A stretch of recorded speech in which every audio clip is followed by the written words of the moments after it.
Good morning, good afternoon, or good evening. I'm really delighted to welcome you today. I'm Amal Andraus, the Dean of the Graduate School of Architecture, Planning and Preservation, welcoming you to Planning Futures on decolonial, post-colonial, and abolitionist planning. I'm really here to introduce and thank Professor Hiba Bouakar, who joined us in 2017 and has been just a highlight of the school.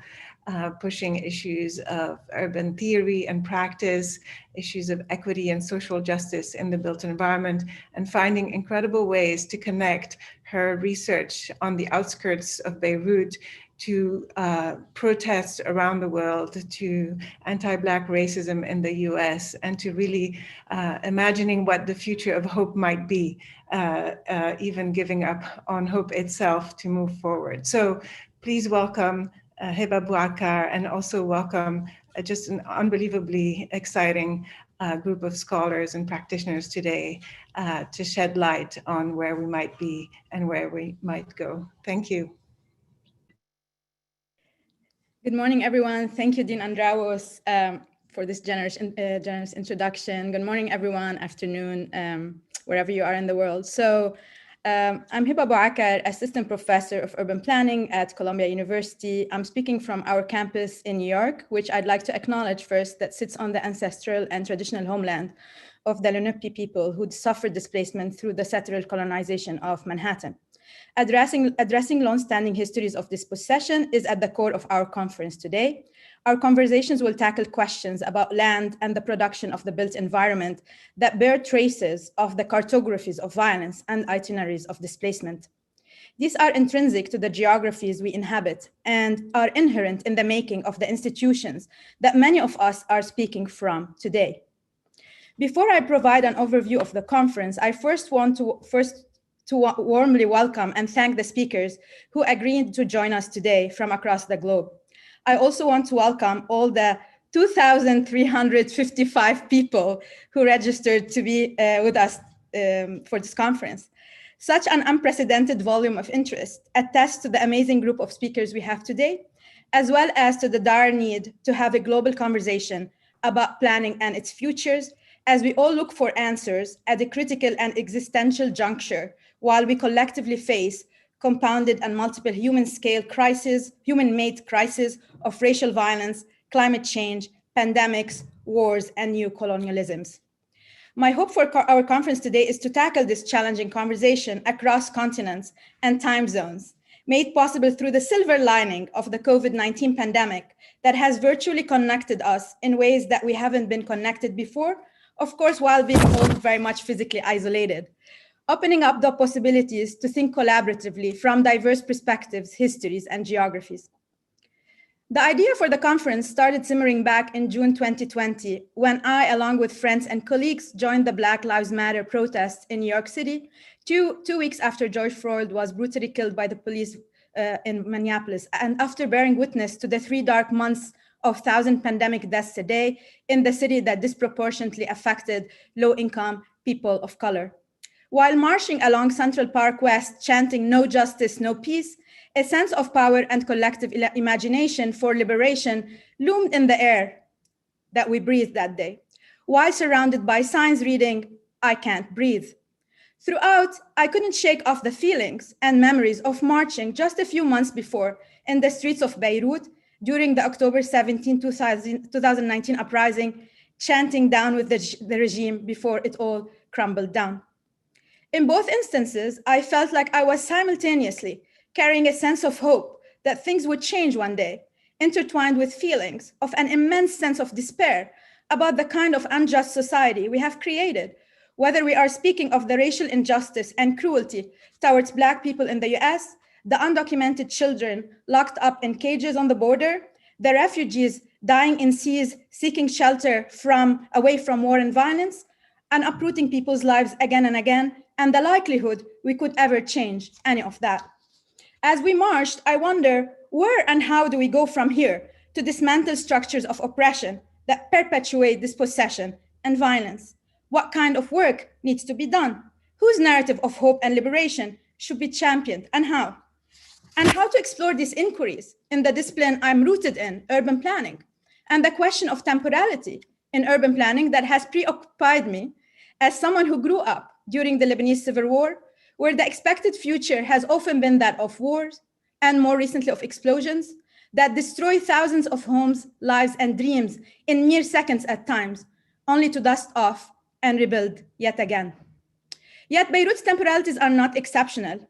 Increasingly, it's becoming clear that we are living in a global moment in which the imagined future of most places in the world, in both the global south and the global north, is one of conflict and contestation, characterized by ecological crises, anticipated terror attacks, the unprecedented influx of refugees and migrants, and more recently, a global pandemic that killed millions. It's also becoming clear that the assumed future of indefinite progress is fictitious and only accessible to dominant socioeconomic and racial groups. It's a future that excludes racialized, impoverished, and gender bodies, but is often only possible through their subjugation, exclusion, and dispossession.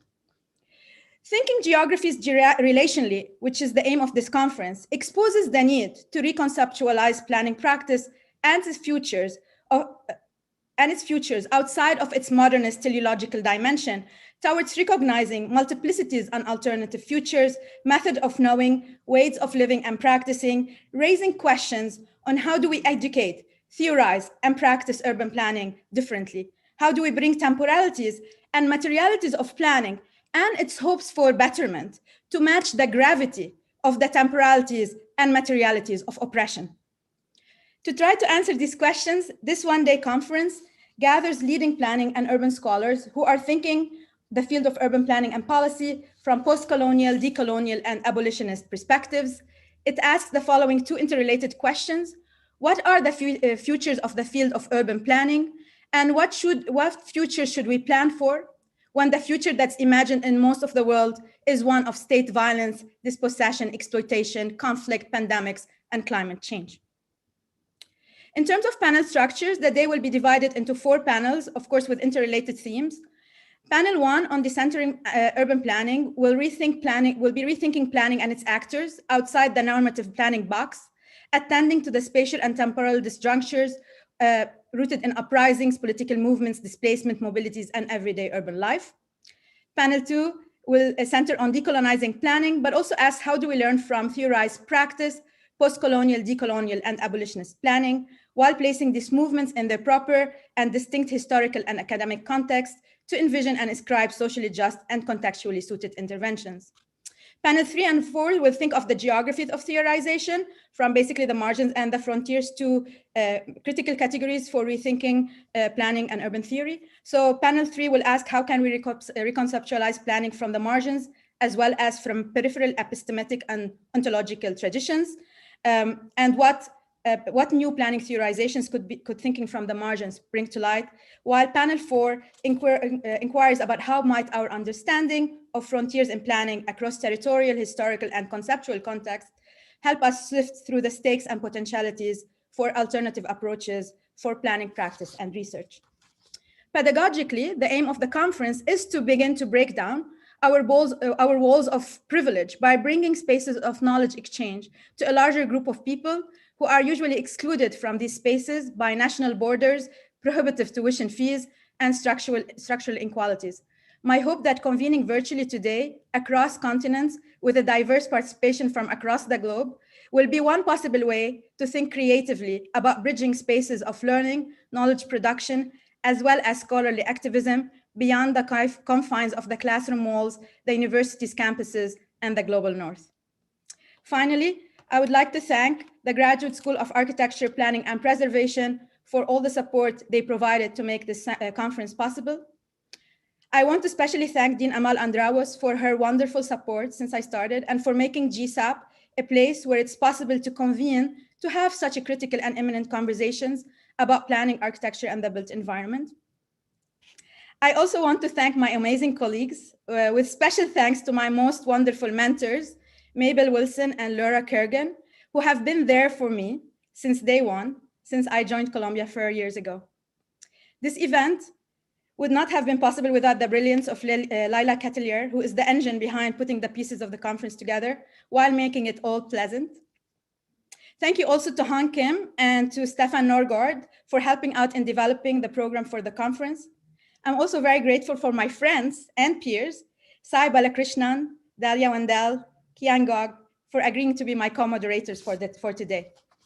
And finally, I'm grateful to my amazing students, my masters and PhDs, who rose to the occasion this year in ways I didn't think it was possible, to collaborate, produce knowledge, volunteer, be fierce activists, support each other as we all struggle together in a pandemic, reminding me every class, every meeting, that they are the real hope for the field of planning. And of course, as we start our day today, I cannot think of a better group of people to have this conversation with than the speakers we have today, many of whom have been my teachers, my mentors, my intellectual inspirations, my lights, those who made planning exciting and radical for me. I look forward to our generative and exciting discussions today. And thank you again for accepting my invitation and for the audience for being here with us today.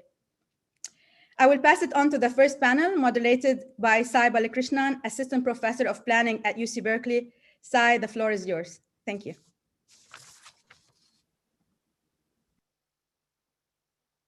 Thank you so much, Hiba. Thanks very much to Professor Hiba Buakar for bringing together such a remarkable group of speakers and scholars, and to Dean Amal Andros and GSAPP for hosting this conference. So we'll start off with this first panel on decentering planning, and the participants in this panel will reflect on how actors outside the normative planning box, undocumented migrants, formerly colonized populations, religious organizations, the working poor, produce, negotiate, contest, and transform cities. To help us critically rethink planning from its outsides, we have 4 scholars who work in diverse geographies across the global North and South. And I now have the somewhat redundant task of introducing 4 speakers, 4 scholars, whose work is very influential for planning theory and who need no introduction. But in any case, given the rituals of conferences, I'll briefly introduce our speakers, and then we'll move on to their eagerly awaited presentations. Our first speaker will be Professor Faranak Miraftab, who teaches urban and regional planning at the University of Illinois, Urbana-Champaign. Her book, Global Heartland, Displaced Labor, Transnational Lives, and Local Placemaking, has won numerous awards. It's a must-read for planners and other audiences for its multi-sited ethnographic methods and for addressing key questions on transnational labor migration and industrial restructuring in the red rural heartland of the United States. Faranak, unfortunately, has to leave a few minutes before the end of the panel, as she's a keynote speaker at the ACSP, the Association of Collegiate Schools of Planning's Council of Administrators, where she'll be making a case for a globally responsible planning education. Her keynote speech at ACSP can be found online later. We'll then be followed by Professor Mustafa Dikash, who teaches urban studies at the École d'Urbanisme de Paris, and his teaching focuses on public space and emerging issues in cities. He's the editor of IJUR, the International Journal of Urban and Regional Research, which is a beacon for many of us of uncompromising critical scholarship. His earlier book, The Badlands of the Republic, focused on Black Muslim youth in the banlieues of Paris, and very, very powerfully used the analytic of space and aesthetics to make the argument that the Algerian War is not over in France. His latest book is Urban Rage, The Revolt of the Excluded. Professor Abdulmalik Simon is a senior professorial fellow at the Urban Institute at the University of Sheffield. His research and teaching over the past 3 decades have focused on what he calls the urban majority, a heuristic category that includes the working poor and lower middle class residents of the city. Abdulmalik's work decenters urban theory in many fundamental ways. In my view, at least, one of the most important decentering work that he's done is to ground urban theory in diverse foundations of Islamic thought and in working class experiences. And last, but definitely not the least, we'll end with Professor Mona Fawaz, who teaches urban planning and studies at the American University of Beirut. She's written extensively, both academically and for the popular press, in Arabic, French, English, on property, informal settlements, the right to the city. But what I'd like to highlight in this brief introduction is that she's also actively involved in local democratic struggles in Beirut. Most recently, she played a major role in the Beirut Madinati, a grassroots political campaign that ran for Beirut municipal elections against sectarian political parties. And this grassroots political campaign was successful in seizing significant political power in local government. So without further ado, over to our panelists. Our panelists will speak for 15 minutes each, and then we'll open it up to a conversation.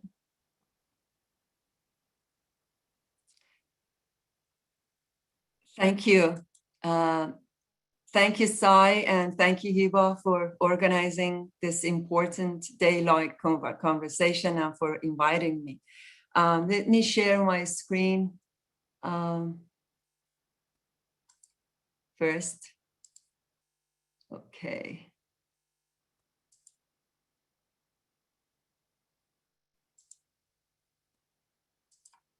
Okay.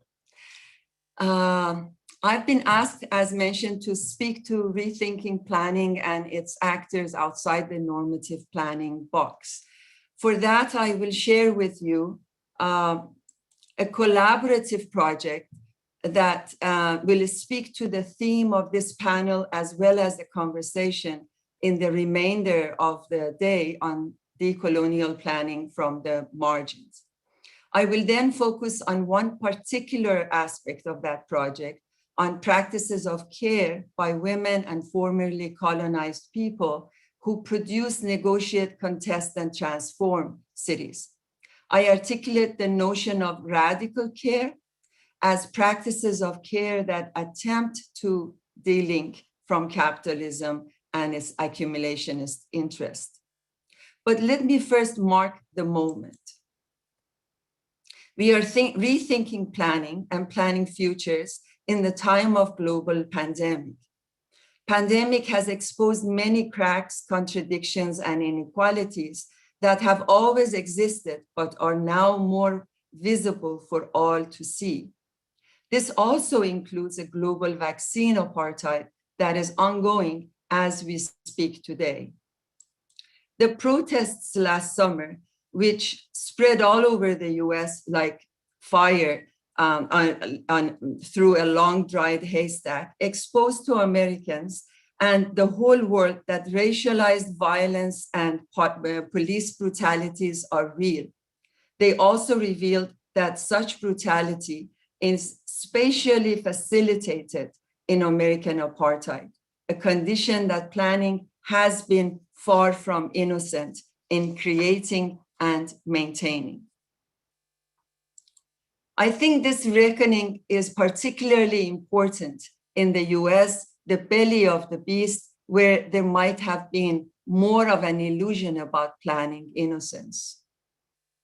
At this historical moment, I assume the upcoming generation of planning professionals and educators are convinced of the need for a different world is necessary, and a different kind of planning is needed. One that is more open to recognizing the range of important city-making practices that take place outside the invited spaces of professional planning, in interstitial spaces of everyday life, as well as in the more visible street protests and contestations. With this introduction, allow me to share with you the Mellon Foundation funded collaborative project that Ken Salo and I initiated and led for a couple of years, and it was interrupted, but is reviving now. This project brought together housing activists from Cape Flat in South Africa and Chicagoland in the US, as well as academic partners from UIUC, University of Minnesota, to learn from each other, exchange strategies and tactics, and produce popular education material. This was all with the idea of constructing transnational solidarities through dialogue, site visits, workshops, and art-based exchanges.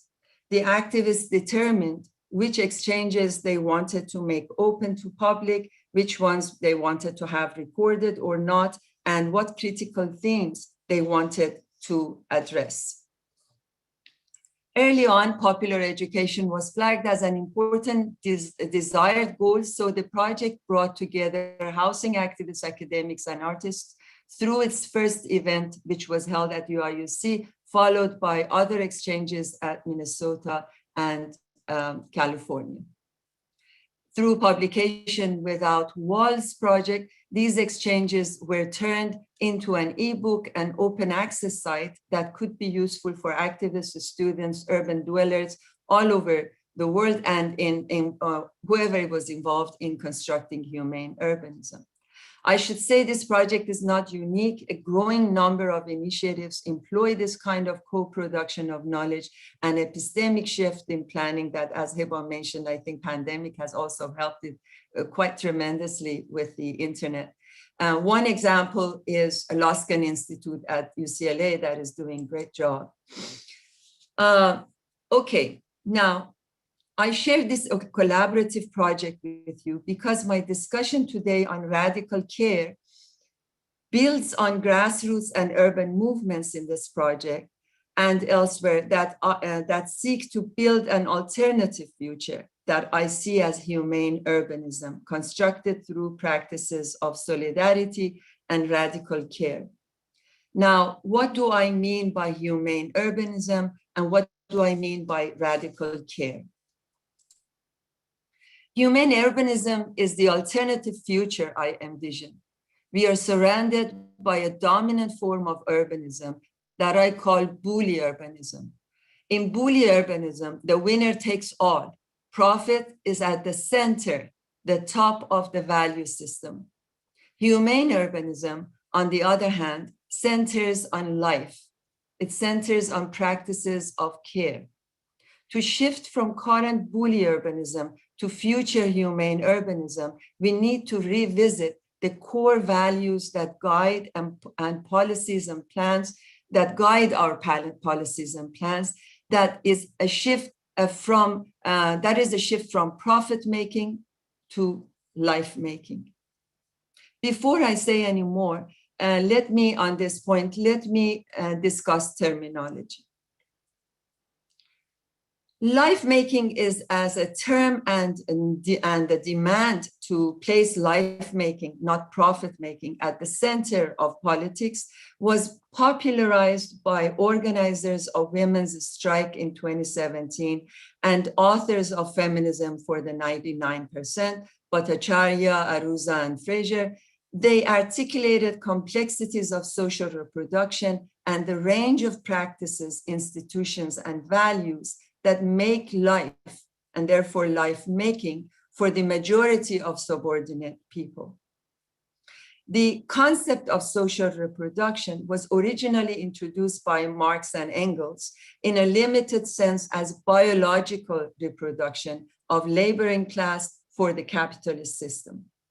Feminist scholars and later anti-racist feminist geographers enriched social reproduction theory by showing how processes of gendering and racialization work together to sustain a patriarchal racial capitalist economy, and how this works through spatial restructuring of social reproduction.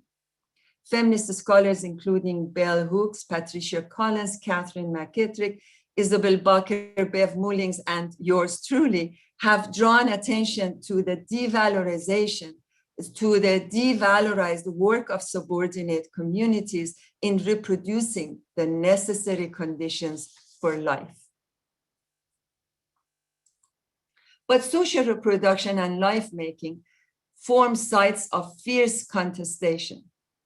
Capitalism needs social reproduction work, but also needs to make it invisible and devalorized so capital enterprise can enjoy it for free or low cost. To accomplish that, spatial and temporal restructuring of care work has been critical, a process in which the profession of planning has been implicated. From the colonial era to present, different spatial and temporal modalities enroll social reproduction into capitalist city-making processes, yet in each of these iterations that I list here, social reproduction is made invisible, objectified, devalorized, commodified, and co-opted through co-constitutive racialized gendered logic and a spatio-temporal strategies. I will only share with you the example of Bantustization in interest of time. In classic Bantustans, as well as in contemporary global Bantustans, as I show among immigrants and displaced workers, we see care work is made invisible by being performed in homelands or across the world at the moment by workers, families, and communities of origin. So this makes care work and life-making work invisible by spatially restructuring the performance of it in elsewhere. But as I mentioned, social reproduction and care work form sites of fierce contestation. Because they are key to capitalist accumulation, they are also key to destabilizing the capitalist order. In Global South and for subordinate groups everywhere, organizing in the realm of social reproduction, namely in residential areas, and around practices of care has been a long-established strategy and for anti-capitalist organizing. Under pandemic, care work has become more visible than ever and called essential, but this does not mean it has become valorized. We see this disposable essential workers everywhere. In response, a range of movements have emerged more widely, even among the middle income groups, to contest policies that selectively, but only momentarily, make essential workers valued and visible. My formulation of radical care is inspired by practices of alternative movements committed to practices of care and solidarity, but insisting on disenrolling and attempting to decouple care work from accumulationist agenda of patriarchal racial capitalism. I see radical care practices as those that sustain life, but not merely to patch the wounds that capitalism leaves behind. They seek to sustain life and build alternatives to capitalism through everyday practices of life-making and solidarity that construct humane urbanism. For example, Housing Assembly in Cape Town, South Africa, which is part of the collaborative project I mentioned earlier in the opening of this presentation, under the pandemic has had to intensify the everyday practices of care they have always done. They grow food, run soup kitchens, but also organize against evictions and take their case to court, occupy land, hold political school and teachings against gender-based violence, and work in solidarity with African immigrants, refugees in their local areas. In short, they don't just do municipal housekeeping for their poor neighborhoods, they make sure their work also targets patriarchal racial capitalism. I read this as radical because it recognizes and values the essentiality and power of care work and has the potential to create transformative solidarity against patriarchal racial capitalism.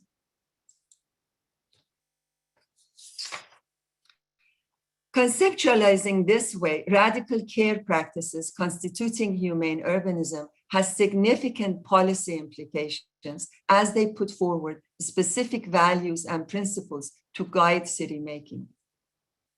Even in the US policy world of there is no alternative, we have witnessed that momentarily healthcare can be made free and universal, that evictions based on non-payment and non-payment of rent and mortgage can be banned, that water and public transportation can be made free for all, that hotel rooms can be turned into accommodation for homeless, and that basic income might be given to every adult.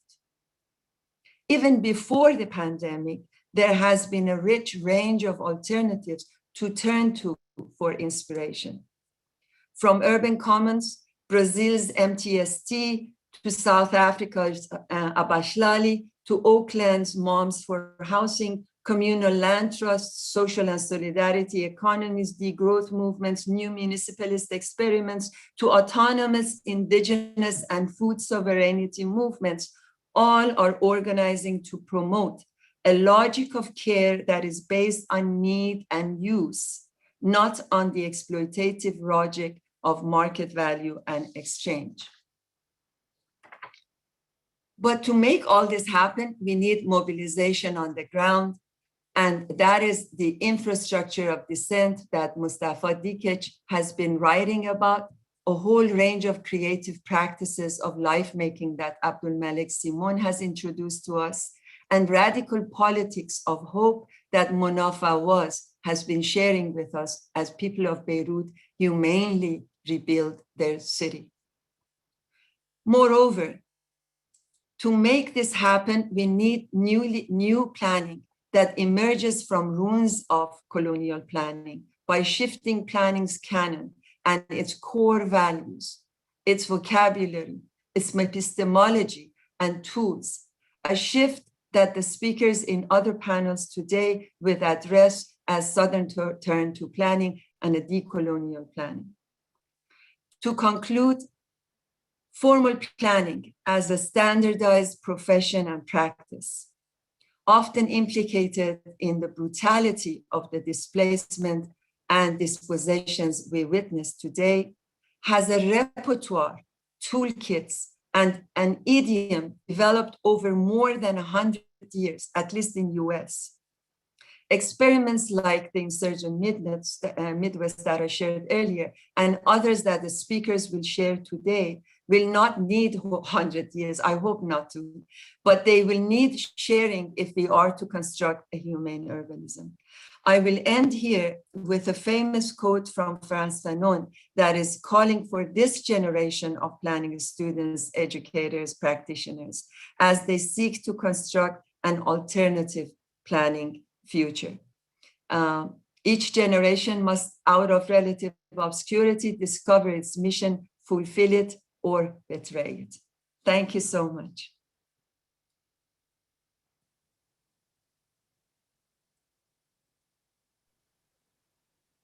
Thank you, Faranak. Mustafa?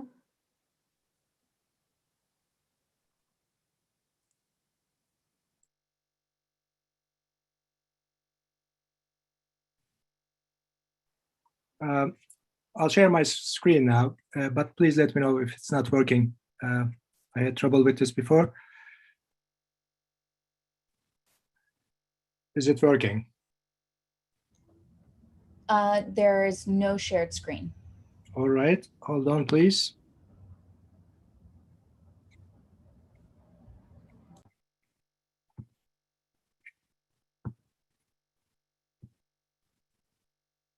How about now? It is now working, yes. Okay, excellent. Let me see. All right, thank you very much. I'd like to start by thanking the organizers. I know the names of Hiba and Laila, but I'm sure there are others involved in the organization of this wonderful event. So thank you all. I'd like to thank my colleagues who are participating and the audience. I'm sure we are all very tired of sitting in front of a screen. So thank you very much for being here or there, wherever you are. Now, our panel tries to think about planning and the making of urban spaces more generally outside of established norms, as Sai mentioned in her introduction to the panel. This includes, in my interpretation at least, listening to voices and grievances that may be expressed outside of established institutional spaces, using perhaps forms of expression that would be deemed unconventional or lacking decorum according to institutional norms. I'd like to talk about rage as a political emotion, which of course is related to care that my colleague Farhana talked about earlier, or other emotions like solidarity and love. My understanding of rage as a political emotion depends on three premises on the nature of emotions. First, there is not a strict opposition between emotion and reason, rationality, because reason is not a pure power unaffected by emotions, guiding us to make rational decisions. Second premise, emotions are the products of their context. They are not isolated individual eccentricities, but are deeply embedded in particular social and cultural practices in specific context. And finally, emotions are about how we perceive and interpret these contexts. As Martha Nussbaum puts it, emotions are not irrational pushes and pulls. They are ways of viewing the world. They reside in the core of one's being, the part of it with which one makes sense of the world. Now, this final argument in particular allows me to relate emotions to politics. If politics is about forms of perceiving the world and modes of relating to it, then emotions have political implications because they are about how we perceive, interpret, and make sense of our worlds. My understanding of rage as a political emotion is empirically guided by urban uprisings, especially those that have taken place for this talk in American cities since the turn of the century. The most intense and commented upon uprisings include those that took place in the wake of the murders of Timothy Thomas in Cincinnati in 2001, Michael Brown in Ferguson in 2014, Freddie Gray in Baltimore in 2015, and George Floyd in Minneapolis last year. Let me note, however, that in citing these examples, I do not mean to privilege a form of politics centered around the murdered Black body, nor do I mean to underestimate the devastating effects of what Shatiman Threadcraft called Black femicide. I'm citing these examples as large-scale uprisings of late triggered by these high-profile killings. But if we do an exploration of the context in which they took place, this makes it clear that the violence went well beyond the murdered Black men associated with these uprisings. These uprisings are significant to consider for planning scholars and practitioners, not only because they are very much part of our urban lives, and they will be part of our urban futures. I'm worried that we might see yet another episode soon following the trial decision in Minneapolis. These uprisings are important also because they are all related to policy and planning decisions with implications ranging from evictions, gentrification, suburbanization of poverty, increasing urban inequalities, and stigmatization, and of course the consequent violent policing of certain areas in cities. And these uprisings are important to consider for students of cities because they are unarticulated movements for justice. These uprisings are eruptions of rage, and they signal a politics of rage that is bent on survival rather than destruction, to paraphrase Audre Lorde. They are guided by cognitive states rather than impulses, and they affirm equality rather than pathology.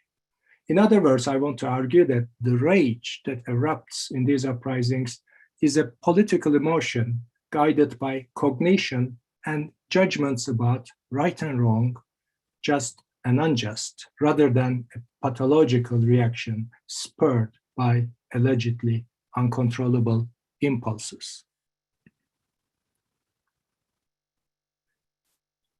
This argument has another implication for the theme of today's event, namely decentering and decolonizing planning, which involves, in my view, a decolonization of thought as well, of thinking about what counts as legitimate, acceptable speech. This is a call then to open up planning and politics beyond what Michelle Smith has called respectability politics, which for her signals a disavowal of the legitimacy of Black rage and cannot comprehend uprisings as politicized expressions of outrage.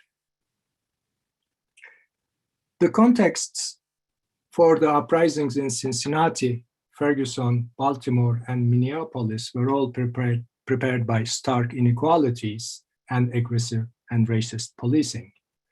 These uprisings were responses to this context, these practices, which were created by policy choices rather than isolated actions of rogue police officers. And these actions, these choices, hit racially stigmatized groups the hardest. These uprisings were not the outcomes of inevitable trends or cultural peculiarities or individual pathologies that can be explained away with references to impulsive anger or pathological rage. I agree with Pavitra Vasudevan that racism operates through the normalization of oppression. I would add, however, the following as well. Racism also operates through pathologizing reactions to oppressive practices.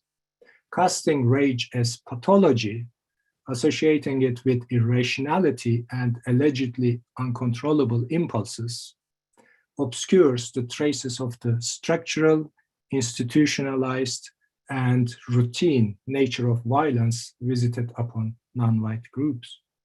This pathologizing not only undermines the political significance of eruptions of rage, but also forecloses Black futurity.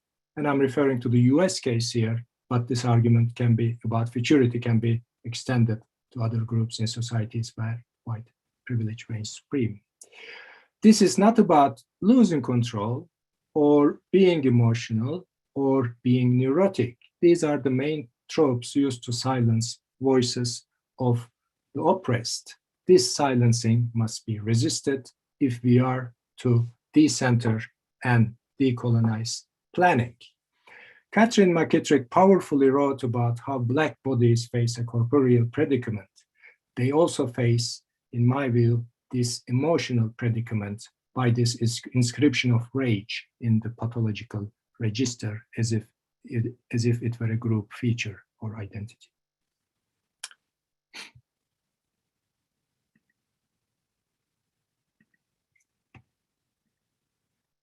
The rage that erupts in these uprisings is not about a lost privilege, such as white privilege, that has sustained unequal power relations and domination for centuries.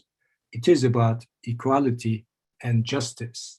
This implies that racist and white supremacist violence cannot be explained by this understanding of rage or anger I'm trying to outline here. Anger and its intense form rage is distinct from other negative emotions such as disgust, hatred, contempt, and envy. Anger is focused on, directed at, or about a wrongdoing. It requires a wrongful act. It may therefore be more appropriate, within my conceptual framework at least, to talk about contempt when referring to racist violence that has fueled the anger of protesters. The starting point of contempt is personal traits that are deemed to be low or blameworthy, regardless of a wrongful act. It is this contempt for life, that better characterizes racist violence, in my view, rather than rage. Now, I'll try to keep within the time, try to wrap it up. To conclude then, urban uprisings are violent outbursts, not of uncontrolled or corrupt emotions of the criminal or the irrational, but of well-grounded rage produced by social, economic, and political structures and dynamics. This shows black and minority ethnic that's in custody in the UK. It was impossible to put it for the US case, too many cases. Attending to the sources of this rage allows us to understand the structural, institutionalized, routinized nature of its sources, to understand, in other words, what produces and reproduces it. Attending to the sources of this rage also allows us to see rage once we have contextualized it in a political rather than pathological sense. If rage erupts in uprisings, it is not because the participants are unable to control their emotions. It is because they have decided to show it, to act on it, to perform it in public spaces. Given the extent of structural violence against non-whites in US cities, it will be pathological not to be moved, not to feel outraged, not to act on simmering rage. Thank you for your attention. Thanks very much, Mustafa. Abdul Malik.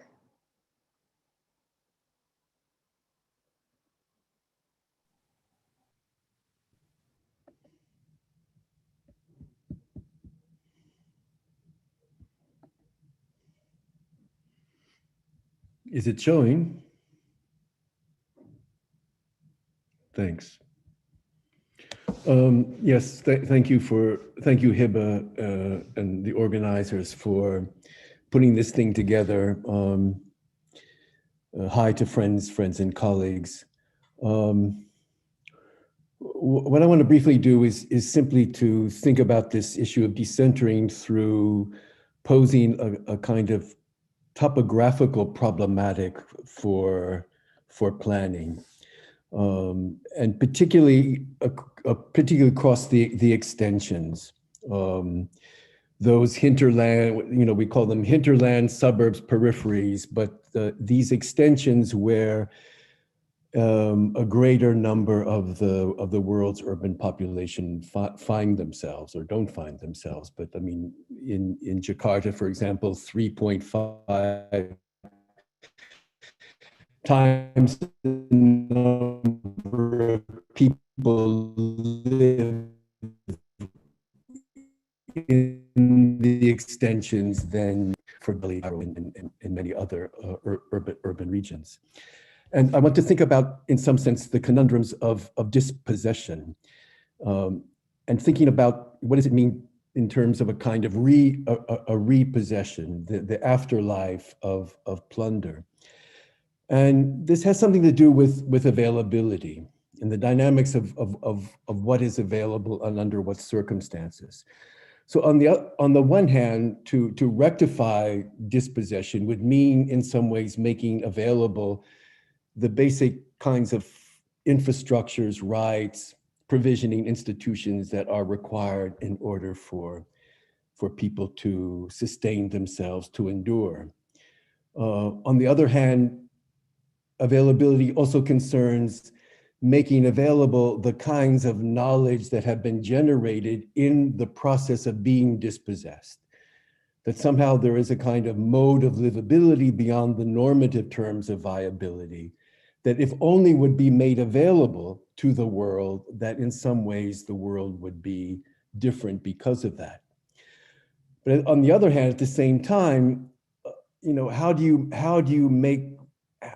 ensure that this knowledge in some ways is unavailable from being folded into the existing circuits of extraction? And in some ways, this question of availability, as Hortense Spillers has long cautioned us, that is, how do you make ways of life available to other kinds of uses but the normative use, that this kind of question is inextricable from a kind of murky entanglement of freedom and oppression, that it doesn't specify a kind of arc of liberation, but it's always a question that has to be engaged and worked out in this kind of messy entanglement where that continuously undoes any kind of clear-cut differences. And so between capture and freedom is not so clear as what those kinds of polarities are. They're entangled in very murky ways. And in some sense, we have to engage this question of availability through that entanglement. And then this, in some sense, entails, well, what do we mean by possession? And it's not merely an object or property. It's not simply, as Denise Ferreira da Silva has really incisively demonstrated, the locus for exercising autonomy that's realized through domesticating property. But possession is also something about being possessed, of taken hold of, to find oneself in the hold, to be folded in. And that holding is in some ways ambivalent in and of itself, because it entails interdiction, to be slowed down to be scrutinized, to benchmark, to be sorted, decanted. But holding also is a kind of act of affection, sensuousness, and intimate operations. And these are themselves are in fundamental ways entangled as a kind of landscape, as a kind of a topographical object, the hold. And sometimes it's impossible to disentangle those kinds of intersections. And so in some ways, there are many holds, the home, the factory, et cetera, each with its own language, its eligibilities. And so in some sense, there's in the need to be held in order to be scrutinized, disciplined, constrained, incarcerated, but held in the need to be secured, affected, intimate. In some ways, these entanglements are not easily taken apart. And so in some ways then holding is not only consolidation, it's not only gathering, it's not only the maximization of resources, but holding also operates as a notion of a kind of baseline. And a baseline is in some sense a kind of pause in the incessant wheeling and dealing that are entailed in moving on. The baseline is a coming together to manifest and realize, to be part of something, to acquire something, the realization. The baseline becomes the kind of means of materializing, concretizing that particular kind of attainment or desire. So as I say here, you want to acquire a sense of autonomy? All right, go ahead and acquire land or a house, which so many millions of people do all the time, but realize that acquisition is also something that needs to be held, secure, defined, distinguished, and linked to a dependency on all the procedures that will register this autonomy. So the baseline is a kind of realization, but then it only specifies a particular trajectory forward or a particular trajectory way out. So the notion of the hold as a baseline. So in some sense, one has to think about planning as more than a repertoire of techniques, but that it is a locus of shared affection. Both the story of individuals with their own desires and histories that come to hold on to each other for dear life, to make life endearing, and the disparate ways in which life is taken from, extracted from. And each of them find their renewed capacities within, in some sense, this locus of shared affection. So for example, the way in which the management of the pandemic has become a hold, that enables the sort of reaching out of all the different ways in which control takes place through managing the intimacies of everyday life.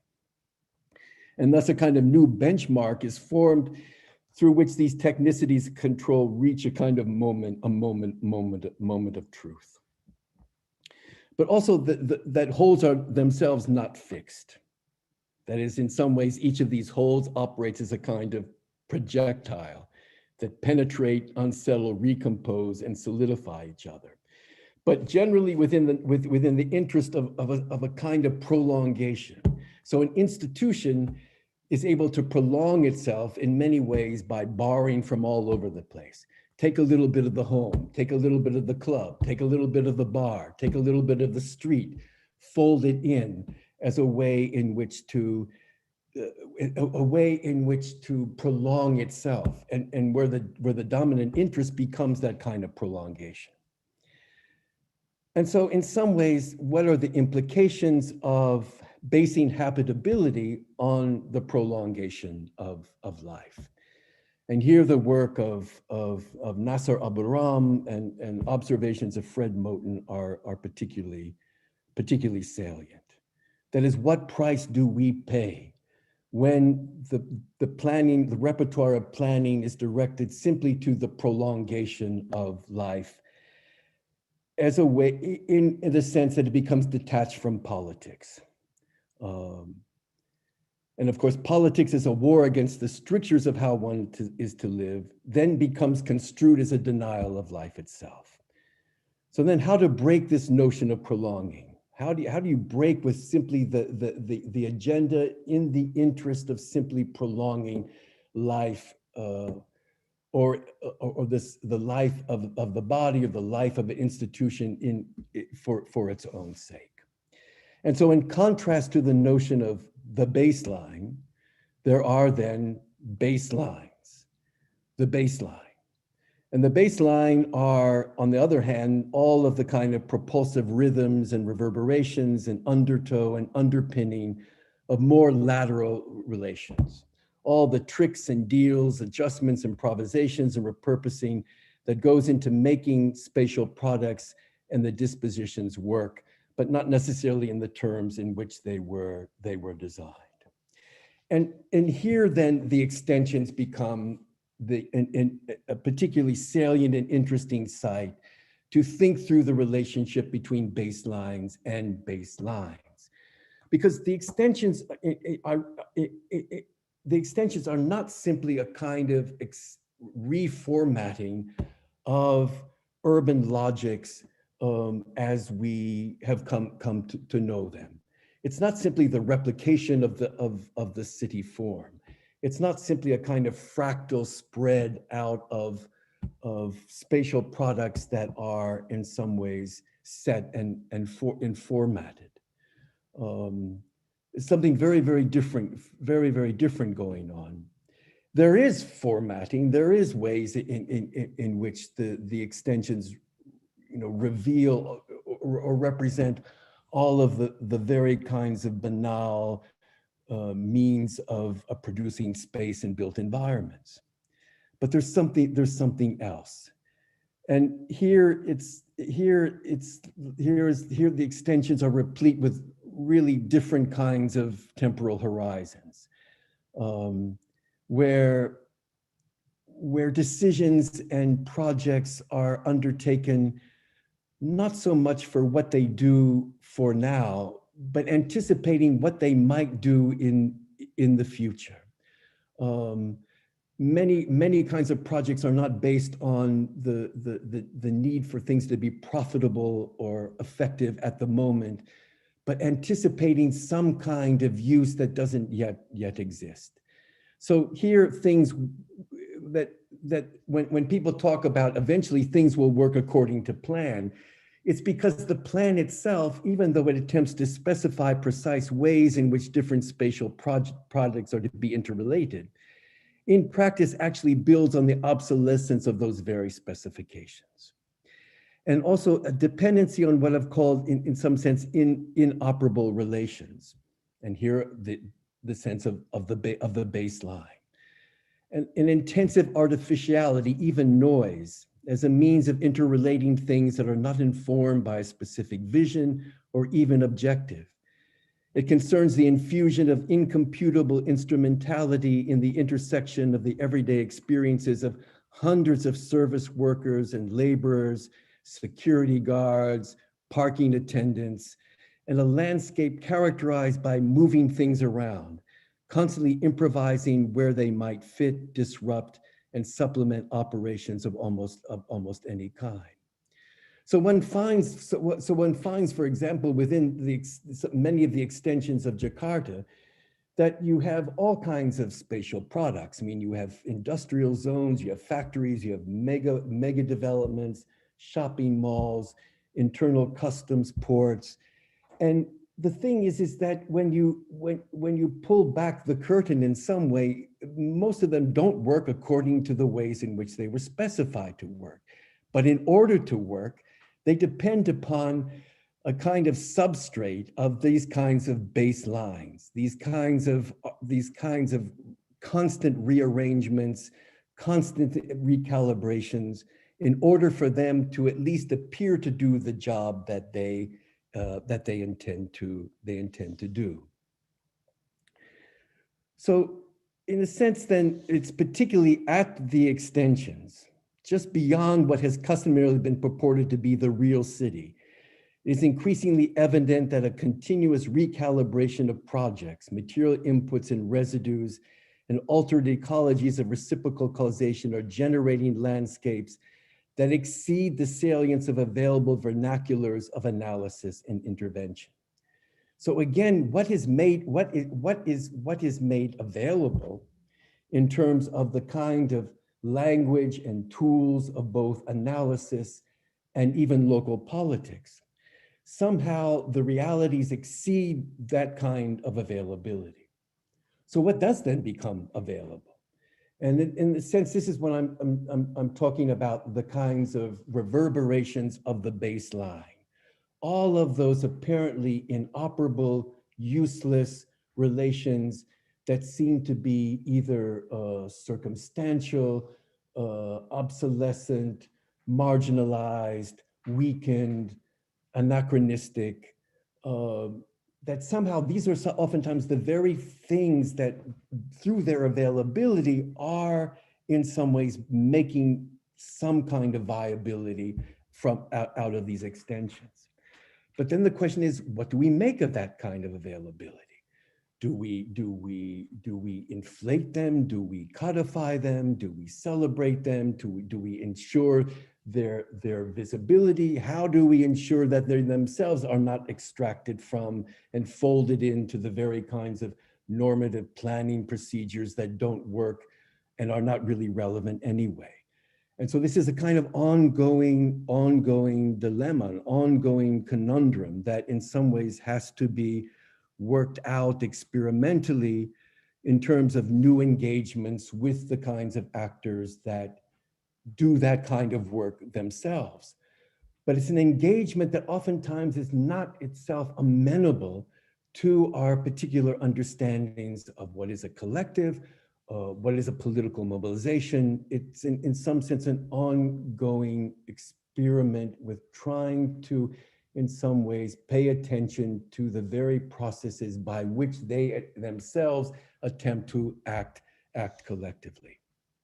So instead of eventually finding optimal solutions or ways of settling in for the long run, these relationships between, in some sense, the baseline and the baseline, between fungible built environments and the more provisional plans and maneuvers of residents, constitute the stage for a process of continuous extending as available formulas, dispositions prove insufficient in of themselves and must extend. So in some ways, how do we extend ourselves to particular kinds of logics and practices and operations, which in some sense fall outside the purview either of our professional practices or even our own familiar political imaginaries. And so this notion of the extensions as a space require particular kinds of forms of extending, which entail a continuous attention and engagement with a very kind of complicated politics of availability of both the work and the practices of those that have been in some sense dispossessed. Thank you very much.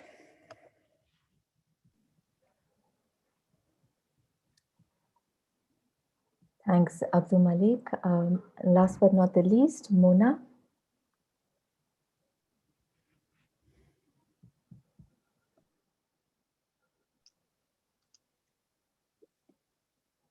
Yes, hi everyone. And like everyone else, I want to start really by thanking warmly Hiba and everyone else involved in the organization of the conference and its thinking. It's an honor to be here. And I'm sure many people, particularly among the participants, will realize the kind of stress it puts on me coming after 3 fantastic presentations. So I'm really happy to be here, and I'll start just by sharing my screen. Sorry, here we go. All right, can you guys see my screen? Yes. Great, thank you. So the last 20 months in Lebanon have been probably actually the last 20 months all over the world have been really complicated. But in Lebanon, it's been a real roller coaster. What started out in October 2019, following strong signs of a financial meltdown and austerity measures, what started as a hopeful moment in which many of us took down to the street, feeling that we will bring down a government, but also a 30-year-old political system that was obviously dysfunctional and turned into public debates on the street in which we took our classes, our ideas, occupied open spaces, tried to enact imaginaries of different urban realities, including taking over theaters that were closed, urban quarters that were kept for financial speculation. So all of this seems now like a really far memory. And instead, what we're seeing is bursts of angers that are erupting everywhere. Whether some or most of these are exploited by political gains, as many are saying here in Lebanon, traded among members of the political elite, whether this happens or not matters little. It may indeed well be that many of these young men who have burned tires and closed roads in the past 2 weeks in Beirut are plotting their actions within, and I borrow here Abdul Malik Simon's terms, everyday hedges. They participate in choreographed road closures, recite chants as part of an effort they deploy daily to attain a better position on the street level hierarchies of Lebanon's political party. They need these positions to secure their survival, the survival of their loved ones, amidst vanishing opportunities and in the quasi-absence of any social protection. Yet whatever calculations are involved, I will not repeat what Mustafa Dikesh just helped us understand brilliantly, which is the true demands for equality and justice that are embedded in these acts. The intensity of the meltdown in Lebanon is so striking that, that it's worth pointing to it for a second. In a moment in which between default on bond repayments and US imposed sanctions that have severely limited the flow of capital in the country, the Lebanese ruling mafia has chosen to offload the full weight of the bankruptcy on the shoulder of lower and middle classes. Within a year, it is estimated that more than half the population has slid in poverty. And that's only the Lebanese population. More than 80% of the refugees, who are about 1 in 4 in Lebanon, are also below the poverty. More than 1 in 3 is unemployed, and those who are earning a wage are earning today with the real value of the currency about $40 a month. So cruel is the way in which Lebanon's meltdown is managed that, and I kid you not, the IMF actually has denounced its brutality. So where do we as planners in academia, those invested in careers in teaching and research, stand in the face of this condition?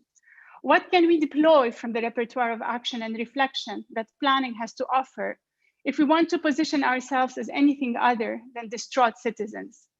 To be sure, a first step is to recognize the complicity of the practice of planning in the arc of Lebanon's history and the immeasurable despair it has triggered. The actions of those that Henri Lefebvre has called the urbanists might be more benign, so let's not give ourselves too much credit here. Their actions can be, the urbanist actions can be more benign than others. Yet it is clear that a critique of the sphere of professional planners, urban regulators, surveyors, building developers, architects, and the journalists who celebrate their work, as well as the universities that train them, is warranted here and like elsewhere. I have in earlier work documented how the introduction of planning in Lebanon was historically integral to the normalization of a propertied landscape that began the slow but inevitable commodification of land and consequently provided for the current state of a city in which the housing crisis soars, but 1 in 5 apartments is empty, hijacked by the act of safety deposit boxes. And you see here a mapping of what the fantastic researchers at the Beirut Urban Lab have really done. Sorry, I don't know why this is doing this. Excuse me. Sorry. So this is a mapping of the financial measures that were taken, all the regulations that are happening in planning, in lifting of rent control, in facilitating property acquisition for those who are not going to live in the country, but also in really facilitating the provision of big loans and the circulation of capital in the country over the last few years. And the map that is consequently created of the city is one which you see here, where 1 in 4 apartment is actually 1 in 4 to 1 in 5, depending on the neighborhood, is actually vacant. Demolition permits are everywhere, and the city feels like a construction site to those who live in it.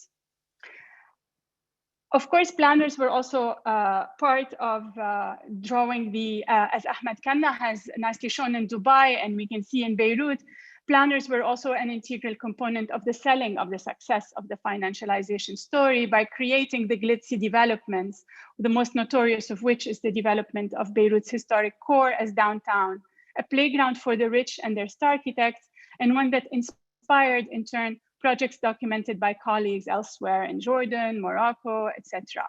The more lowly planners also have worked in the urban peripheries, where Hiba Bouakar have showed them negotiating the process through which territorial control can be enacted, and they've helped dissect continuous landscapes into guarded enclaves. But as I recognize the culpability or implication of planning in the urban devastation, its failure on the multiple counts, and a tradition of brilliant colleagues, including many of you here, I still hold dear the basic promise that there can be collectivities that come together to reflect on and organize how to occupy and shape the shared spaces in which we live and practice our everyday lives. This is an aspiration many of us are not prepared to drop. And we saw this recently in the Beirut Port Blast very powerfully, where many people, everywhere we walk, turn to us asking, how can we plan it better? How can we plan it differently? How can we avoid the city being the way it was? I suspect that this aspiration motivates many planning theorists today, including, I believe, almost all those speaking in the conference, and of course, its organizer. Over the past few years, many of us have asked if it's possible to reconstruct an alternative modality of planning, one that thinks planning otherwise, in which the arc of the planning trajectory would be to counter rather than to foster the dystopia we live in. The project requires a reinvention of the categories of thinking and organization, including who can act as a custodian of the shared good, at what scale, how, and when. This may require that we trade debates about the objective nature of the common good with honest allegiances of ethical considerations of care, at a time when our cities are ravaged by decades of neoliberalism and mounting nationalism. How will collectivities come together? What are the processes through which they will work? A first question to answer is what planning are we actually talking about? I follow a growing number of colleagues in the field who have emphasized the learning and knowing dimension of the practice. Thus, Simin Davoudi has argued for planning to be conceived of as a practice of knowing. To conceive of planning as a practice of knowing, she argued, requires an understanding of the complex interrelationships between knowing what, knowing how, knowing why, and then doing, the practice. I want to extend and contextualize that definition, to recognize knowing as an incremental act of learning, sometimes hesitant, always incomplete, a project in the doing, driven by an ethos of engaging with care, in Haraway and other feminist terms, rather than a universally desirable good that could be objectively pinned.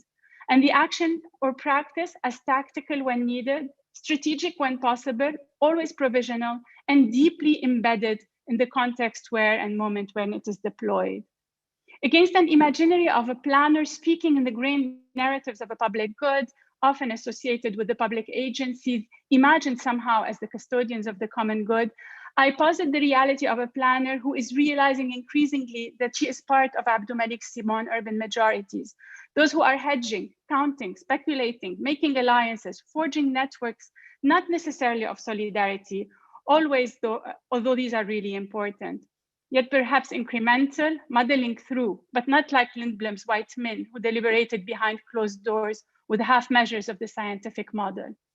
Rather often on the street, stitching across bodies of knowledge, worldviews and positions, and modeling by engaging directly and indirectly, resisting carving out possibilities, exploiting openings and alignments, and driven by an ethics of care and an aspiration for justice. The main task is not to mediate or criticize, but to create opportunities to assemble justly and equitably, establish networks across disparate worlds, make provisions within contexts that are rife with inequalities and injustices, and among actors who may not agree on the ultimate goal or share a temporary value. There are at least 3 intertwined modes of learning and knowing with which we have been experimenting with colleagues at the Beirut Urban Lab. So I will try to, in the few minutes that I still have, to actually run through these projects and interventions to show what I mean when I talk about an incremental project. The first mode of knowing is one of establishing shared platforms of knowledge. To speak of knowing is to create the shared platforms of knowledge that makes visible the trends and pile up the evidence, the basis on which a shared understanding of how the city is governed, by what alliances, and at what level can happen. So what you're seeing here is a map of Beirut, and it may seem so simple, but guess what? 3 years ago, there was no unified single map of Beirut that existed. To produce that map, we worked in the lab with surveyors. We developed relations with the land registry.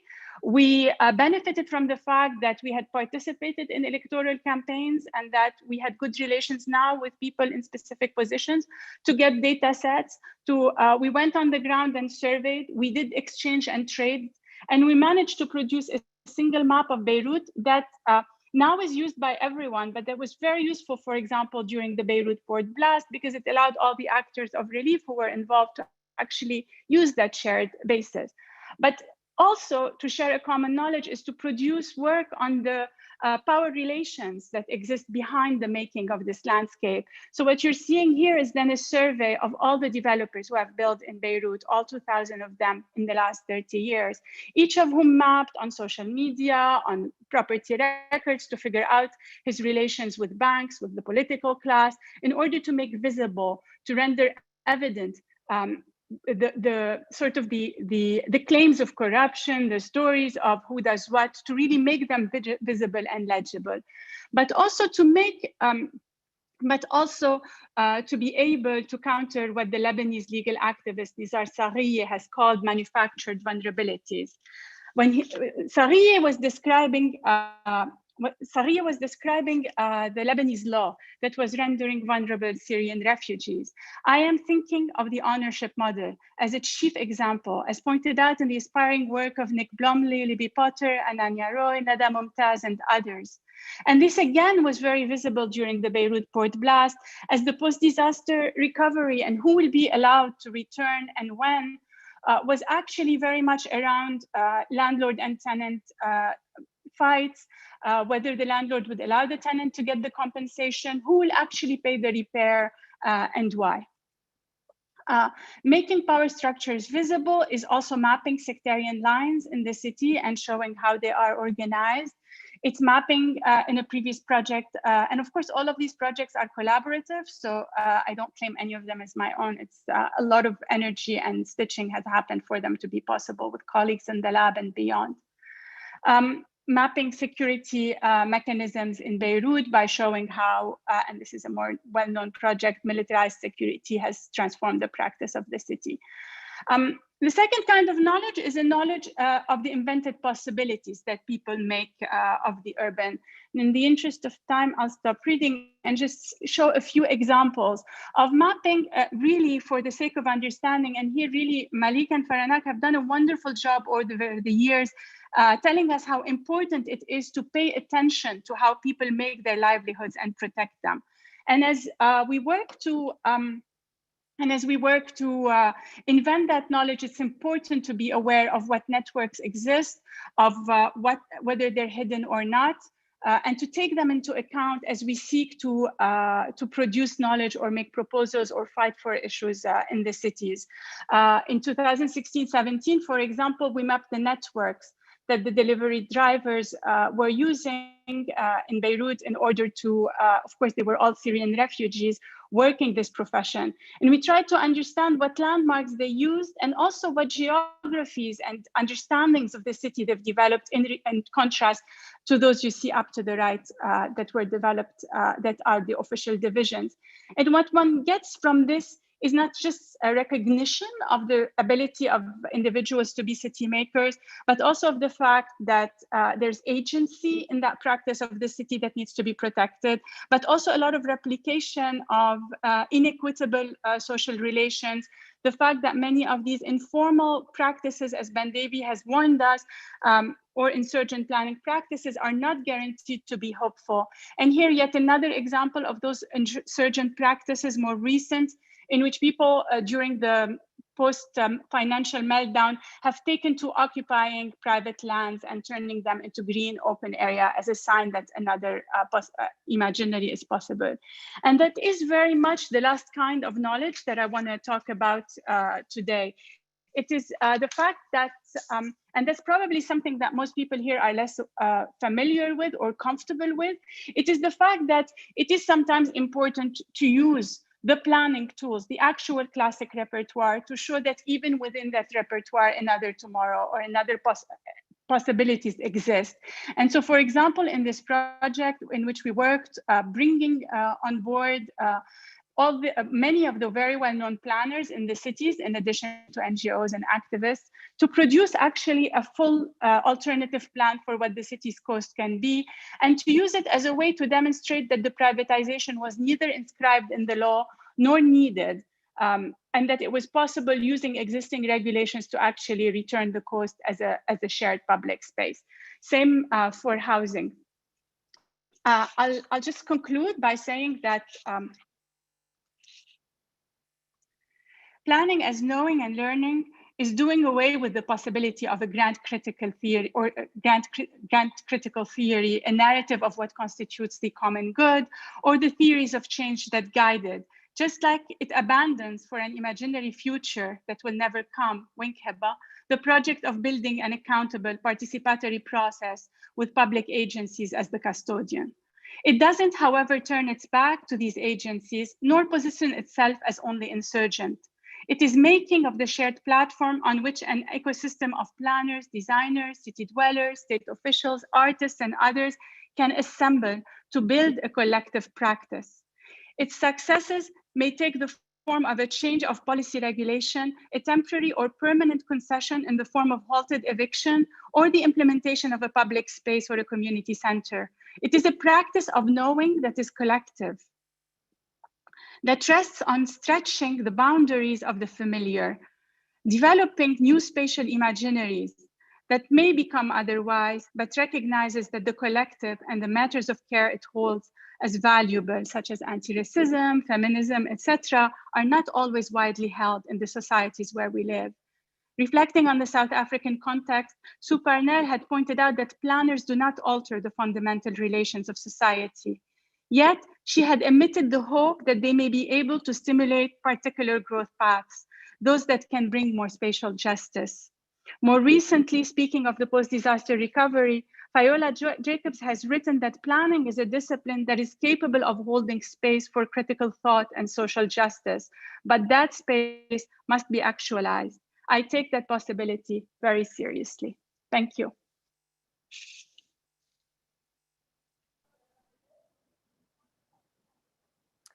Thank you so much for those incredible presentations, and really in the midst of dark times, really opening up some spaces of hope through radical care, rages of political emotion, possession and holding, and new forms of knowledge and planning imaginary. So we've started getting questions rolling in. So for all of the panelists, I'll start with Claudia Selden. Do you all, and perhaps this is most relevant for Faranak, Mustafa, and Abdul Malik, but Mona, feel free to pitch in. Do you have any comments on the fact that this decolonial, decentering work, activist research, mostly from Global South professionals, is being carried out at renowned universities in the Global North? And what are the benefits of that? So it's a question on the politics of knowledge production within institutions of colonial harm. I could try and start it. Well, it depends, within the so-called global north, or what has been known as, former colonizers, we have global south. And I think it is to be reminded that how practices that, for example, I have been studying in South Africa is quite relevant to South Chicago, right? So I think that division of global South and global North gets challenged when, if we look at the hierarchies of power and domination and colonization within these contexts. So in that sense, we learn from each other. These are solidarities that maybe between Housing Assembly in South Africa and our Chicago activists against evictions, they were closer to each other than within Chicago between the elite and the ones that are struggling to keep, to resist evictions. So I just thought it is important to make that comment.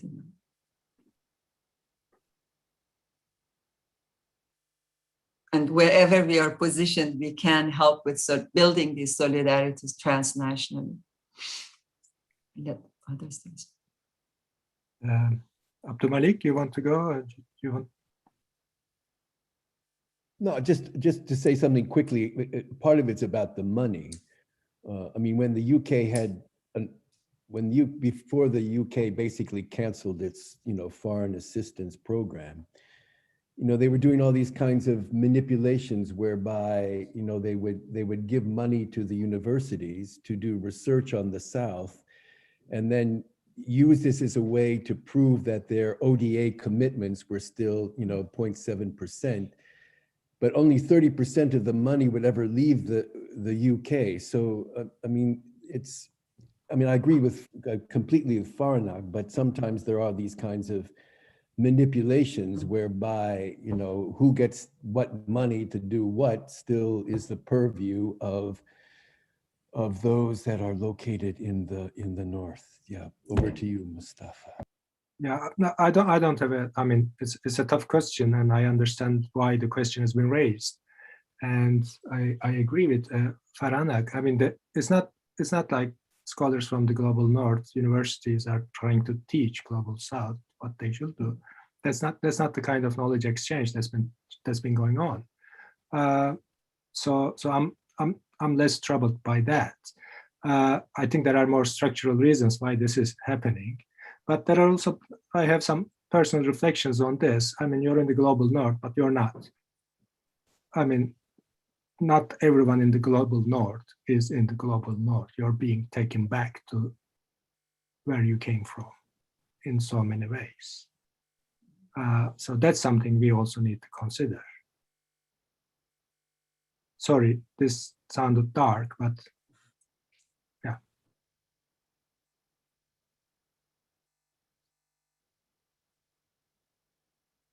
Mona, perhaps this is not as relevant for you in Beirut, but in case, okay, all right.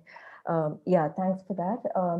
Roberto Rocco asks, I wonder if the speakers could reflect on the role of the state and the need for a new kind of societal organization beyond the nation state. It seems the state is correctly understood as the custodian of the interests of the ruling class, but can we live without a state isn't the state, at least in theory, the highest form of societal collective organization? Can we think about new forms of democratic rule?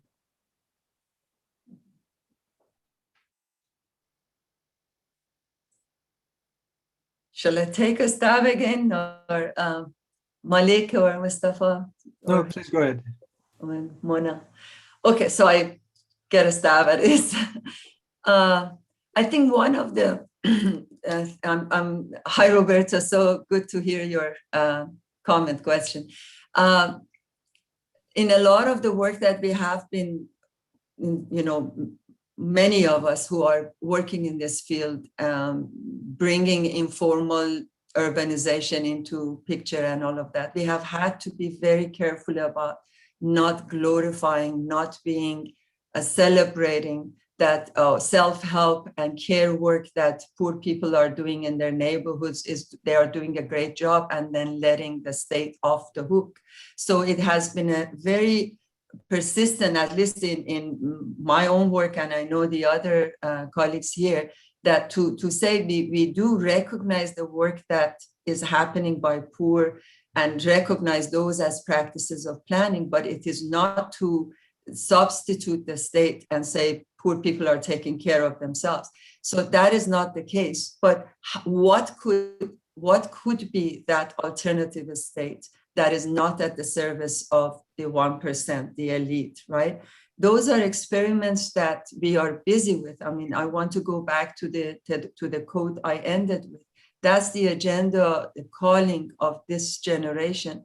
And there is a lot of experiments going on with how could we I don't think it's a question of not having a state, but what forms of it. New municipalist movement is experimenting, and some of them are not working because they are replicating the electoral system, and this trying to capture at the local level. So there are many experiments, and I think really there is no recipe right now what it is, but that is the calling of this generation of how could we have a state that is responsive to the majority. Can I add something here? I often speak with friends from Lebanon that we would love to organize trips for radical American thinkers and Republicans who want to talk about the end of the state to come to Lebanon and see what that ideal is like. Because it is extremely dystopic, actually. And Lebanon is becoming now, as I wrote with my colleague Mona Harib, really very close to being another republic of the NGOs run by UNHCR and other organizations. And let me tell you, it's nowhere better or more desirable. And so we do feel that part of this incremental work that we're trying to imagine is about recovering any functional piece of any public office that we can, running for elections, forging alliances, advising. I mean, even when we're not really sure that it's going to take us anywhere, because right now, intellectually, we can say that Lebanon is a colonial project. It's 100th year now, and I can say that obviously at no point did the state act as a custodian of the common good. But at the same time, as we think that this form of organizing intellectually will change on the long history, we don't have the luxury to let it go right now because the repercussions are massive on people. So it makes a huge difference to be able to work with any kind of local public agency to make it accountable. It's a luxury.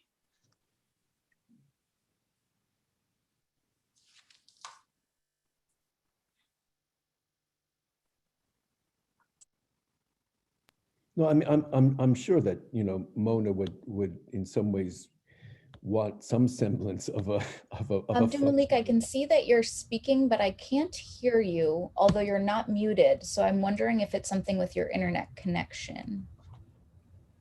I can hear him. That was my fault. I'm sorry about that. That was my fault. Sorry.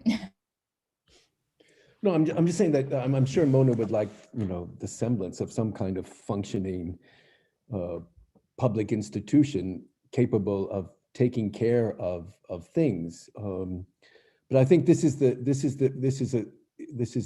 this is the critical question, you know, what kind of institution, what kind of apparatus can exude a sense of publicity in order to fulfill a certain kind of custodial function, embody the participation of those that affiliate with it.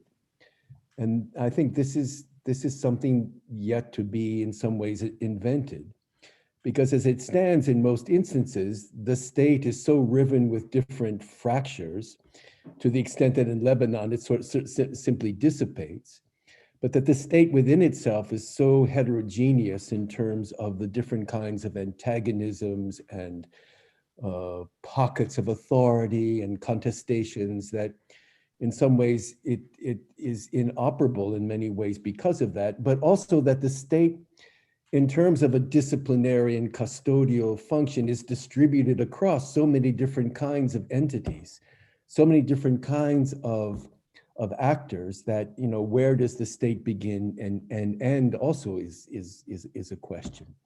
So from the heterogeneity and the fracturing of the inside to its distribution across many different kinds of entities, it raises the problematic of what constitutes a kind of viable public entity capable of basically governing. So it's one thing to say, oh, one needs a state, you know, but what exactly it looks like, I think is a critical locus of work.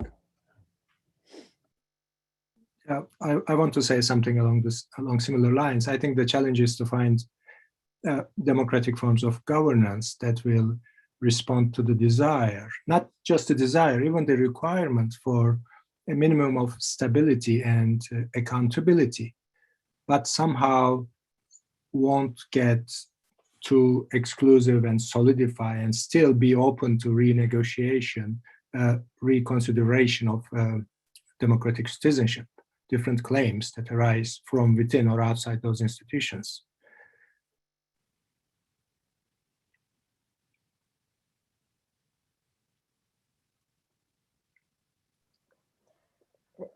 Thanks for that. We've started getting some individual questions for participants, which I'm going to save for the participants for later. But I had, I'll perhaps abuse my prerogative as a moderator. I had one collective question for all of you on COVID-19 as a historic conjuncture. And of course, Abdul Malik, Teresa Caldera, and others have already started writing about collective life in the midst of COVID. I'm wondering if COVID is a historic conjuncture to steer planning towards, as Mona said, new imaginaries. But it still seems that we're returning to business as usual, right? We've already started succumbing to disaster capitalism. We're seeing the rise of fiscal austerity, a sharpening of intellectual property rights, which is leading to the vaccine apartheid that Faranak spoke about. So in many ways, COVID is exposing inequalities that all of us knew existed. But can we really seize this as a political moment to steer planning towards some new futures?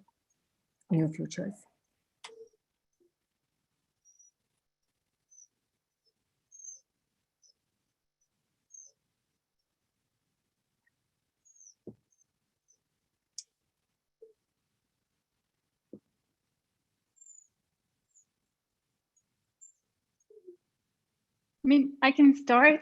Someone seems to want to. Okay, I'll speak from a very local condition. I'll say that there has been very important concessions that we saw possible in the last few months. And I think these concessions are important because they do change the imaginary of what states can and can't do, as Faranak pointed out very well in her presentation. We did see halts on evictions. We did see some limitations on foreclosures. And I think these are important because then we can say, look, it was possible. On the other hand, on the grand scheme of things, what has definitely happened in Lebanon, and we've worked on a project about that, is actually the resurgence of a very divided territory across the country, because that organization of clusters that you claim you need to prevent the disease from moving from one place to the other is the perfect thing for a segregated urban, for a segregated national territory. So what happened is that territories were closed, and we saw the exact same elements of the Lebanese civil war being deployed very quickly. And rather than a moment of hope or a recollection or change, what it really did is it precipitated very, very quickly some of the divisions that we were already seeing looming in the beginning of the financial meltdown. So political parties controlling specific territories, villages and towns being closed, political parties providing services and cleaning, and more recently now vaccines. So I'm not comfortable that I can't look at it as a hopeful moment on this end, at least.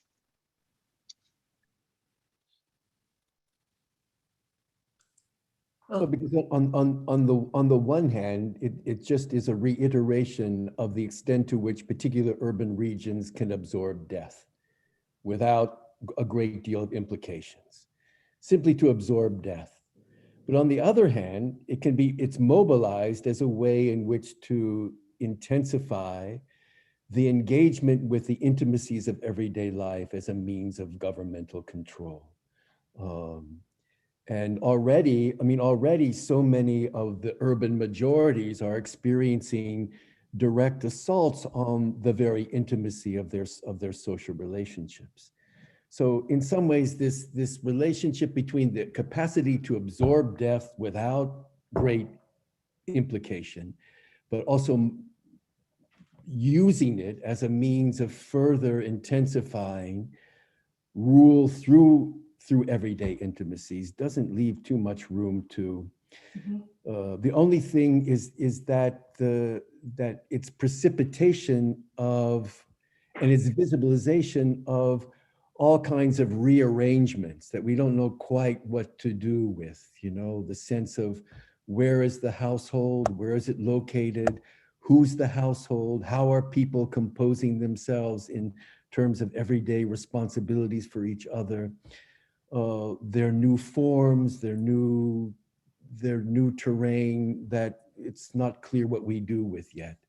They're not easily recognized by the state. They're not easily recognized by the apparatuses of control, but then they have no platform of which to ensure some kind of endurance. So yeah, we're on the cusp of some kinds of possibilities, but I'm not real hopeful that this is a time to think. I agree with Mona. Mustafa, do you want to go first? No? Well, I make my share my brief thoughts on this, and then I have to excuse myself and leave. But it's been a wonderful conversation so far, and I know that the rest of the day would be wonderful too. I try to come back later on. On this side, I guess I need to be optimist. Otherwise, it's so hard to take all of this, grimness. So I stay not optimist, saying necessarily this is a moment of new alternative, everything emerging, but at least I see the possibility that there could be new forms of organizing, of new practices of life that will emerge. So I see this that as could go either way. I mean, it is really, as I said, that it's the site of intense, contestation, a struggle, and it could lead to an alternative. I see, in the belly of the beast in US, I see how the language of socialism, the dirty word, the dirty S word, is becoming more acceptable. I see it among my students that before I had to work so hard to convince them that we need a different world, different planning. They are more open to it. So I see that a lot of this exposure that COVID has been catalyst of could lead us to something positive. I don't see it as necessarily will do that, but there is an opportunity. And I like to grab this hope, possibility of hope that there is. Thank you. We're unfortunately at time. So Farhanak, Mustafa, Abdul Malik, Mona, thank you so much. And we will continue with panel 2, which will start at noon Eastern Standard Time on decolonizing planning. It'll be moderated by Hiba Buakar. Thanks again to the panelists. Thank you. Thanks. Thanks. Thank you. Good to see you, everyone. Good to see you. Yeah. Thank you, everyone. Thank you, everyone. Yeah. Keep safe. Yeah, take good care. Yeah. Yeah. Thank you, Hiba, again for organizing this wonderful event. Yeah, thank you Yeah. so much. Yeah. It's And been thank you, wonderful. colleagues and the audience. Yeah. Thank you for the Thanks. Thanks, everyone. So this webinar will stay open even during the extended break. So you're welcome to continue the conversation that is happening in the Q&A. And we'll be back at 12 p.m. Eastern Standard Time.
Hi, Oren.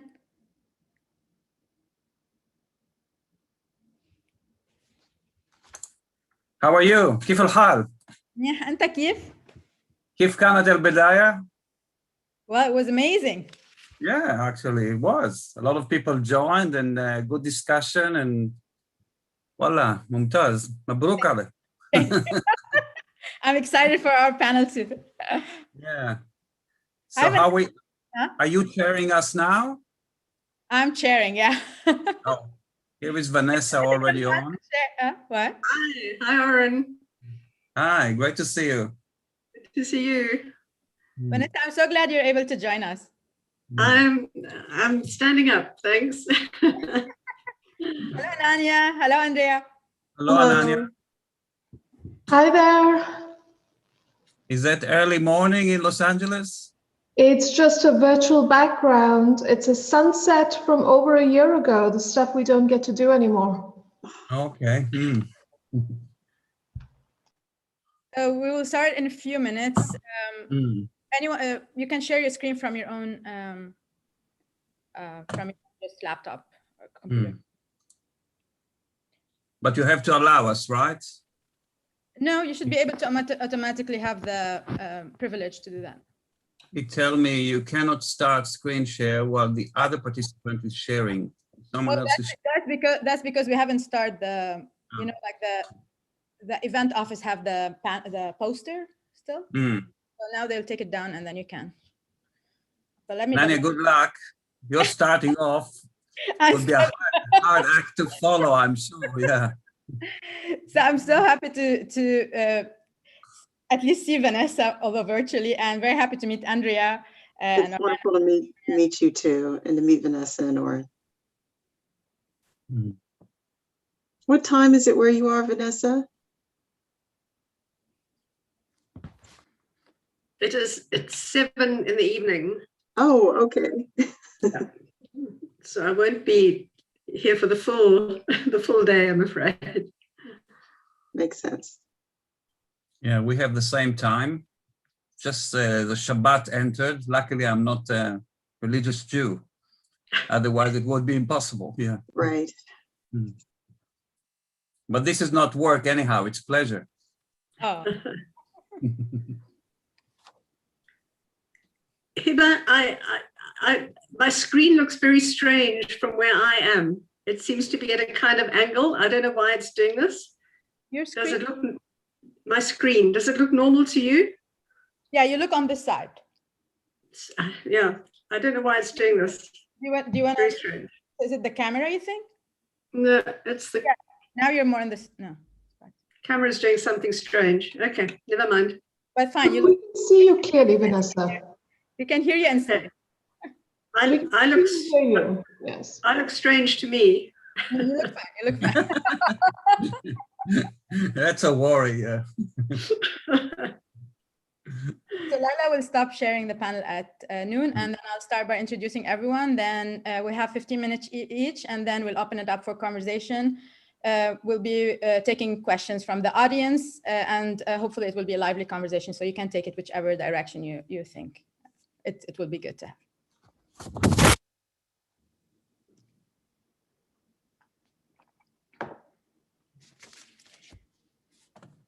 Okay, so we're gonna start. Hello, everyone. Welcome to our second panel for today, entitled Decolonizing Planning. And the panel asks the following questions. What does it mean to decolonize planning, both normatively and in practice? How do we learn from, theorize, and practice post-colonial, decolonial, and abolitionist planning while placing these movements in their proper and distinct historical and academic contexts? And given historical and ongoing realities of settler colonialism, white supremacy, economic precarity, and neoliberal inequality, and war and occupation, what role should planners play in engaging the field's histories, its dispossessed presence, and what futures could be imagined from these radical thought and practice traditions that could represent possibilities and potentials for the field to envision and inscribe socially just and contextually suited interventions? We have amazing 4 speakers today. I'm very excited. So I'm gonna introduce the 4 speakers before they start sharing their work. So our first speaker is Professor Ananya Roy, who's Professor of Planning at the University of California, Los Angeles, as well as the Director of the Institute on Inequality and Democracy.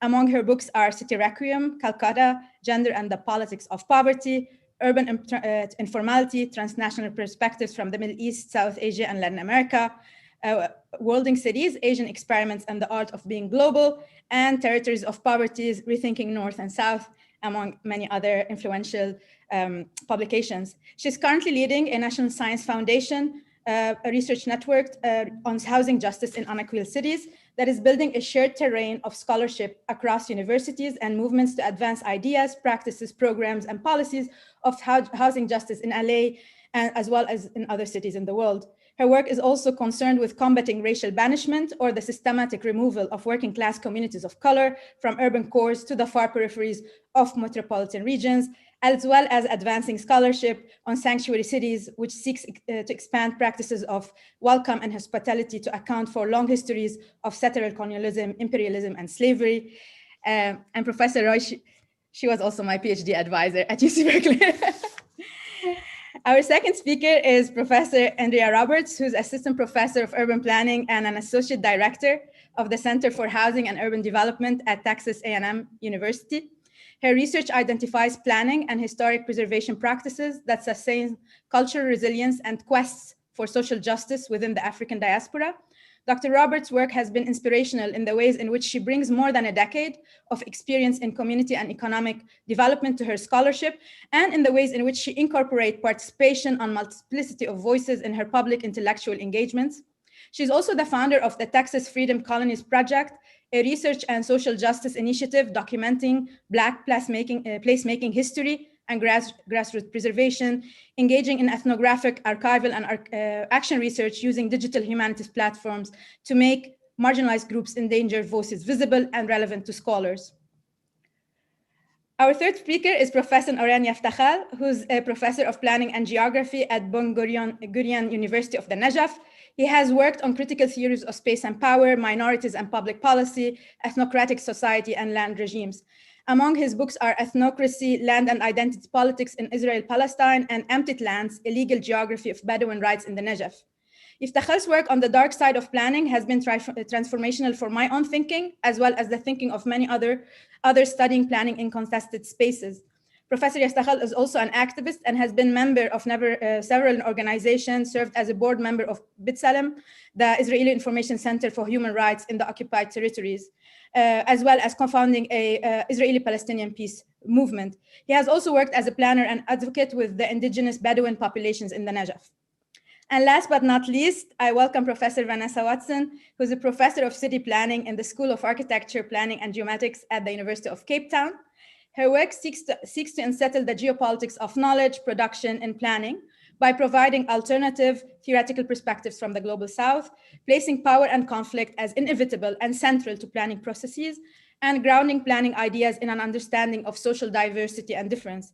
Her seminal paper on Seeing from the South, Refocusing Urban Planning on the globe's central urban issues has been foundational for all of us who think about planning from the Global South as well as the Global North. She has played a key role in setting up the Association of African Planning Schools, and that has been her concern with thinking about planning pedagogy on the African continent. I welcome all 4 of you. I'm so excited. Thank you very much for accepting for my invitation, and we'll start with Professor Roy. The floor is yours. Thank you so much, Hiba, for organizing this conference and for the invitation to be a part of it. It's a very special pleasure to be a part of this panel with Andrea, Oren, and Vanessa. I'm going to share screen, and hopefully all of you can see the screen. So my talk today is titled Planning the Post-Colony, or you can also read this as Planning in the Post-Colony. Now, the title of this panel is Decolonizing Planning, and I see that as a provocation rather than as a possibility. In other words, I use the term decolonizing with great caution because like so many other terms of critical thought, the term has come to be appropriated, depoliticized, and put into fast-paced circulation. So what does it even mean in relation to planning? It is the endurance of colonial relationalities that seems to be all around us in the worlds of knowledge making and space making that we call planning. And I want to be clear that when I talk about planning today in my talk, I am talking about the institutionality of planning. But there are, of course, many modes of planning, but I'm particularly interested in planning as an institution with uncanny proximity to state power. So what might decolonizing planning put forward for us as a provocation rather than as a possibility? Though I will talk about possibilities as well. In the Histories and Theories of Planning course that I teach each fall at UCLA, a core course for our incoming graduate students, I assigned 2 foundational essays on the decolonial imperative. These essays challenge my students, and I think they present a challenge to us gathered here today in Zoom world as well. The first is Walter Mignolo's Epistemic Disobedience, Independent Thought, and Decolonial Freedom. The second is Eve Tuck and Kay Wayne Young's Decolonization is Not a Metaphor. The epistemic privilege of which Mignolo writes, the coloniality of knowledge, continues in our academic formations. Despite fierce critique, the epistemological and methodological foundations of urban studies and planning remain committed to what George Lipsitz has called the white spatial imaginary. Many of us have now become what I call citationary alibis that nod to post-colonial or feminist thought or to Black geographies or to thinking from the South while keeping intact structures of white theory. As I argued in my talk at the Harvard GSD earlier this week, our presence in planning academia will not suffice to transform such structures.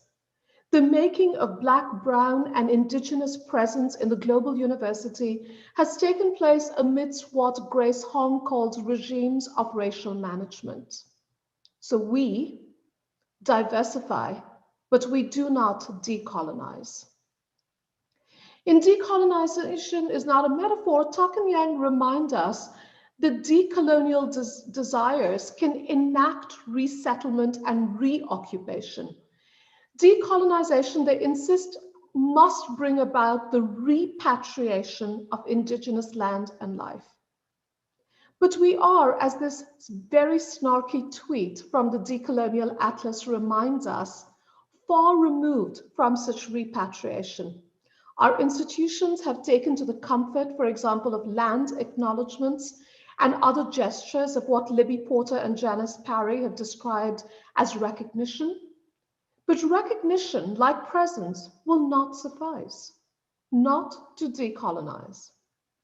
For as Tuck and Yang remind us, decolonization requires giving land back. How do we do so? From within and against land grab universities and land grab professions.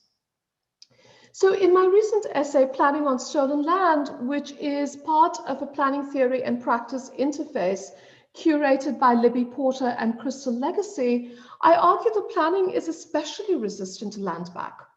That while we dabble endlessly with land use regulation, we sidestep the questions of land and property, invoking technocratic practicality, what I call the tyranny of practicality, to whitewash planning's central role in state organized violence, including the theft of land, and thus negating the imperative for land reparations. And so today, I suggest that we think about decolonizing planning not as a possibility, but rather as a provocation. And for me, the provocation requires thinking about the post-colony, especially the United States of Empire as post-colony. By this, I mean the active repositioning of the cities of the North Atlantic in the global histories of slavery, colonialism, and imperialism. But by this, I also mean attention to spatial formations that necessarily exceed the meanings that we have ascribed to the urban. The urban is the taken for granted modifier of planning. What if we were to instead, following Clyde Woods, consider plantation logics and neo-plantation planning?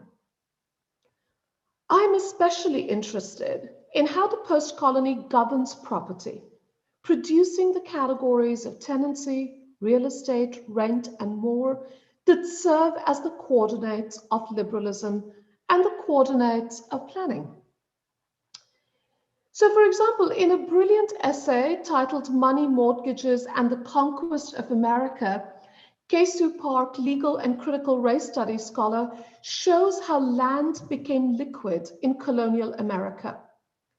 Park shows that while English property law did not treat land as chattel, settler colonists engaged in predatory lending practices to Native Americans created foreclosure as a brand new American commodity. That didn't happen in the 1980s. It happened in the 1650s and 1660s.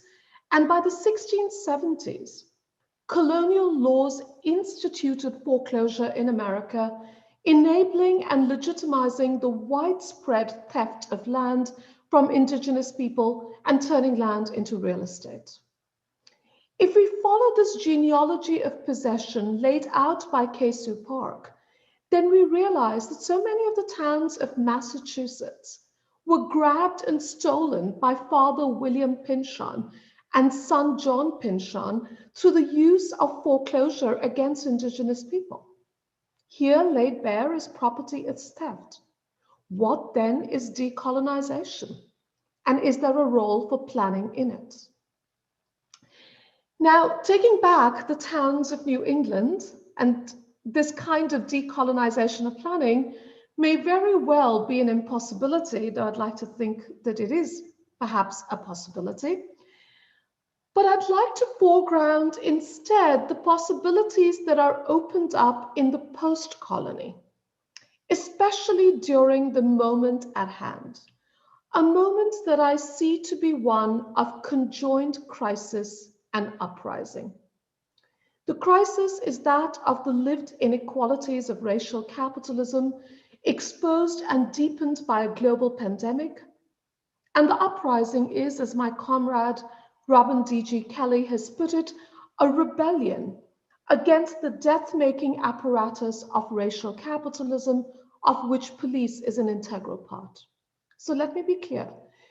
The possibilities at hand are not the decolonial freedom of which Mignolo dreams or the decolonization that Tuck and Yang demand. The possibilities are perhaps more circumscribed, but worth considering.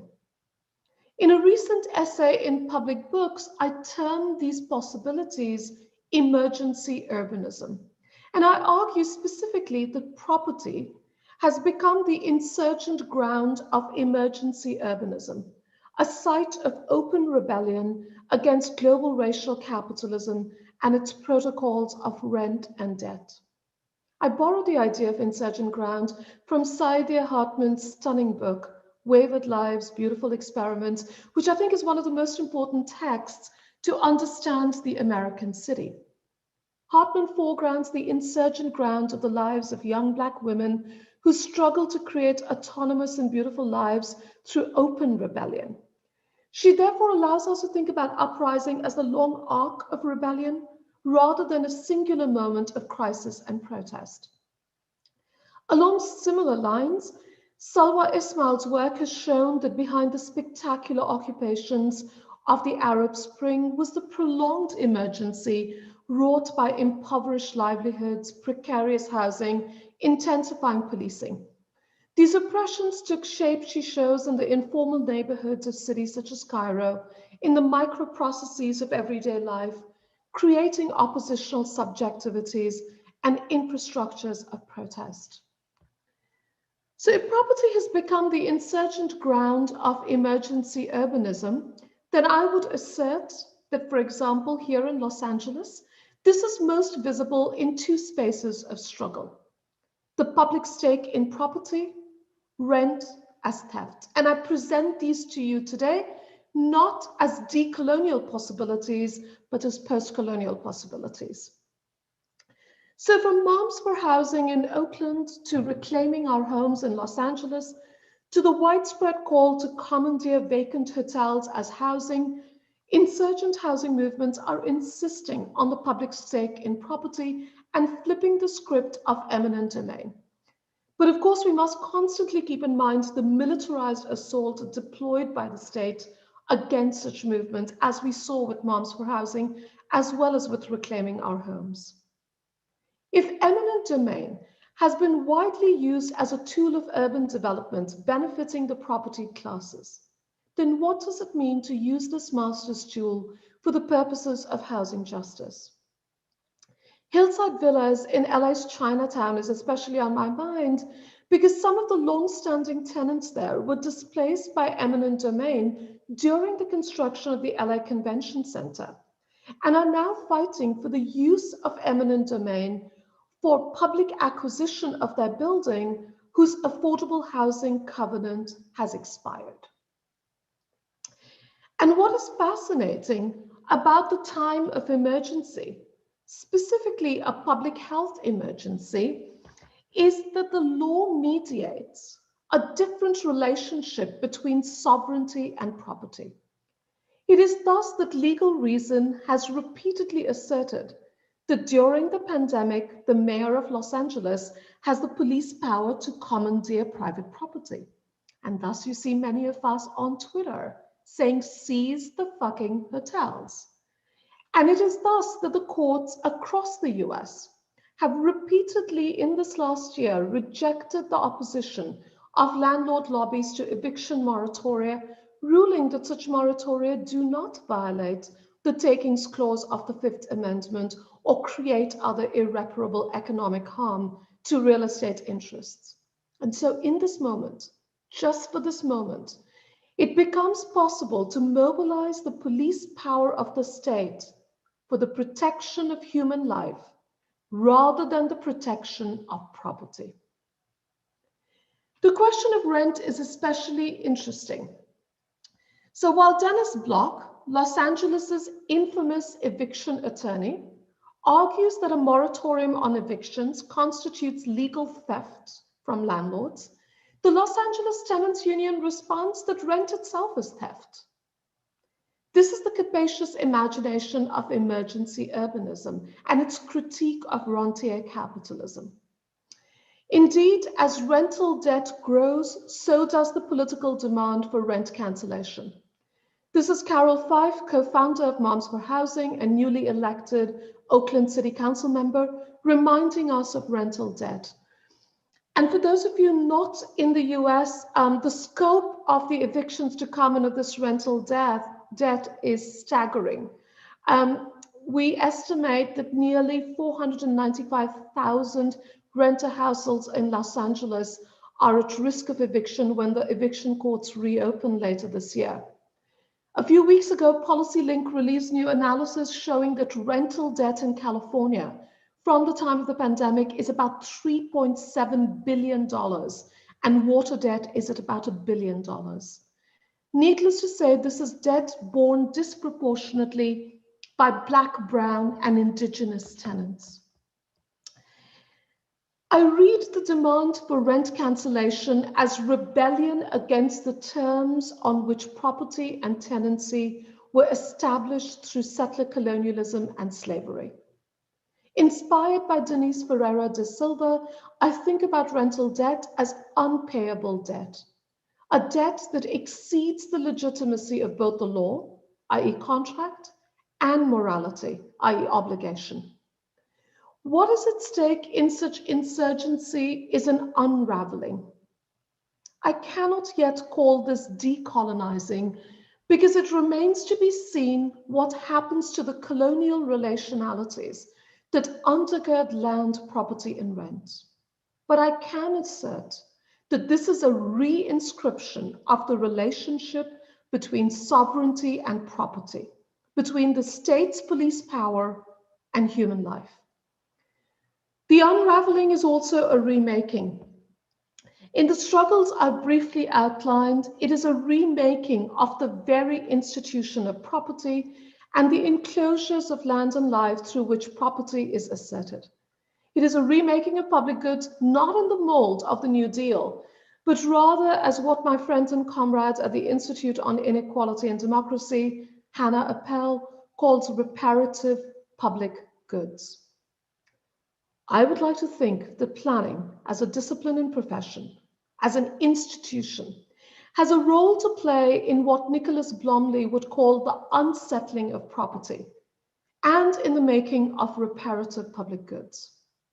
I do not know as yet if such a role is forthcoming, for the plans that are being made for the public stake in property, for rent cancellation, for unpayable debt, come from insurgent movements, especially those that planning seems to ignore or disavow.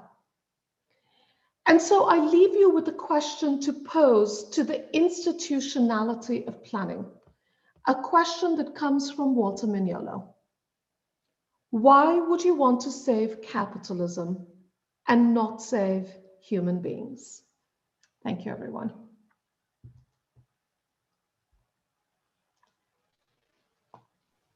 Thank you very much, Ananya, always an inspirational. Next, we'll have Dr. Roberts. Please, the floor is yours.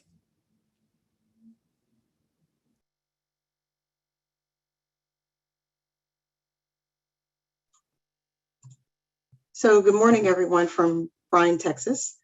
I'll be speaking to you today about historic preservation and particularly Black preservation practice as détournement for those who are French and détournement for the rest of us.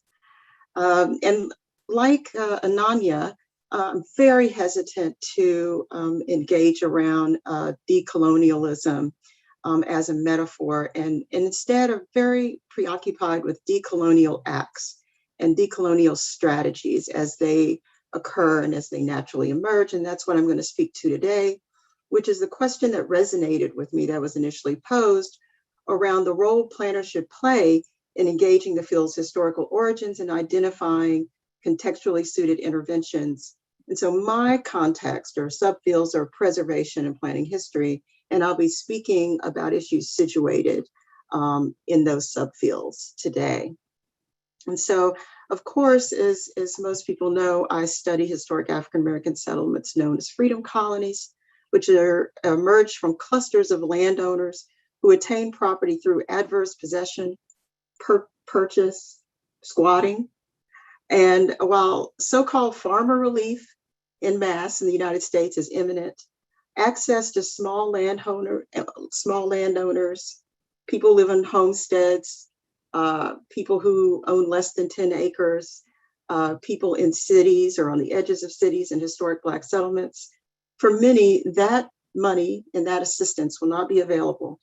And this is important because African Americans in rural areas are often land rich, cash poor, and consistently vulnerable to dispossession due to the lack of access to things such as estate planning. For example, up to 75% of Black land is held intestate. However, to access benefits of preservation, land ownership and building integrity are required. And as a result, we find that only 3% of all National Register listings actually represent Black heritage, 3%.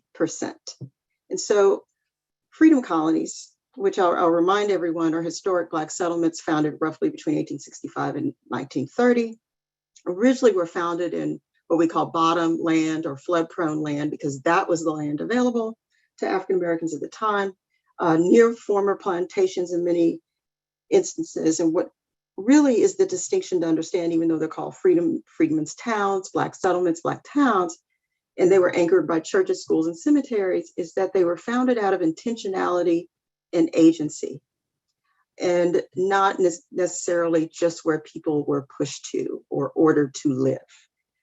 In that one time, there were more than 557 of these places, and I'll get to that number and the meaning of that number in a minute.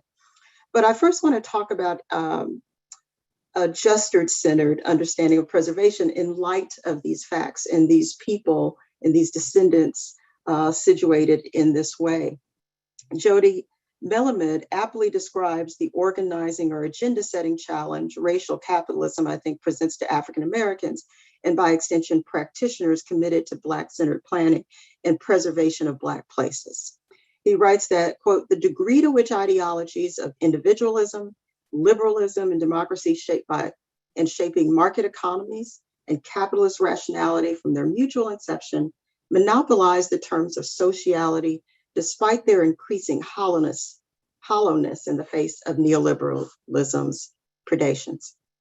So many longstanding institutions or Black relationality mediums survive, HBCUs, African American businesses, social groups, and are now at the precipice of mediating and influencing resource distribution in all Black communities through the influx of federal dollars.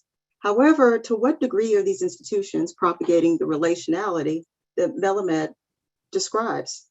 And how should preservationists facilitate a new Black relationality beyond competition, scarcity, and white assimilationist frames of Black landedness in historic space? Freedom colonies present a vehicle, I think, for understanding deternment as a transformative frame for change and preservation. Deternment meaning diversion, detour, reroute, and hijack, or otherwise turning something aside from its normal course or purpose. For example, formerly enslaved African Americans weren't included in the state's Homestead Acts, and Texas's Black codes blocked them from accessing public lands. For post-Reconstruction African Americans, the unmediated access, use, and acquisition of the land in a context absent procedures and legal validation of the right to settle was indeed a hijack. How should this inform our current practices then, considering historic preservation's troubled relationship with Black places and heritage values? And this is a text-heavy slide, so to summarize, on one column you have what Laura Jane Smith, a critical heritage scholar, calls authorized heritage or formal planning and heritage regulations in the United States.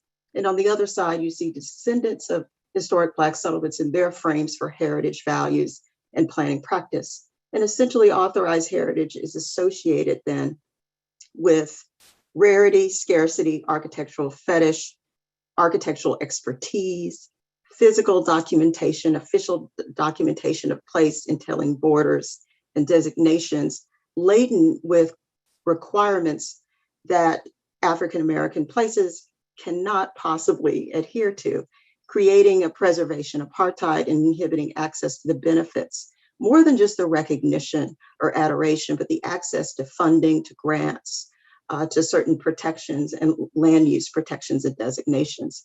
Whereas African Americans associated with these historic settlements find their documentation found in stories and memory and rituals, in tenancy in common, their decision-making among griots and elders and kinkeepers, and their preservation standards enveloped in belief and cultural practice and memory and the cultural continuity and the sacred. And so practitioners are in a position then to think about rerouting this languaging and this terminology and these frames for preservation. And the intention, or what I want to talk about, is the platforms that we can use to translate freedom colony heritage and relationality in ways that complicate cultural resource management and transportation planning in meaningful ways.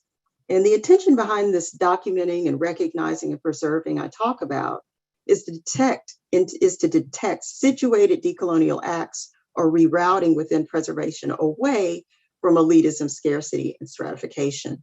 And this relationality recognizes African Americans' unique positionality vis-a-vis indigenous movements to repatriate land. Descendants of freedom colonies live in between and intersect with land coloniality and indigeneity, but are a distinct, powerful, untapped Black counterpublic that I think can facilitate the reworlding in the work of Ananya, can facilitate a reworlding of Black places and the construct of land and the construct of the historic. And so I'm going to share some examples of deternment as it manifests among descendants, as well as ways in which I've witnessed it manifest. I've documented it manifest in the way it's manifesting in my own work. And then I'm going to end with the answer to the so what question, right? What difference do the stories, the maps, or the dialogue make? And so I'll conclude with some examples of the ways I think our methods have successfully contested the tyranny of place definition and historical status that have led to the destruction of Black places, cemeteries, and inclusion in planning processes. So I'll talk about a lot of this in the context of this region, deep East Texas on the border of Louisiana, these two areas of Jasper and Newton counties. And I'll speak first about a community associated called Dixie Community in Jasper County, Texas. Jasper County, with its notorious association with the dragging death of James Byrd, you can also see is a place with a large concentration of free Black settlements. And so I'm recounting a story that I first learned from a local descendant of a settlement nearby, who led me to the grave of Richard Dick Seal, who is adjacent to that of his captor in the middle of an African-American settlement or cemetery. So when recounting Dick's life, the individual begins with his being taken under the slave master's wing, then his founding Dixie Baptist Church while still enslaved. And this story and this site figure prominently in local history and are told with a bias toward the White Seal's family. William Seal, the former White House historian, describes Richard Uncle Dick Seal as a trusted colleague of the Master Joshua. In William Seal's version, we hear of Joshua Seal being permitted to receive tutoring, and his description of Dick's free status indicates a belief that his family's treatment of Richard Seal is what made him free. William Seal writes, "My great-grandfather Joshua was a tough man, but he loved Uncle Dick like one of the family." Conversely, Freedom Colony descendants, who you see here holding the "This Place Matters" sign, who've returned to this community, have transformed the all-Black school in that community to a center for youth job enrichment and training and space for reunions and quinceañeras, and tie their community building philosophy and approach not only to Richard Seal, but also to Bobby Seal, another descendant known for his approaches to liberation and community building. And so they've deterred or hijacked the local history to sustain and catalyze a new relationality between land and space and historical significance. And more recently, they provided food and water after Winter Storm Uri to the entire region. Freedom Colony founders, when they started these communities, founded or entered a world in which the notion of their agency was absurd. So we're used to hearing about determinant as being about situationalist and being absurd or even humorous. But I don't mean to lighten the mood or to say this is about humor, but to say that instead the idea of Black colonization of space, the fact that they felt entitled to space, was so ludicrous to whites that Freedom Colony locations remained invisible for some time and disappeared. Tours with descendants reveal landscape circulation patterns their ancestors devised to territorialize freedom amidst unfreedom with a colonist confidence, while simultaneously engaged in defensive placemaking to reroute racial violence away from their communities. However, once ownership was registered at courthouses, extra-legal, legal, and violent dispossession ensued, and their cultural landscapes were erased from the legal and the public and the social record. Consequently, there are three challenges to finding, documenting, serving, working with these communities. Issues of visibility, the low population, declining built environment, access to expertise, and communities' access to knowing what is accessible to them, and vulnerability, and I mean that in the sense that there are valuable assets, valuable information that makes visible these places that is susceptible to loss due to legal precarity, financial precarity, and the information being in the minds of elders who will soon leave us. And the reason for this demise, what happened to freedom colonies, much of this is due to institutional racism, building integrity, demolition by neglect due to inability to access public funding, to access not just public funding, but banking, redlining. So we see this series of events of dispossession in several ways, which inhibit access to the benefits of historic preservation.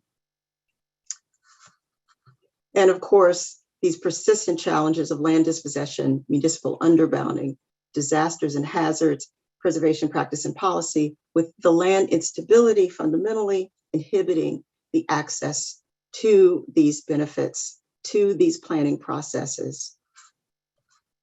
And so the Texas Freedom Colonies Project started initially in 2014 as endeavored as an educational social justice initiative to support place preservation, not just the fetishization of particular buildings or structures, but place preservation of Black settlement heritage, the grassroots preservation practice, and their placemaking history, their planning history. We do that through connecting and collecting, counter mapping and securing, and then co-creating engaged applied research in that process and as a consequence of that process. And what I want to share with you really quickly then are not just the way that we do the work writ large, but our flagship project, the Texas Freedom Colonies Atlas, which is the first statewide effort to integrate descendants into contemporary planning processes by making previously unrecorded place knowledge available to practitioners involved in infrastructure environmental review of publicly funded projects in order to overcome the perception of placelessness. For those concerned about the vulnerability of making such information visible, consider that the invisibility did not save them. It simply added to the vulnerability and they're being excised from planning processes as growth expanded into the areas that were once remote. So the project doesn't merely aggregate public data, but it fills absences. And as Rupika Rassam writes, it intervenes in the public record by, quote, fostering the production of the multiple epistemologies for digital knowledge production needed to ensure inclusion in the digital record, and in the case of preservation, the preservation record. So why an atlas? To make the stories of origin and claim to place visible, to geotag and spatialize it, increase visibility, increase agency, and make visible historical significance. And I just want to share really quickly the features. People can add to the map, they can search on the map, and they can look at the intersections of planning activity and risk with these settlements that were heretofore not visible on the map, such as Hurricane Harvey and TxDOT, or transportation planning projects that are occurring presently or in the next 5 years. And most recently, we've made it user-friendly, meaning increase the availability of images, the availability of stories in more accessible ways. And most importantly, we've been able to learn from these stories, as I said, fill the gaps in the record. The gaps in the record meaning the names of places, of people, of structures, of leaders, and the experience of these places as Black joy and not Black precarity and Black death. Another way in which the stories in our conception of these places are being rerouted. And finally, I want to speak to our most recent efforts around relationality, and that is to sustain relationality or increase it or foster it in a new way. In a COVID-dominated world, we've introduced a talk show so that we can help African-American settlement descendants connect even in the face of the pandemic. We had an individual, for example, share about the pandemic's impact on Black funerals and mourning and grieving and the access to capital needed to survive. And so I'd like to just conclude by saying that determinant or rerouting emerges in descendants' practices, stories, language, relationality, and engagement. Placemaking, keeping and remembrance, and preservation foster, I think, the potential for new relationality between governance and heritage and space and land that can encompass more than just retention, wealth accumulation, but instead seek new communal Black relationality. However, we encounter challenges in the work as many devalued their memories, doubted the veracity of their stories, and embraced Black exceptionalism that overshadowed opportunities to collaborate or connect. And so engaged dialogue, increased communication pathways for interruption, such as a more robust Section 106 consultation process in public projects, and unpacking of internalized racism must be faced to transform preservation and make planning history impactful. Thank you. Wow, thank you so much, Dr. Roberts. Thank you for all the work you do. It's also fascinating, inspirational. Next, we have Professor Yaftakhal. The floor is yours.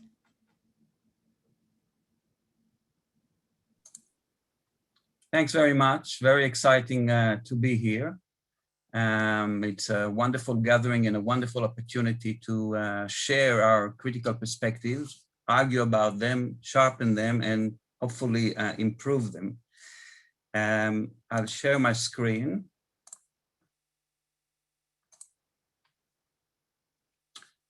And I begin again with thank you for the organizers, shukran jazilan, and shalom from Israel, Palestine. My talk actually does take seriously the challenge that you presented us, Hiba. And I'm looking at the planning and the new metropolis, whether we dare to decolonize. And of course, I share with the previous speakers and also the wonderful first panel, the incredible challenges and obstacles and the ideal of decolonize, but nonetheless, it's a movement, it's an activism, it's a frame of mind that I want to challenge. And I put a picture here of Dubai, one of the model cities of the 21st century, on which I will elaborate in a minute, just in case people wonder. This is Burj Al Arab. This is not the biggest tower in Dubai. It's only the second biggest. And you'll see later on how we treat this case, this model case of Dubai. So I think encountering present colonialities is the contemporary challenge for planning. This is already answering one of the questions that you posed. And it goes in various forms, of course. It's a project for generations, but nonetheless, first of all, it needs to be exposed, articulated, because the common knowledge is that we are in the post-colonial era. And let me try and unpack this kind of statement. So I'll start with three paradigms of urban colonialities that will just act as small windows to the issue. One of them is in Tallinn, Estonia. The other one is Beersheba, right here outside my window, and in Dubai. And I want to first emphasize the perspective, which is not from the Northwest. So far, we've heard a lot of scholars, but the focus was the United States, fair enough. But let's try and learn from other regions, other logics. And of course, the perspective from there allows us to see other movements and powers. And the three trajectories are all in situations of urban colonialities, but leading in different ways. And I think that's something that we can pinpoint our understanding how planning is involved in that. First of all, Tallinn, not a very well-known cities. In fact, all the three cities that I chose are not sort of central cities. They are not capitals, but still they are kind of models. So Tallinn was an ethnocratic city in the 1990s in the post-Soviet colonial era when it sort of managed to get its independence, Estonia, and it very much annihilated the existence of the Russian culture, the Russian planning, all the Soviet legacy, but nonetheless, half the population of Tallinn, the city, remained as Russian. They were denied citizenship. They were colonized by the new Estonian state. And in recent years, through plans, through other influences like human rights organization, the European unions, the new plans for Tallinn are moving from ethnocratic to more inclusive, more equal, yet not totally decolonized, because many of the Russians still don't have citizenship, but they are acquiring it, and they have urban citizenship. The city was sharply divided before. You see on the left the typical Soviet housing, and the new plan the master plan for Tallinn is very much focused on trying to integrate this kind of enclaves into a more unified or integrated society. This is the new plan. It has all the buzzwords. Of course, it's a little bit of jargon, sustainability, equality, inclusion, multiculturalism. But on the ground, what I found is that there's slow progress in recent years towards decolonizing what was sharply colonial relations of two groups. Now we move to Beersheba, we see another trajectory, which is a persistence of settler colonial immigrant city. And like mentioned before, we're actually sitting on tribal land of Bedouins for centuries, maybe more than a millennium. This is a typical kind of contrast between the indigenous, informal, race-based, criminalized town around Beersheba and the city, the more organized Jewish city that you can see at the background. You can see here a manifestation, unlike the Tallinn plan, a total exclusion. You see the map on the right is the metropolitan plan for Beersheba, which was approved about 6 or 7 years ago, which has a lot of agricultural reserves, all the green areas of various land uses, and the Bedouin indigenous populations are supposed to urbanize into these towns. On the left, you see the actual mapping of the aerial photos of the area. And you see how many people, more than 100,000 people, are what they call unrecognized communities, that invisible. So this is an ongoing settler colonial relation, urbanizing as it is around a metropolis, but nonetheless a very different trajectory. The sites on the ground, there is constant state violence, unprecedented level of house demolition in recent years. This is a graph that is, shooting through the ceiling. There's more than 2,000 house demolitions every year in the last 5 or 6 years, with the rise of nationalist government in Israel. You see the stats here on the right, and you also see the comparison of what Jews in the region experience, which is about 10% the number of house demolition that is among the Bedouin Arabs. So there is definitely an ongoing spatial colonialism trying to force the indigenous Bedouin Arabs into towns. But it does connect to a greater picture, I said, and I was very glad that Mona Fawaz was talking about the state as well, because as urbanists, sometimes we tend to forget that there is a power structure of the state. This is a recent report that I was co-author of from B'Tselem, as was already mentioned, and it created a lot of echoes around the world, was published in January, about the apartheid regime in general, which is an attempt to stabilize colonial relations, to actually formalize them in terms of different statuses to different populations. This is what's happening now in Israel, Palestine, and the recent scandals of the vaccine apartheid, that Israel is very fast to vaccinate its population, but not allowing or not providing the Palestinians under their control with vaccinations. Just another manifestation, but our report is dealing more with immigration and with land and with the management of violence. These are 3 recent books that I authored, and it's not really in terms of trying to promote them, but in terms of the languages. And one is in English, Empty Lands, the other one, Otzma V'Adama, is in Hebrew, and here, Al Arad Mufrara, is in Arabic. And I want to sort of project that one of the decolonizing practices is also writing in local languages, passing the knowledge to local communities, which in academia is quite rare, because English is the only language of capital, if you will. Now we move to the third window, which is Dubai. And Dubai is, a stark type of new urban colonialities, colonial relation, which is not as the old colonial relation, a state or an empire moving out, expanding, subjugating people, colonizing them, grabbing the land. But in this current era, we see the dispossessed, the subaltern, actually like magnets coming and subjugating themselves to the powers that be. But nonetheless, the relations remain colonial relations. This is why I call it urban coloniality and not urban colonialism, because it's a different geographical setting. It's inverse geographical setting. but yet the relationship of separation, hierarchy, segregation, exploitation, and most importantly, essentialization. You are marked as different, like in the colonial era, but now in the city. And it's stark in Beersheba, and it's very stark in Dubai.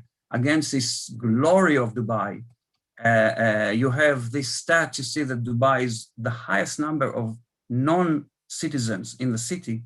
This was in 2016, but now it's actually almost 90% of the people are not even citizens.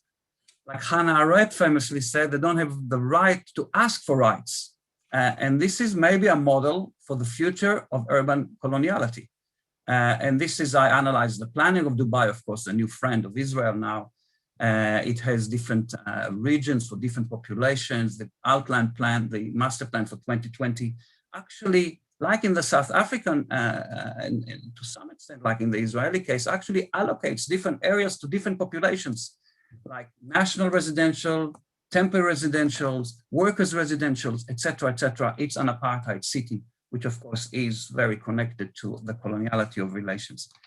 And then of course there is the dark side of it, as this article shows: no rights to the worker, no right to family, no right to land, to housing. The workers in the vast majority of the population, there is disposable, displaceable, evictable, and it's a height of exploitation and marginalization. So this is important. Knowing that I'm running out of time, but it's important to flag these three models also because Dubai is also is a fantasy. This is a recent Guardian article about Addis Ababa with a famous prime minister, a Nobel Prize laureate, saying that now Dubai is our model in Addis Ababa in Ethiopia and around the world, or Singapore, which is another example where many people have no rights in Singapore, etc. So let's think about these three models. Tallinn in this sort of trying to decolonize the relation there. Beersheba is a status quo of colonial relation, and Dubai is a new colonialities that is emerging around the world.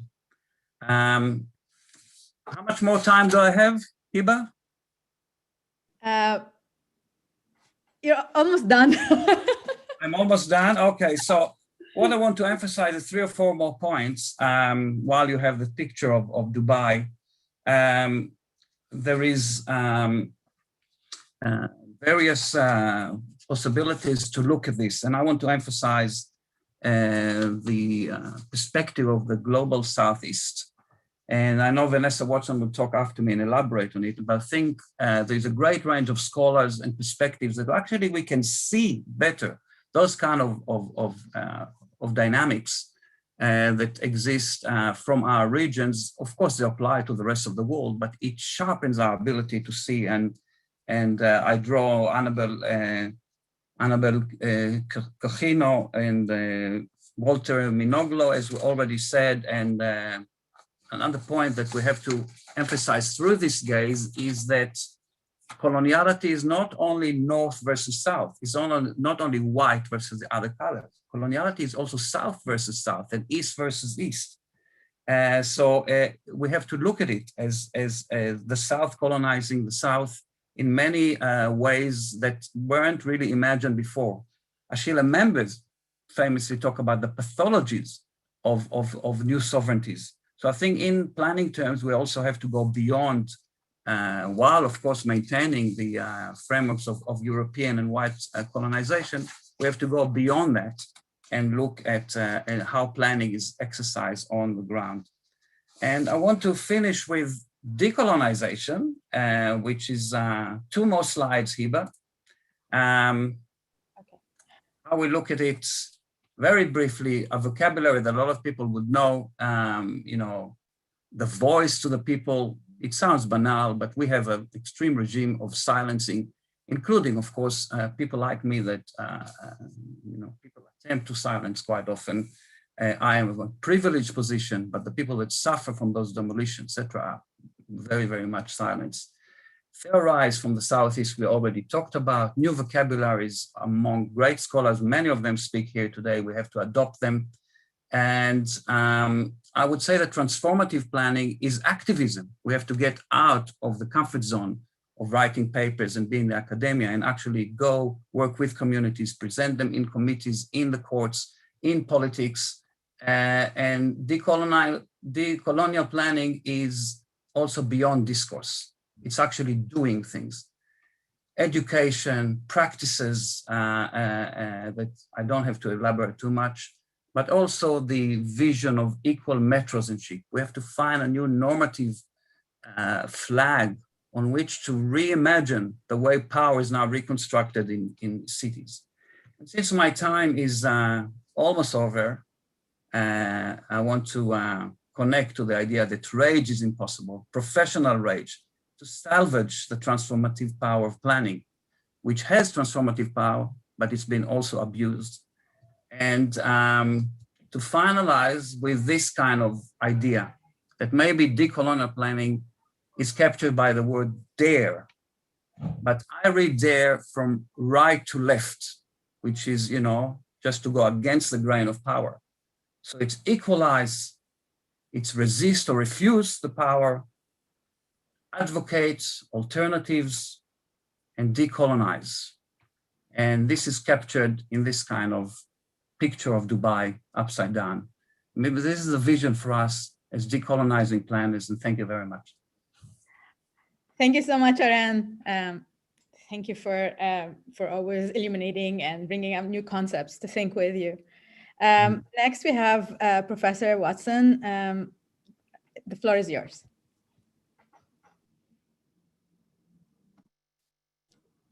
Thank you, Hiba, and thanks again for the invitation and putting together this wonderful series of panels. I don't have slides, which is probably a good thing since my screen is looking very strange. So I'm just going to talk. And I really want to make one single argument in what I'm going to say. And that is to emphasize my belief in the importance of taking place and context into account in relation to all planning concepts and practices, and in this case, the concepts of post-colonial and decolonial planning. So I really welcome the way this session has been framed, which asks for future directions, for socially just, but also contextually situated intervention. So well done, I think, on an excellent framing of these panels. So for some years, I have aligned myself with what has been called Southern or Southeast planning, the theoretical project, along with Oren and many others in the sessions today. It's a position that emerged in response to and as a critique of the historical tendencies to produce planning theories and practices based on undeclared assumptions about context, about the nature of economy, society, culture, environment, and cities, and to assume these could be universalized to all parts of the world. And many of you will be very familiar with this line of argument. But as a Southern or Southeast planning theorist, my thinking does have much in common with those strands of ideas termed decolonial, post-colonial, neocolonial, or settler colonial planning. Many parts of the global Southeast have histories and presence shaped in very different ways by colonization, as well as systems of planning, land use, and settlement inherited and shaped through processes of colonization. And we have heard much about that today. And yet I prefer to remain under the Southeast theorizing label, as I think it allows me to consider forces and factors which include, but which are also in addition to, processes of colonization. I'm going to turn briefly to the South African case to make some points about this.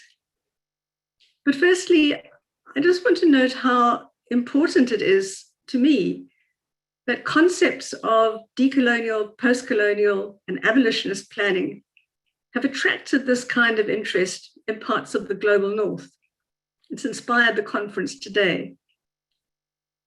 In the US particularly, planning has a very long and conservative history, with many of the usual knowledge gatekeepers resistant to the ideas of alternative ways of seeing and thinking about planning.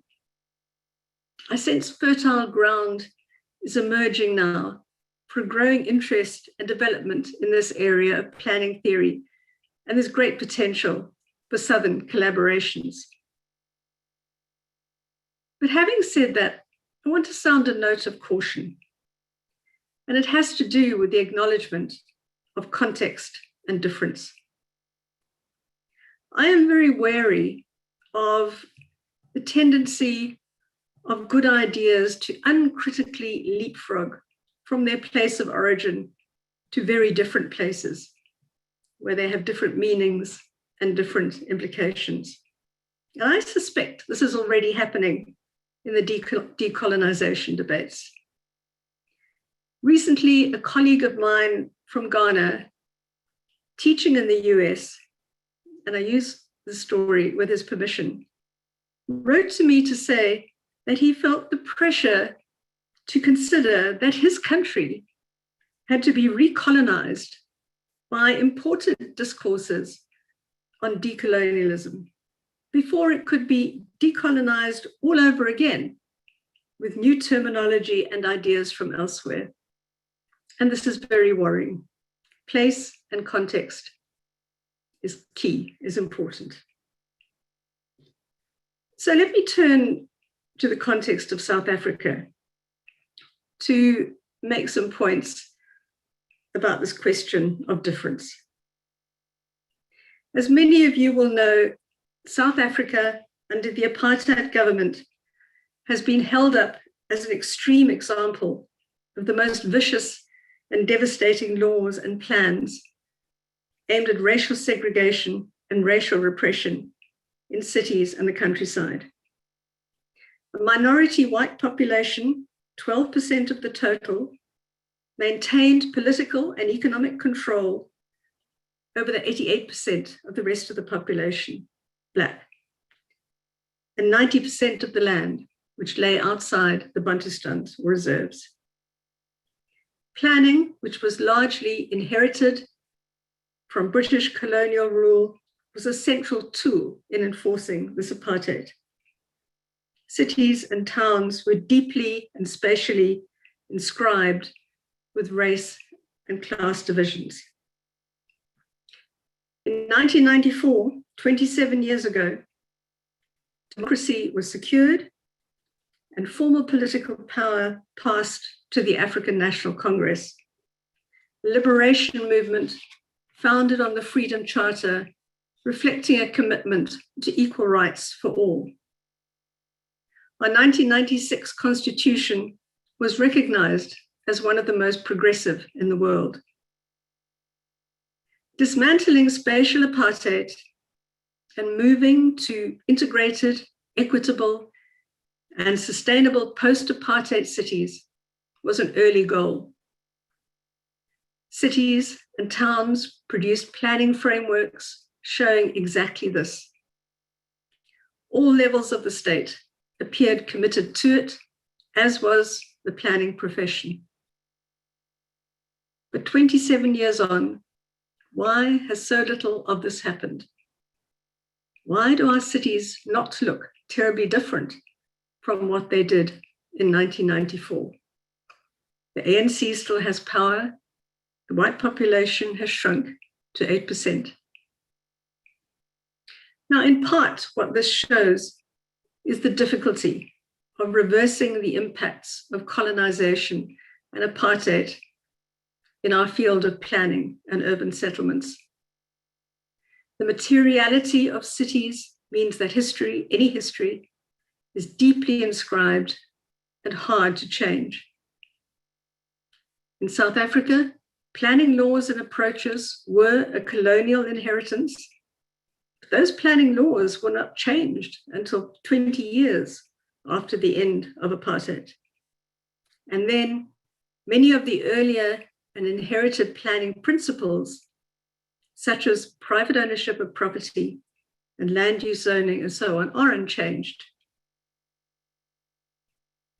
There are a number of other factors beyond the lasting impacts of colonization and apartheid, which have made it particularly hard to undo the inequalities and divides of South Africa's cities. These take on very specific form in this country and even in each city, making South Africa very different to other countries on the continent and even in the global South, and reinforcing my point that place and context are key. Very briefly, the impact of the sudden opening after 1994 of South Africa's economy to globalization and the ongoing influence of an unconstrained private sector property market has meant that class and income divides have simply reinforced earlier racial divides. The growing black middle and working class has meant that some formerly white suburbs have desegregated in some cities, but essentially the class divides remain. A land restitution process was put in place after 1994, allowing people to claim back their land. It has been glacially slow. Recently, expropriation without compensation has been allowed. We will see what that does.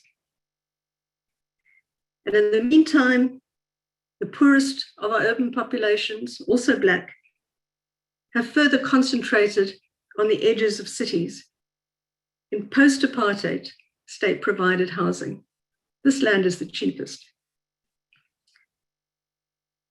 While swathes of well-located, state-owned, empty land remain undeveloped in cities for the poor. This is a failure of post-apartheid planning, of post-apartheid government, and a failure of planning. So colonization and apartheid left the democratic government of South Africa with deeply divided and exclusionary cities, underpinned by a similarly problematic planning system. But it is insufficient to suggest that decolonization of these forms and processes is all that is required in this context. Given government commitment post-1994 to a just, non-racial, and equal future for all, free of the shackles of apartheid, a change must be possible.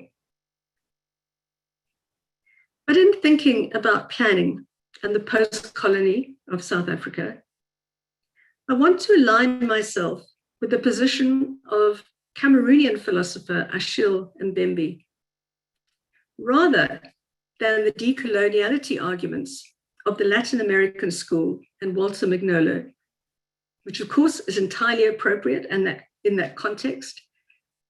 And of course, these are ideas which are brilliant and inspirational.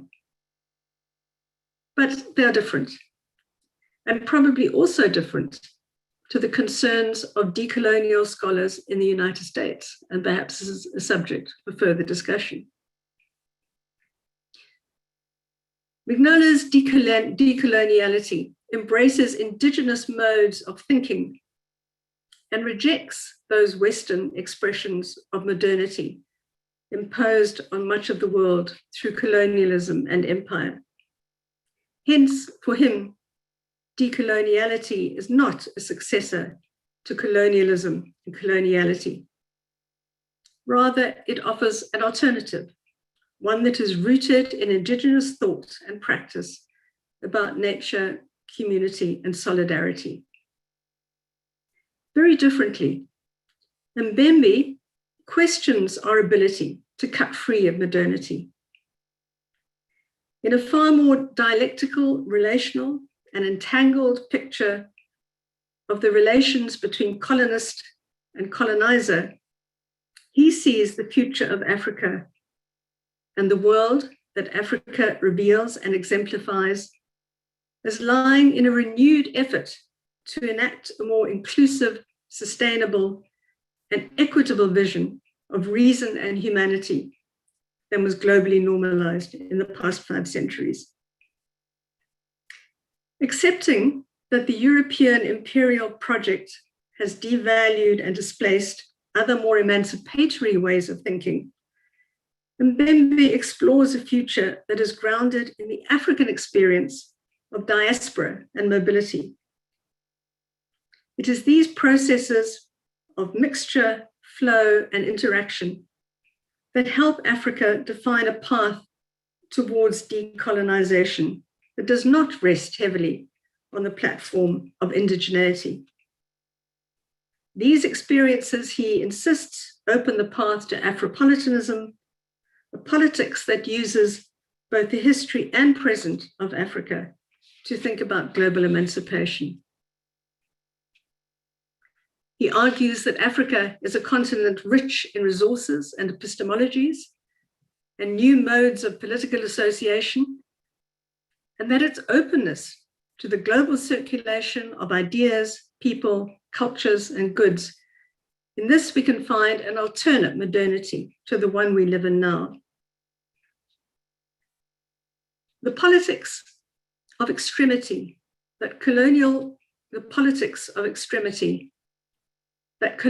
projects and subjects find themselves in, he suggests, has created new sites for invention and imagination, producing zones of hybridity in which the civilizing project of the colonial master inadvertently produces new spaces of dialogue and creativity.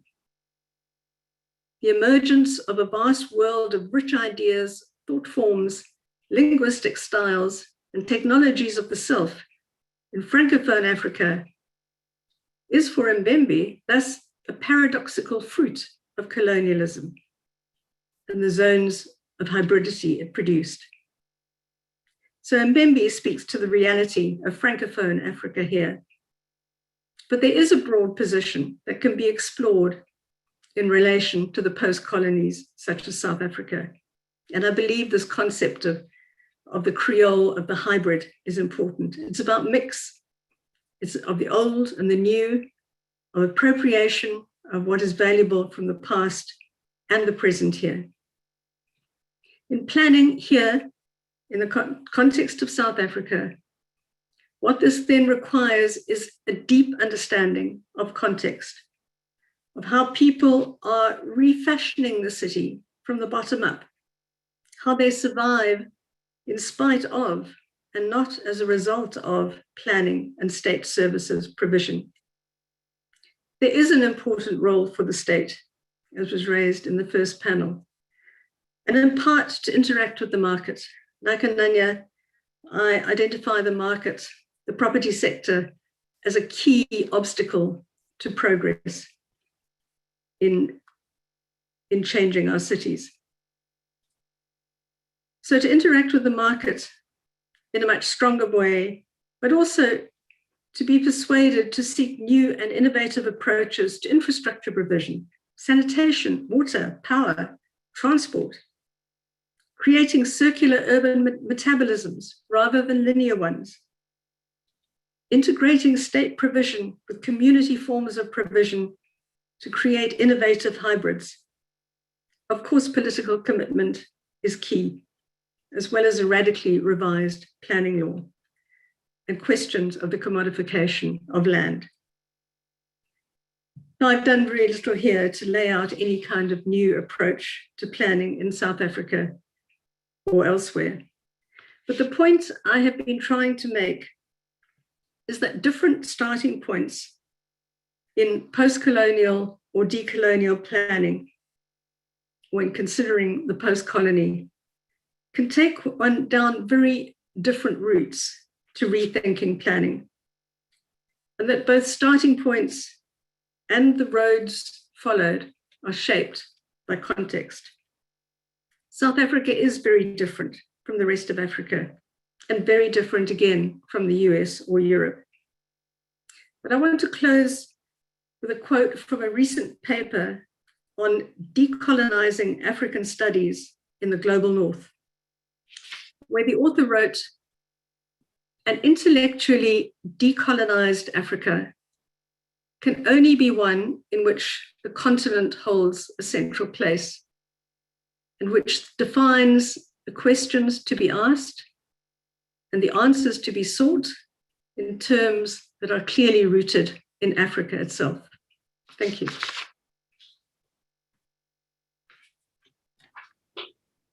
Thank you, Vanessa, for amazing food for thought and for the weaving together all the conversation we've been having.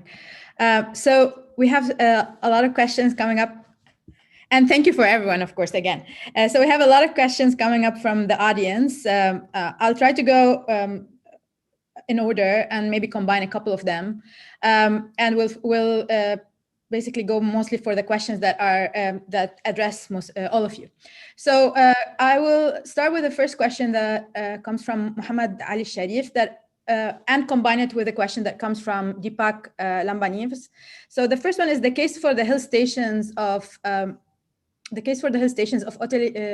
Uti and Darjeeling in India are perfect examples of land grab.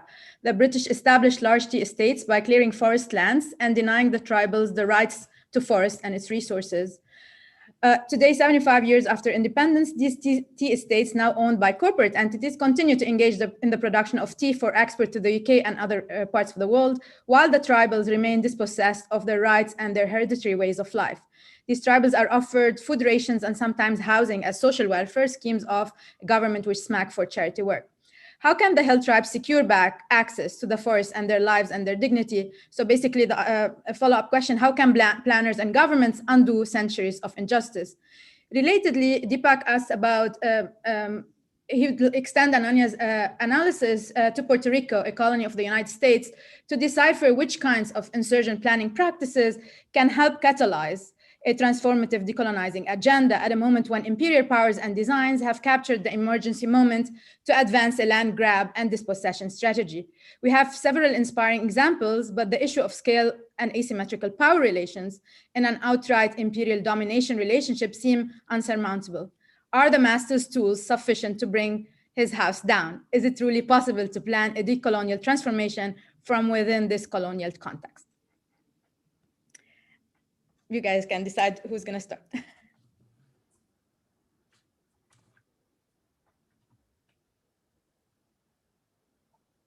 So it's basically, in a nutshell, how can planners and governments undo centuries of injustice? And can the master's tools, are they sufficient to bring the house down? I'll get us started. These are huge questions. I was just watching the expression on Andrea's face as the questions rolled out, right? So I think that the ways in which the questions are framed make a couple of points that I think we as panelists made, that of course land grabs and these colonial relationalities are not a thing of the past. They are active and present. And this is why so many of us are drawn to the idea of the post-colony, as Vanessa reminded us, rather than that while decolonial freedom might be on the horizon, I think that these post-colonial logics and these post-colonial forms of rule are alive and well in reproducing and even making new colonial relationalities. So the examples of the plantations, the tea plantations of India and of Puerto Rico can be added on to the examples, for example, that Oren gave us, right, as instantiations of these colonial relationalities. I think with both, I'm especially interested in sort of the legal apparatus that keeps in place these forms of power. So it is not at all surprising, right, that land acquisition laws and the legal apparatus that enables extraction in India, especially the extraction of natural resources, continue British systems of lawmaking and space making, right? So I'm also very interested then in those continuities and what it would mean to disrupt those continuities. I do think that in fact these remade, renewed colonial relationalities can only be undone through freedom struggles. I think that Deepak in his question suggested that already, that the master's tools will not suffice for that unraveling. But I think, therefore, that this moment of emergency that Deepak also referenced is a complex one, that at least in this hemisphere, in the North American context, it is clear that emergency urbanism is a time of renewed crisis and land grabs, but it is also a time of uprising. And I am very interested in that uprising, though as I noted at the end of my talk, I think planning as an institutionalized form of knowledge making and space making likes to disavow, in the North American context, such uprising. We see it as completely outside of legitimate ways of knowledge making and space making. And we participate, I think, in even the criminalization of such uprising. But I think that remaking that relationship between sovereignty and property, which is at stake in both these questions, can only take place not through the institutionality of things like planning, but through uprising. Andrea, Vanessa, Oren. Hi. I think the South African example is an interesting one. It was really as a result of struggle over many decades that a democratic government came into power and established a land restitution process through which people could approach a court and claim back their land. The restitution court was funded and allowed government to buy land to give back to people. It's an interesting example, and we have to ask why has it not really worked? Why has it been so slow? What we have to point to, again, Ananya, is the commodification of land and the property market. It has simply not been possible for state to sufficiently fund the restitution process to get land back to people quickly enough. So the institution is there, the intention is there. What is blocking it? It's back to property, and it's back to commodification of land. But it's possible. Andrea, do you want to go? I just wanted to say really quickly that when I think about this in the American context, and it somewhat had to do with what Ananya was saying about criminalization, is that this is when I think about what works or what has potential is abolitionist planning, that frame, because the criminalization piece, there's not just the monetization of land, there's the monetization of people and bodies. And abolitionist planning and planners have an opportunity and have looked at ways in which we can decriminalize, we can shift large budgets away from policing. And while this is it's a somewhat different answer, a different question when you're talking about what has the possibility and what is borne fruit, especially in this context, I think that's when the shift to the abolitionist frame for planners becomes something tangible and viable in terms of some kind of progress. That's all I wanted to say. Yeah, I also think it's a $1 million question. But I see planning, like most policy areas and endeavors of collective organization, as a field of struggle. And it's a field of struggle. We have particular negotiations, struggles, demonstrations, and what are the tools in our toolkit? One of the tools in our toolkit is a conceptualization, is how we actually articulate the situation. I recently wrote an article about vertical versus horizontal terminology. What is the landscape of our articulation?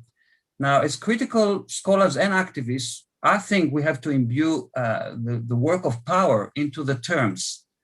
And I think the coloniality of planning actually does that. It highlights the idea that colonial type relations, right, of expansion, domination, exploitation, and essentialization, keeping you together and apart all the time. You're part of the same system, but you are lower in your status. I think this is one of the tools that we have, is to articulate it, and then of course to struggle against it with our students, with our communities, with all kind of possibilities that exist. And let's not forget that colonialism is illegal. It's a crime. It's a crime against humanity if we talk about international law. Now we have to import that to the city. And this is why I want to ask Vanessa, for example. I mean, you talk about a liberal state, but I was talking about urban citizenship. Urban citizenship translates nowadays in the 21st century, sometimes more importantly than state citizenship. And inside cities, in particular metro areas, you can have colonial type relation. Well, it's not colonialism, but coloniality of the powers that keep millions of people in the Mitchell Plains without proper planning, without proper facilities, with the constant danger of being evicted, right? So I wasn't quite sure why, was the aversion of using this kind of terms. Well, of course, it's not alone. We're talking about a multitude of factors, but I think it is a good discourse to highlight the oppression that exists in planning and to challenge the planners that on the face of it, of course, are all committed like to equality, prosperity, equity. So this is our role, I think, to highlight it, to expose it, and to struggle against it. Thank you so much. There are another set of questions from Janice Berry and a couple other that I think we can, basically and I read the part from Janice Berry, but also speaks to other questions. She's wondering if the panelists might reflect further on what decolonization demands of planning theory and what more work we need to do in terms of pulling out differences between settler colonialism, new colonialism, post-colonialism, etc. Just some of what the terms Vanessa Watson used in her comments, and to think about context. And so do we need to be careful about using the term decolonization too broadly? And I think it's interesting because each one of you have a different stand about what, and I think it points to the fact that we don't have a one definition, which is good, of what decolonial mean and decolonizing mean. And I think each one of you have a different stand about what decolonial mean. And I think that speaks, maybe these questions are speaking and asking you maybe to more expand on that, the differences and maybe what we're looking for when we talk about that, if we want to look for decolonial planning.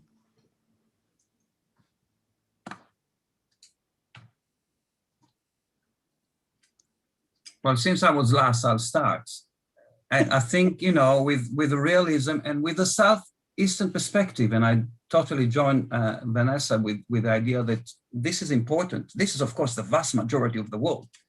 The West that produces most of the knowledge is it's less than a fifth of the world. Let's remember where we are. We are the majority, right? But from there also come different perspectives, different cosmologies, if you like.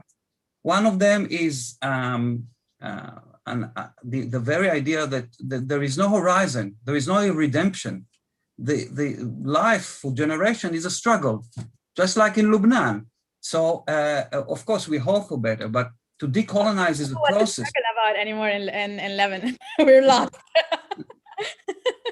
But there is the experience of generations is so much so that it's a very Western or Northern perspective. That you can actually reach a solution, that you actually can reach some kind of an ideal of a utopia in the everyday, in the shades of gray of life. I think decolonizing is a project. It's a project that will never be complete because there will always be new colonizations. I had one slide that I didn't have time to show, as usual. I'll sneak it in the Q&As.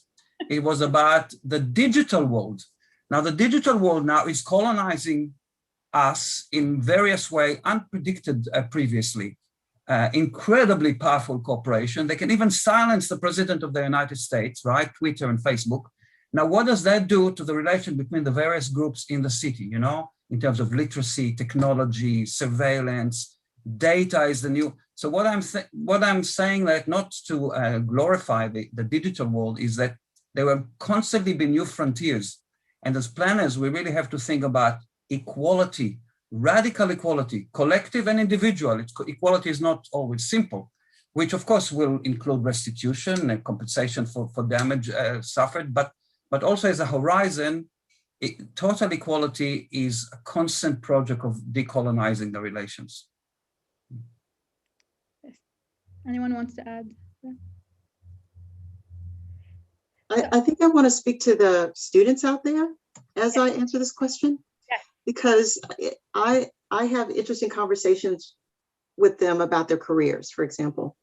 And so as we talk about what planners are capable of doing and how they're supposed to be thinking and acting in a decolonial way and what does it all mean, for a lot of them, they don't anticipate necessarily going into work in a system, to necessarily go and work in a government. And I'm wondering how much we are preparing people, these young people who are going out into planning, ready to change the world, who don't anticipate that that means I have to go and change an institution.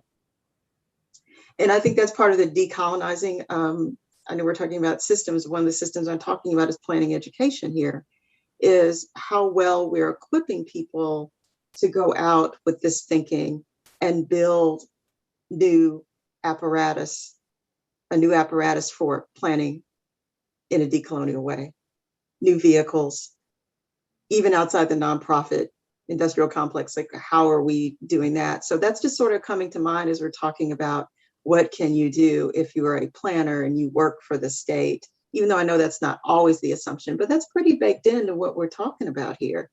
And so I would say that we have some serious things to consider in planning education around how much we're preparing people to, you know, pass the AICP and then go out there and have this career, and then how much we're also preparing them to tear things down.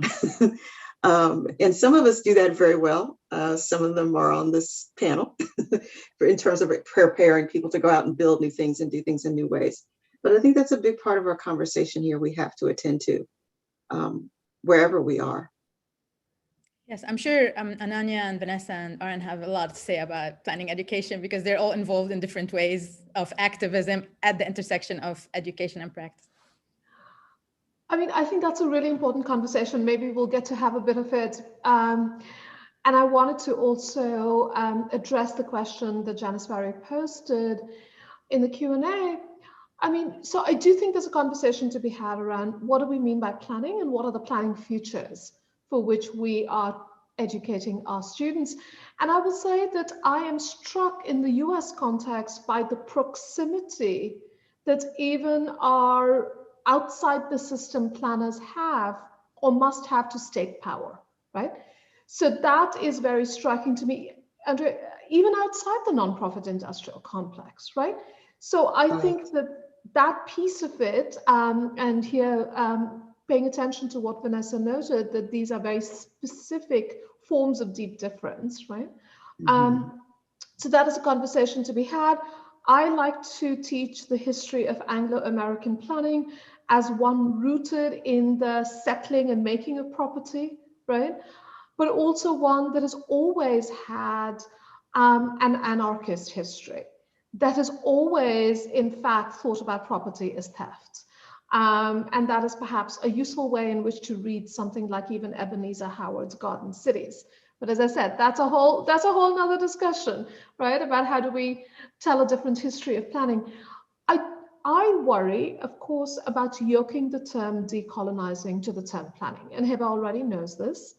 I worry because more broadly, particularly Indigenous studies scholars have expressed great concern about the way in which the term decolonizing is now in circulation, especially in North America, right? And the ways in which that term runs the risk then of whitewashing quite violent, ongoing relationships of land grab.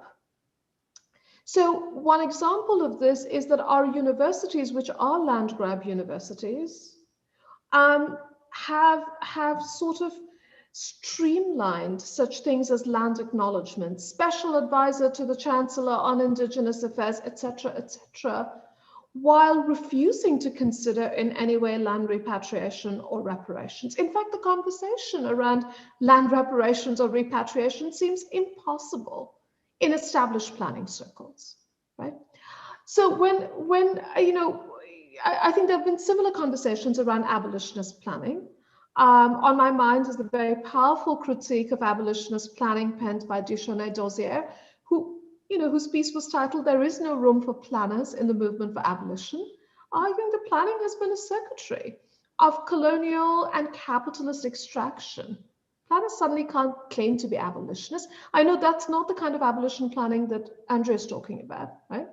And I think Duchesne made the argument about insurgent planners and their role. But I do think that planning, like any other form of institutionality, likes to appropriate criticality and make it its own, right? And I think that's what I want to push against. So that if we are to think about decolonizing planning, it's not just about the decolonizing of knowledge. It's not just about the use of a different language. It is about undoing the land property, propertization relationships that have made this settler, slaveholder, imperial democracy that is the US.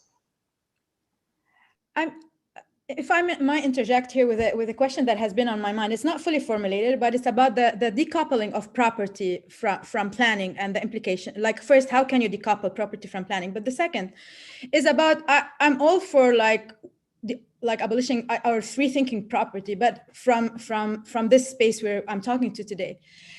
But at the same time, I'm wondering about all the Palestinians and the Black families that Andrea was talking about that are actually, they are very much wanting for the property to legitimate and to rethink about how they were dispossessed and for equal redistribution of wealth, for reparation, for etc. So how can you tell people, I mean, that's why I think this is a great conversation, because you cannot generalize, because while here, the capitalization, the real estate, the dispossession, the land grab requires us to decouple property from any kind of social justice initiatives. I think in other places of the world, like for example, Palestinians living under the state of Israel would argue differently for property. They still hold the keys wherever they go decades after they have left, or Black families who have been gentrified, or Indigenous people who had been dispossessed. And so I wonder if you can just briefly talk to this question that I always, when I talk to my students about, like, property is at the heart of our problems, but then at the same time, I think about all the other people who are holding the keys in different parts of the world, yearning for that property that they will expel under all sorts of colonial institutions. I'm so glad you brought that up, Hiba, because that's essentially, what I was wrestling or beginning to wrestle with within a 15-minute period, which is the question of property for African Americans and how intertwined the idea of owning property is about owning oneself, because we were property.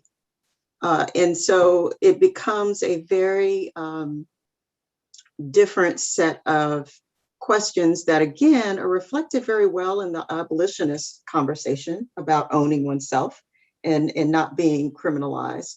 But the decolonial question is very complicated. And I guess what I'm looking for, or what I'm exploring in my talk, is this new relationality with land, or reclaiming the aspects of relationality we have with land and self-governance in a way that doesn't merely mimic the colonial.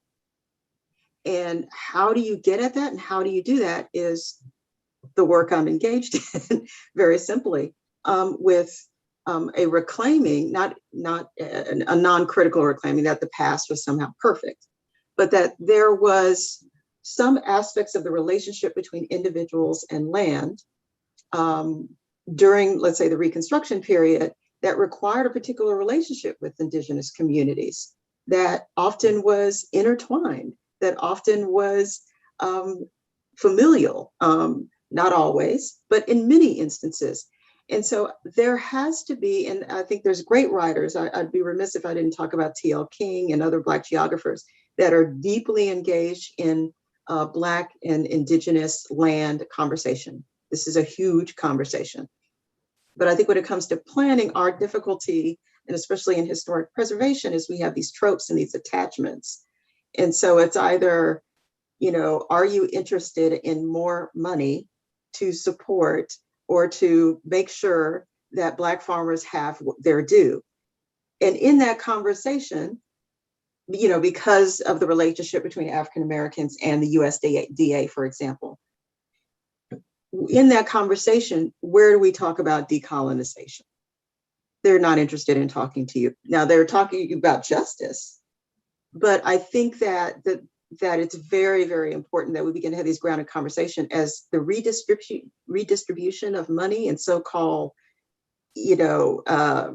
addressing poverty and all of that is going to be in our orbit very soon as this 1.9 trillion gets out there. And if we are in this conversation we are now and not engaged with what that is about to do and where that money will go, then this conversation might as well never have existed, because it's going to change the dynamic between certain African-American parts of the African-American community who will be able to attain that money and use it in certain ways. If we're not looking at this fundamental relationality internalization of some of those ideas about sovereignty and land that are colonial, are complicit with the colonial, right? Thank you. Anyone else? Aaron, you're muted.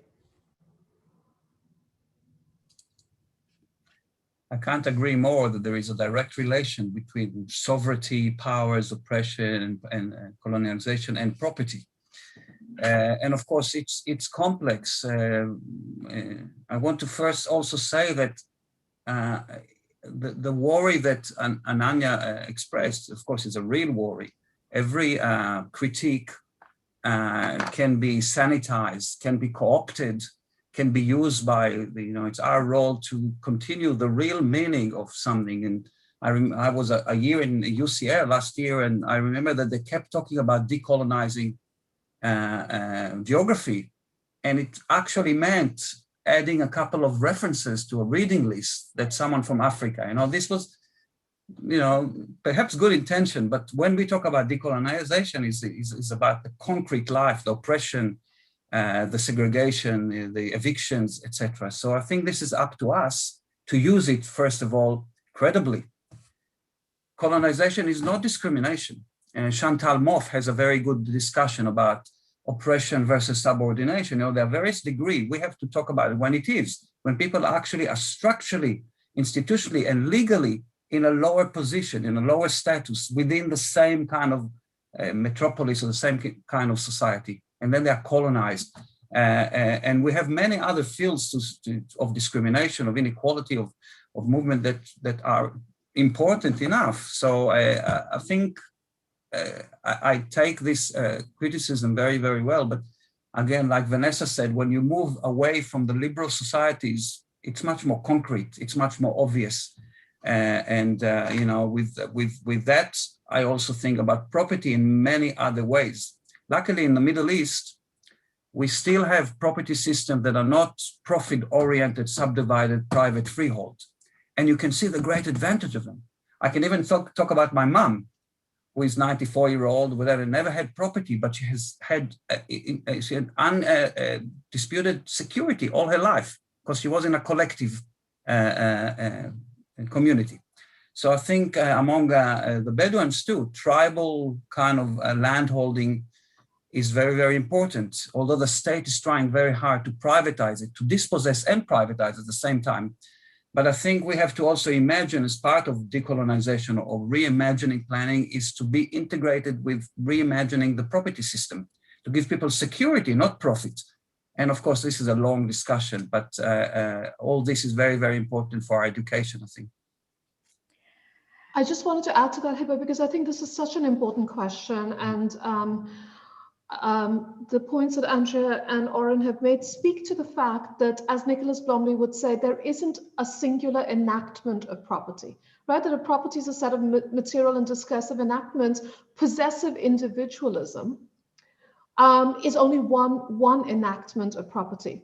So in the movements in LA, whose work I foregrounded, in the reclaiming movement, in sort of the tenant union movement and the argument around rent is theft, what is very much at stake is a rethinking of those property relations that make up the US as a post-colony, right? And it's not just about the decommodification of land and housing. I think that's one piece of it. What is social rent in relation to the social wage? But this is about, precisely as Andrea was saying, what does it mean then to make an argument about place and belonging and memory that is not tied to possessive individualism? And I will say that I know Libby Porter is speaking later today. This is something that Libby Porter pointed out a while ago, that some of these claims makings take place in the language and in the framework of possessory recognizability.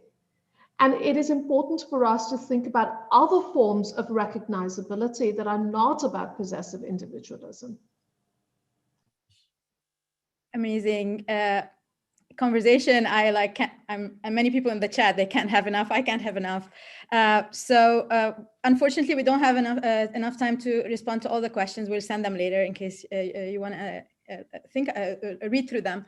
I want to thank you all again for this amazing conversation, for the food for thought, for giving us, for energizing us again. It's been a pleasure. And we reconvene at 3 p.m. EST time, Eastern New York time, basically, with another panel 3 on rethinking planning from the margins, with again, another set of amazing scholars, Teresa Caldera, Akira Rodriguez, James Spencer, Libby Porter, and moderated by Dalia Wandel from MIT. Thank you again so much. Thank you, Ananya. Thank you, Andrea. Thank you, Aaron. Thank you, Vanessa. And hope next time we meet in person. Bye. I'll see everyone at 3.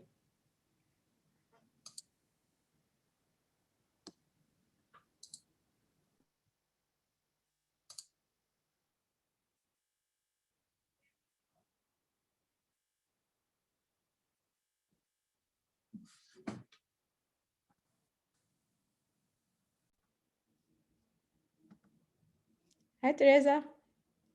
You good? I can't hear you. You're on mute. I'm just trying my camera here. I'll see you amazing, Hiba. Well done. Very good. Thank you. Thank you. Thank you. I'll see you in a bit. See you in a bit.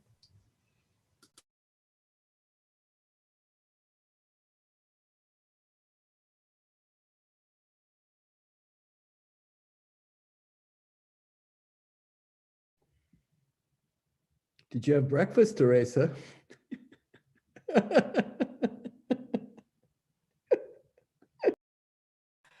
What about you? I haven't. I'm gonna eat something now. How are you? I'm okay. I'm okay. Yeah. Was good. I liked your talk. Yeah. Okay. Laila is reminding us that everyone in the audience can hear the conversation, which I don't think you guys mind. Okay. Bye. Okay. Malik. Yeah. Hi. Hey, Hiba. Good to see you.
Hi, Dahlia. Hi, Hiba.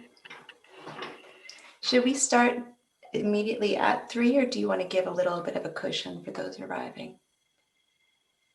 I mean, by the time the intro just happen and stuff, it will be fine, I think. All right, sounds good.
Hi.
So I'm just going to say hello and thank you and welcome. Dahlia will be leading the session, but I'm grateful.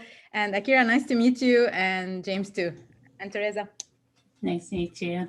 And Libby, I haven't seen Libby, but yeah. Thanks, happy to Looking be here. forward for the panel. Thank you again. Hello, everyone. Lovely to see you. Hi. Hi. Hi, everybody. Hope you're all well. Thanks Doing for well. getting up early in the morning for us, Libby. Yes. That's all part of the deal.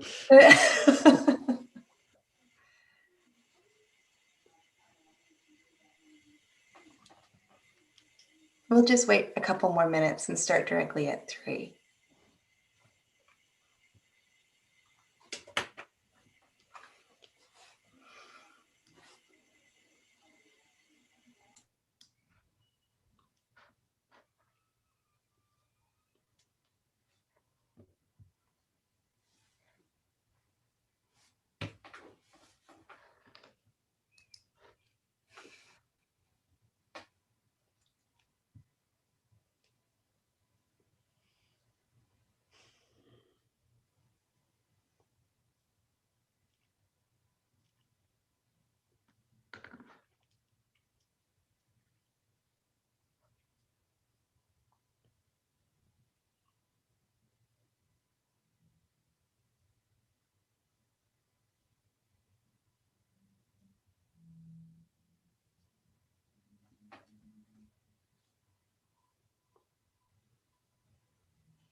Okay, I think we can get started.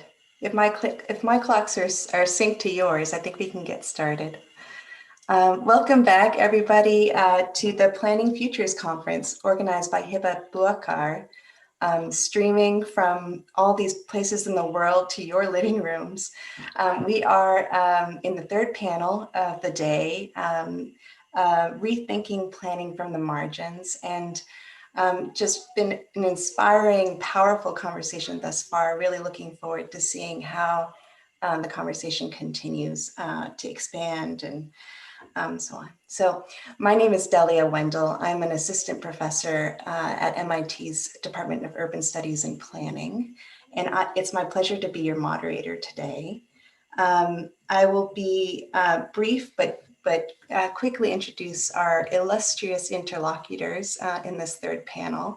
And I will begin with Teresa Caldera, who is an anthropologist and professor of urban planning at the University of California, Berkeley. Many of you no doubt know Professor Caldera's groundbreaking book, City of Walls, which looked at forms of segregation shaping the urban rich and poor on the peripheries and fortified enclaves of Sao Paulo, Brazil. Professor Caldera's current research projects are focused on new forms of urban citizenship and collective life across 4 cities in the Global South, rights claims in the context of peripheral urbanization, and how artistic expression bears on our conceptualization of democratic public space. Welcome, Teresa. We will next hear from Akira Drake Rodriguez, who is an assistant professor of city and regional planning at the University of Pennsylvania. Professor Rodriguez's work and research examines the ways that disenfranchised groups make claims on urban spaces to access and sustain forms of political power. Her framing of urban planning politics in this way is critical, I think. It highlights the continued marginalization of minority groups through urban policies that defund affordable housing and public institutions, while it at the same time supports militarized police forces. Her book, Diverging Space for Deviance, is a study on the politics of public housing in Atlanta and is forthcoming, I think, in just a few months. Our next speaker will be James Wynne H. Spencer, who is Vice Provost and Dean of the Graduate School, as well as Professor of Urban and Regional Planning at Louisiana State University.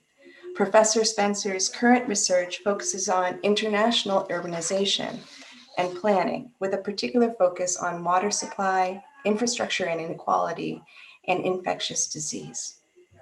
Much of his research and planning practice has been focused in Southeast Asia, and his 2014 book, Global Urbanization, tracks the everyday experiences and transnational dependencies of globalization in a comparative study across global North and South cities. And last, but certainly not least, we will hear from Libby Porter, who is a professor of sustainability and urban planning and Vice Chancellor's Principal Research Fellow at RMIT University in Melbourne. Professor Porter leads research on the politics of urban land, marginalized property rights and dispossession, critical urban governance, and decolonizing urban planning. Of her many generative areas of research, her work related to unlearning the colonial cultures of planning from an Indigenous rights and history perspective is critical, I think, to a conference such as this that helps to locate conversations coming from that perspective. Professor Porter's most recent work in that regard is the co-authored book, Planning in Indigenous Australia, From Imperial Foundations to Post-Colonial Futures. Thank you all for being here and sharing your reflections on planning from the margins. To everyone joining in, do add your questions to the chat and I'll do my best to facilitate the Q&A that comes after. But we will hear from the speakers in that order. And my last task before I hand over the virtual floor will be to kind of center a little bit some of the questions driving discussion in this panel. So our collective task is to rethink planning from the margins, conceiving of the quote unquote margins as both places and also positions of power, exclusion, and neglect.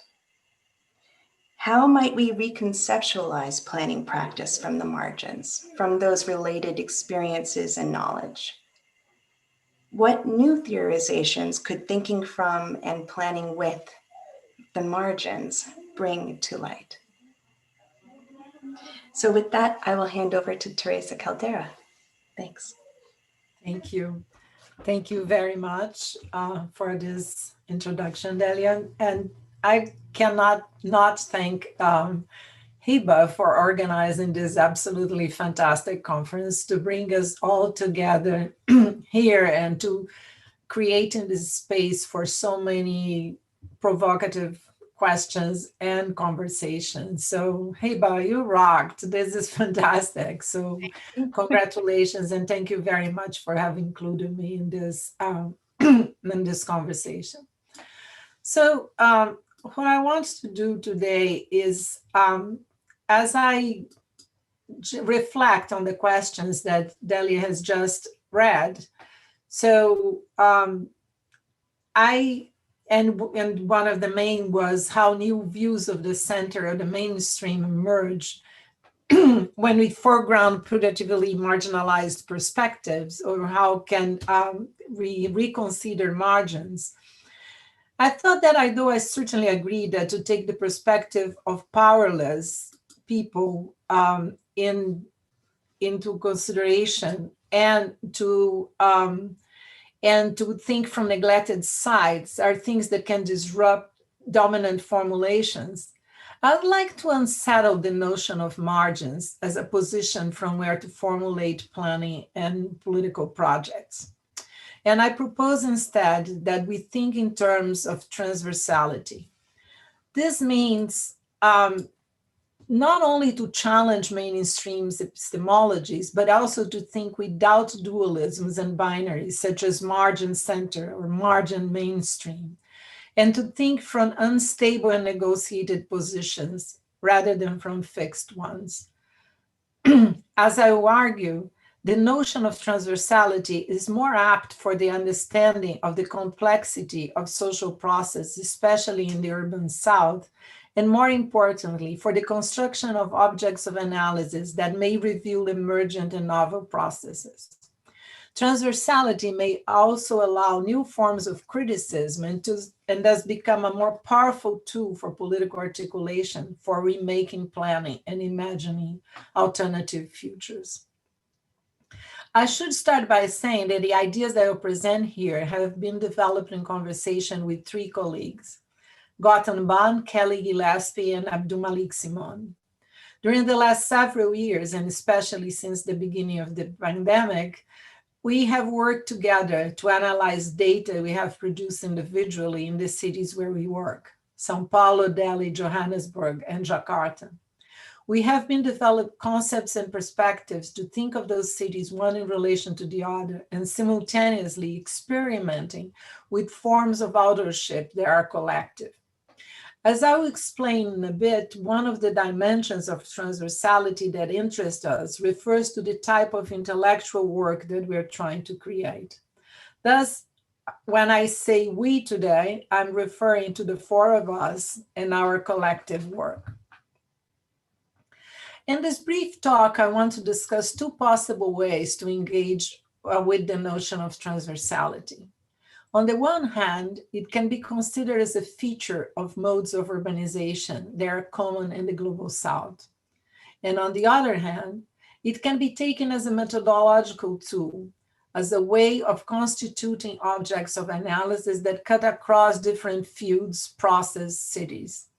From both perspectives, to think in terms of transversality can offer insights for politics and for planning practices. Let me start with the first perspective.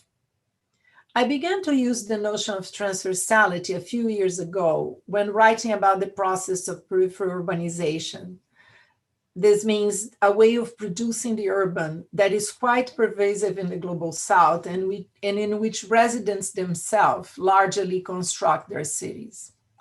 I argue that peripheral urbanization does not necessarily entail the growth of cities towards the hinterlands. It does not simply refer to a spatial location in the city, its margins, but rather to a way of producing space that can be anywhere. I argue that one of the characteristics of this mode of production of space is that it engages transversally with official logics. The other characteristic of this peripheral urbanization is that first, it operates with a certain temporality and agency. The residents are agents of urbanization, and this is a long-term process. It also generates new modes of politics and creates highly unequal and heterogeneous cities. There are 2 points in these characterizations that are important for our discussion today. First, although I continue to use the terms peripheries and peripheral, the focus of the analysis is on the process of production of space, not on fixing it to a certain location. Peripheries are not fixed in 2 ways. On the one hand, these spaces are constantly being transformed and improved, and one day they cease to be peripheral. And on the other hand, the process of peripherization is constantly being displaced. It moves around in the city as some areas improve and become legalized and cease to be peripheral, while others more precarious become available for new developments. The fact that one area is regularized does not mean that the one adjacent to it will be, creating thus geographies of remarkable heterogeneity and inequality. Additionally, a crucial characteristic of this process is that residents are full citizens, agents of the construction and urbanization of their space and articulators of their own politics. Thus, to think in terms of peripheral urbanization is to set aside views of the city in terms of both spatial margins and social marginality. This has important consequences for considerations of how they can be engaged in planning processes. And the second point that I want to emphasize is the following. When I argue that peripheries engage transversally with official logics, I call attention to the fact that peripheries are a space that frequently unsettle official logics. For example, those of the legal property, formal labor, state regulation, and market capitalism. Nevertheless, they do not contest these logics directly as much as they operate with them in transversal ways. That is, by engaging the many problems of legalization, regulation, occupation, planning, and speculation, they redefine those logics, and in so doing, generate urbanizations of heterogeneous types and remarkable political consequences. Cities that have undergone political urbanization are usually marked by significant spatial and social inequality. Nevertheless, because of these transversal engagements, inequalities cannot always be mapped out in simple and dualistic oppositions, such as regulated versus unregulated, legal residence versus slum, formal versus informal. Rather, these cities exhibit multiple formations of inequality, wherein categories such as formal and regulated are always shifting and unstable. Thus, one needs to set aside the notion of informality and the dualistic reasoning it usually implies, and think in terms of transversal logics to understand these complex urban formations, which are inherently unstable and contingency. To emphasize transversality means to realize that peripheries are improvised by necessarily chaotic or unplanned, but not necessarily chaotic and unplanned. Residents produce space themselves, but the state is not absent. It regulates, legislates, writes plans, provides infrastructure, polices, and upgrades spaces. Quite frequently, though, the state acts after the fact to modify spaces that are already built and inhabited. The conditions of irregularity and illegality regarding land in peripheral areas are numerous and vary widely. Moreover, they change over time as residents engage in different politics and relationships with the state. Residents bet on the possibility of legalization and regularization, and most frequently either succeed in seeing it happen or live with the consequence of ongoing irregularity. Thus, there is a temporality related to legalization and regularization as well. The state is co-producer of this process of transformation and of peripheral urbanization. In sum, the attention to transversality allows to characterize a process that defies both the fixity of locations and the rigidity of classifications. To think in terms of transversality is to avoid arguments that usually come in binaries and that imply that what pertains to one side could be clearly separated from what belongs to the other side, the formal versus the informal, for example. This process of production of space operates simultaneously, inherently, and transversally with irregularity and regularity, legality and illegality, formality and informality. Moreover, all these conditions are constantly being transformed, and the state and its several branches are crucial in these transformations. But to think in terms of transversality is also to open new ways of understanding the planning process in these areas. Planning intervenes in process of peripheral urbanization, not by trying to foresee and frame the future, but rather by acting after the fact, as I said. Planning in cities that are in large part produced by adult construction must operate with the realization that will not create the framework for the production of space in the future, but rather will try to fix, repair, regulate, rearrange urban areas that were produced in spite of it, following other types of blueprints.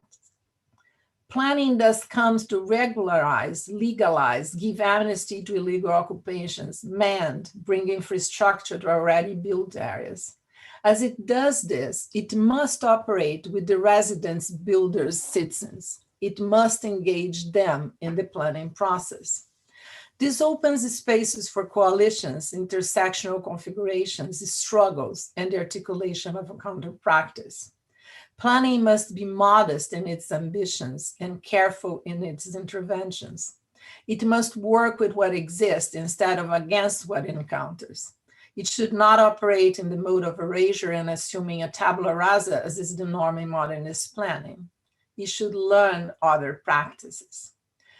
But let me turn now to the other way of conceiving transversality that my colleagues and I are both developing and trying to use. Here, transversality is a tool of analysis, a method that we engage with the intention of producing new forms of knowledge and of practice. Our interest is putting São Paulo, Delhi, Jakarta, and Johannesburg into conversation, comes from various directions, but two are important to mention. First, our understanding that there are familiar processes unfolding in the four of them, in the four cities, but in quite different ways. Second, our conviction that tropes usually evoked in the analysis of these cities, such as violence, density, failed infrastructure, etc., in addition to being usually dystopian, do not take us much far either to reveal new and emerging urban process or to produce new types of analysis. The familiar process detected in four cities that we study include democratization, its instabilities and its reversals.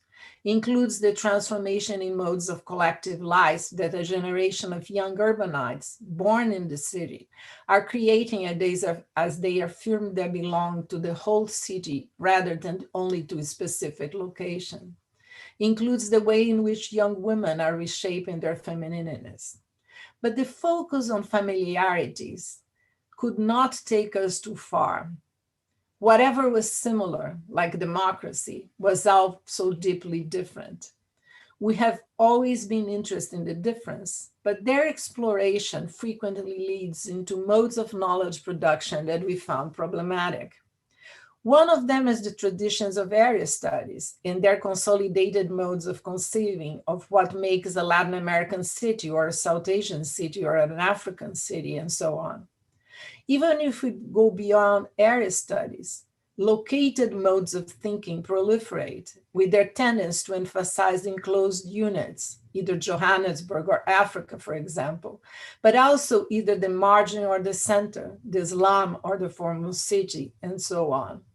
In this mode of thinking, the tendency is always to emphasize what sets poles apart, what makes each side distinctive, what makes the margin different from the center, what makes São Paulo different from Johannesburg. In anthropology, this is a deeply rooted mode of imagining objects of analysis that can be traced back to cultural relativism and the assumption, created to undermine evolutionism, that each social cultural formation is a kind of totality and must be analyzed in its own terms if it wants to avoid the scenes of ethnocentrism or racism for that matter.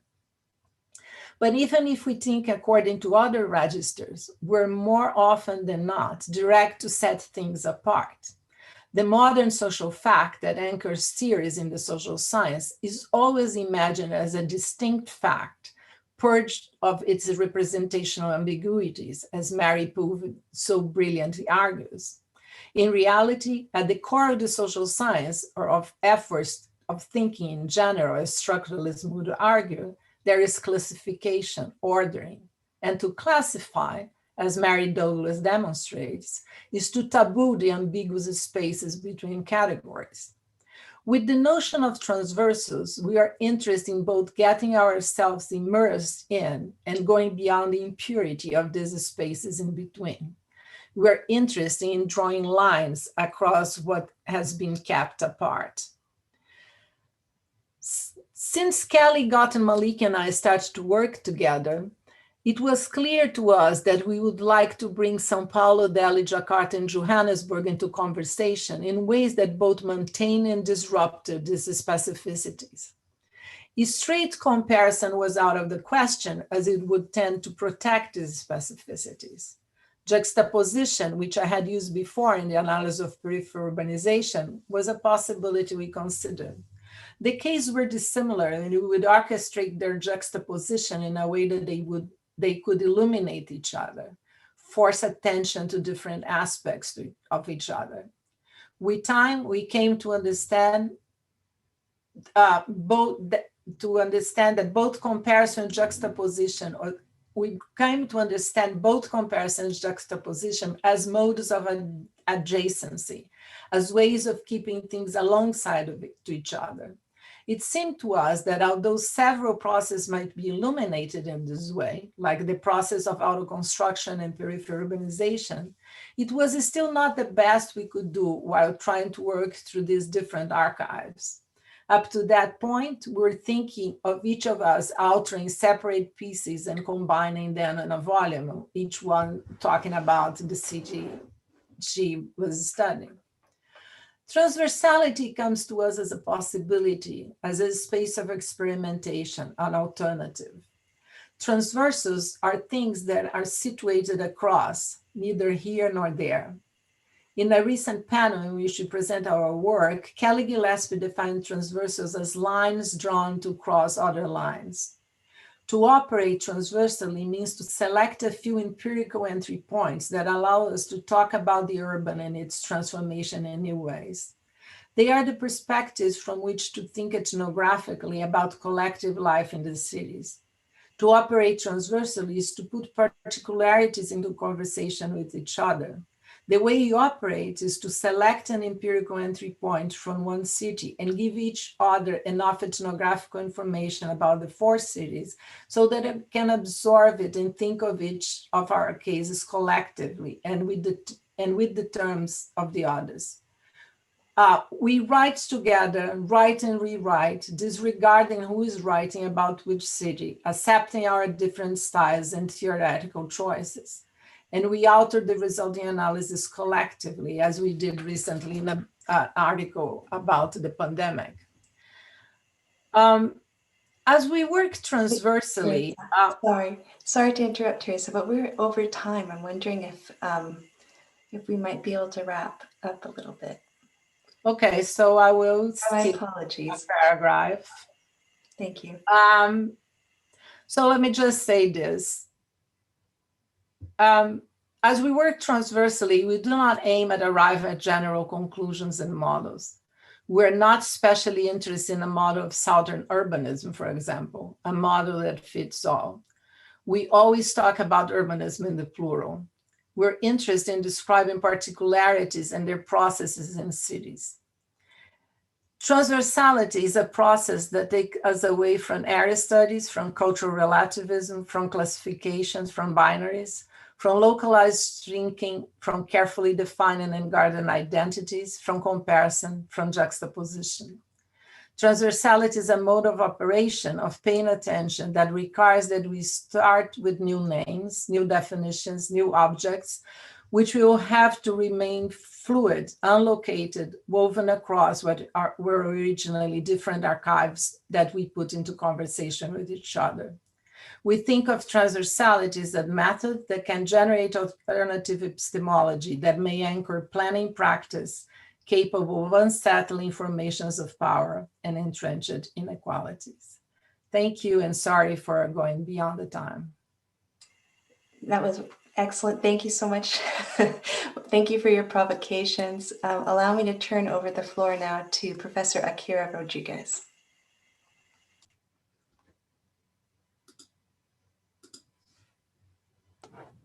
Hi, thank you so much. Good afternoon to everyone, and I'm really excited to be in conversation with this group on these topics in this moment. I join others in thanking the organizers, Hiba and Leila amongst them, in bringing together such a wonderful event throughout this day. I'm looking forward to the next panel as well. This afternoon, it's quite funny because I kind of feel like I can just say like same a little bit to Teresa's presentation, because it feels like a lot of the issues that I have questions for were really answered through a lot of the theorizing that you just provided. And so I'm looking forward to the discussion as well. So I sort of offer these provocations that have emerged in my work of studying marginalized communities and marginalized spaces within urban planning. I thought about this for a while and really couldn't figure out very similarly these sort of takeaways or best practices or lessons learned in any way that I felt like would be really productive. And so I kind of wanted to flip it a bit and offer out these tensions that have emerged. I start here with a map.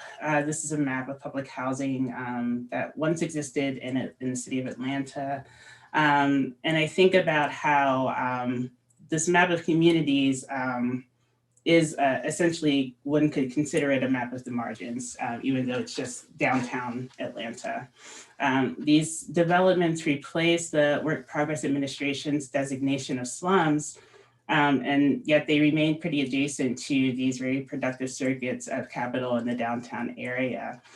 So while they were marginalized again within the downtown, they were still relatively privileged to those whose homes they replaced, those who were excluded admission into these developments, and those who would come in the later years of the program. These early residents assimilated with greater ease, would have an expanding private housing market available to them, were afforded an undue amount of federal, state, and local support, public, private, philanthropic, economic, and political, and benefited from better quality housing relative, again, to those who lived in public housing at the end of the last century. Of course, to be marginalized is always relative, but I wonder if in constructing histories of marginality, if the narrative must always focus on the incorporation of their interest into the mainstream.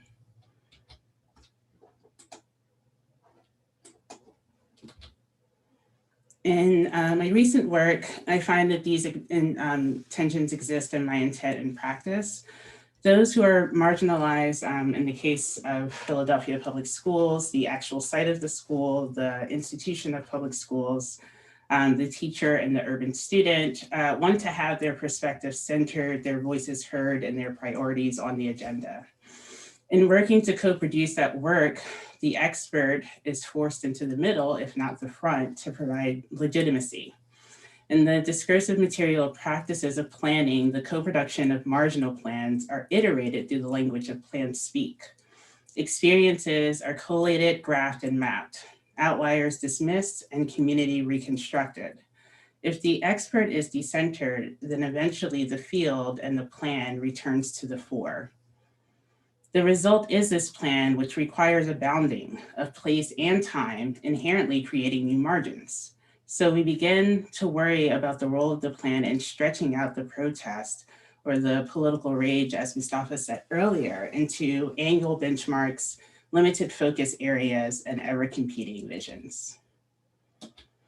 From there is another tension I reached early on in my work in Atlanta, this issue of representation as the endpoint of the marginal narrative. It appears throughout public housing history. There's always tokenism, these identity politics, and descriptive representation, as shown here. By the end of the public housing program in Atlanta, for example, public housing demolition is positioned as common sense by 4 Black women leaders: the head of the housing authority, the chief of police, the superintendent of public schools, and the mayor. These women worked alongside and against Black women, head of households who range from the very young to a recently and still empowered senior tenancy. Striving together to articulate a coherent narrative of marginalization, these women offered up the decayed environment of public housing as the sole determinant of their social positioning. Hope 6, New Urbanism, and other markers of smart growth shaped a return to environmental determinism and the central role of the planner, who was now also a developer and later site manager and social service provider.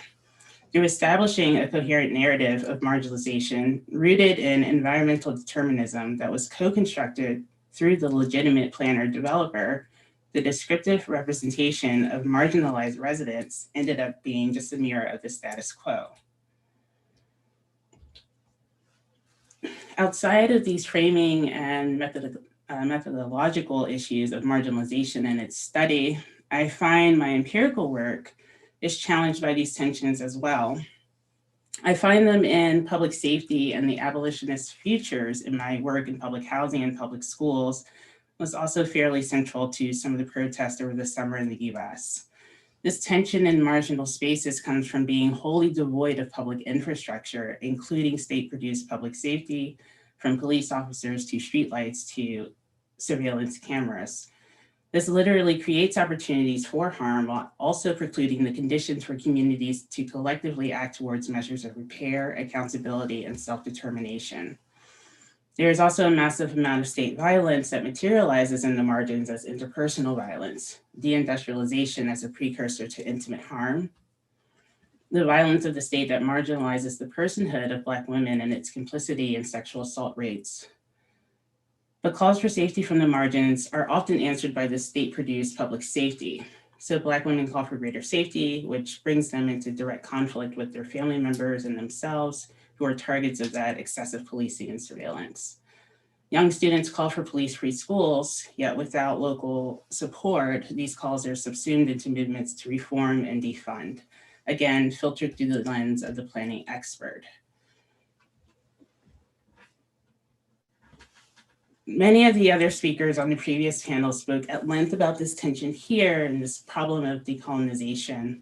I return also to Tuck and Yang's work about decolonization as a metaphor, the tendency to romanticize and appropriate theories and praxis that are rooted in repatriating land resources and autonomy to indigenous groups and people. We take, for example, these moves to occupy as a move to unsettle. While occupation as a metaphor can be a discursive way of situating marginalized perspective as taking up physical space, its clear links to the settler project, particularly as a way of reclaiming private property, make it difficult to untangle from the larger project of racial capitalism. Repatriating resources and control requires a disentangling of the individual from the land from the improvement from the political economy. I can compare this to occupying housing authority offices for rent strikes that went on to improve the conditions of public housing for all. Privatizing these public spaces has thus shifted the terms by which and spaces in which we occupy. When you occupy and privatize, you cede the space to future occupation. This really came out during my studies of resident management corporations. Tenant leaders who had mobilized at the margins about the central need to support and fund public housing for low-income residents, a very collective good in project, were suddenly enforcing lease agreements with the neighbors and surveilling household members. Taking on the role as the legitimate housing manager, these leaders later disbanded these corporations to vote for the eventual demolition and dismantling of public housing in Atlanta. Many would end up in one of the mixed finance, mixed income, mixed use, multifamily or single family units that replaced the public multifamily developments. This summer, Philadelphia had another occupation in two very public and prominent sites, the entry to Fairmount Park, the first and largest park in the city, and the area in front of the Housing Authority. These occupations were explicitly about the failure of these two public entities in creating space for those who were chronically experiencing homelessness while also embodying identities that were not accounted for in these public services. So the Public Housing Agency does not recognize the non-familial household as legitimate and does not service the 16-year-old runaway. Likewise, the public park's expanse of 800 plus acres have no respite for those experiencing homelessness, even in the many corners of wooded areas that go untouched in the middle of the 6th largest US city. Those seeking shelter in the park are subject to disruption and disturbance, maybe even arrest, but far more likely will be subsumed into the mainstream homeless outreach social service system. Nonetheless, after many weeks of occupation, leaders of these two movements, which while new allied and received support from existing radical organizations in the city, reached an agreement with the city to immediately dismantle the encampment structures. The agreement included a number of arrangements that could largely be constructed as a step towards social housing. Vouchers for some, rehabilitated units from the Housing Authority for others, shelters for still more, and we even got some tiny homes in the mix. The scattered site units would be joined together in a land trust where the conservers would receive right of first refusal to all city land up for sale. This is what radical planning studios are made of. Yet in this division of the encampment occupants who were evicted, to be clear, the state has constructed new categories for the marginalized, sorting some into existing programs and creating new programs of exclusion for others. The end of the social movement, a set of arrangements or policies transforming existing social relations, can result in creating new forms of categories and exclusions or new margins. My new work in Philadelphia schools produced an immediate tension that may not be an actually existing tension, but certainly as an ideological one. While urban planners view housing as a necessary and complicated land use, a component of home values for most is directly related to school quality. In the early revival of US cities that we bracketed in the 1970s or so, we see cities as hubs for the young, empty nesters, non-families, and artists. In these hubs, a million of urban amenities that centered authenticity, experiences, and placemaking created a familiar cookie cutter template of the 21st century revitalized city. As cities began attracting more affluent families, public schools also became amenities in some areas, while others became sites of closure and, sickeningly, often new spaces for new families to create new amenities. A majority Black high school was demolished. The university adjacent to it is helping to construct a new elementary school for its growing young faculty, families settling nearby. As schools in marginalized areas are shuttered, longtime families leave, and their devalued homes are valorized by newcomers with new amenities. The margins return to the center. In doing this work with predominantly Black women, single, married, widowed, partnered, serving as caregivers or not, the ties to the service industry and increasingly the gig economy clearly stand in stark contrast to what can only be framed as an anti-worker political movement. This movement resulted in the passage of Prop 22 and the destabilization of attempts to center marginalized service care and professional gig workers priced out of cities. As cities grow into areas of amenity, pleasure, excess, and escape, marginalized workers commute from ever distant origins, spend less time and earn less wages at their work destinations, and are receiving the burdens of the state's evolution of employer responsibility and workers' compensation, risk, health, and safety. This anti-worker movement also forecloses one of the central ideas about cities as sites of accumulation, certainly, but also as sites of socioeconomic mobility. Here, we see the marginalized are not brought into the fold, but marginalized even more to the point of outright displacement. Finally, a more recent problem emerging in the era of big data, but arguably was here all along. I spoke also about this in the beginning, this urgency and planning to speak in its language of power. I often position and provoke my students to translate planning as a language of power, but occasionally we start to teach it, use it, and suddenly it is the only language spoken. So our quest, often my quest, to show a more representative, more complete, more full story using more data points, from photos to stories to surveys, is perhaps too focused maybe on the inputs and processes without thinking about whether we are truly transforming the plans or just accommodating more demarginalized groups with them. Thank you.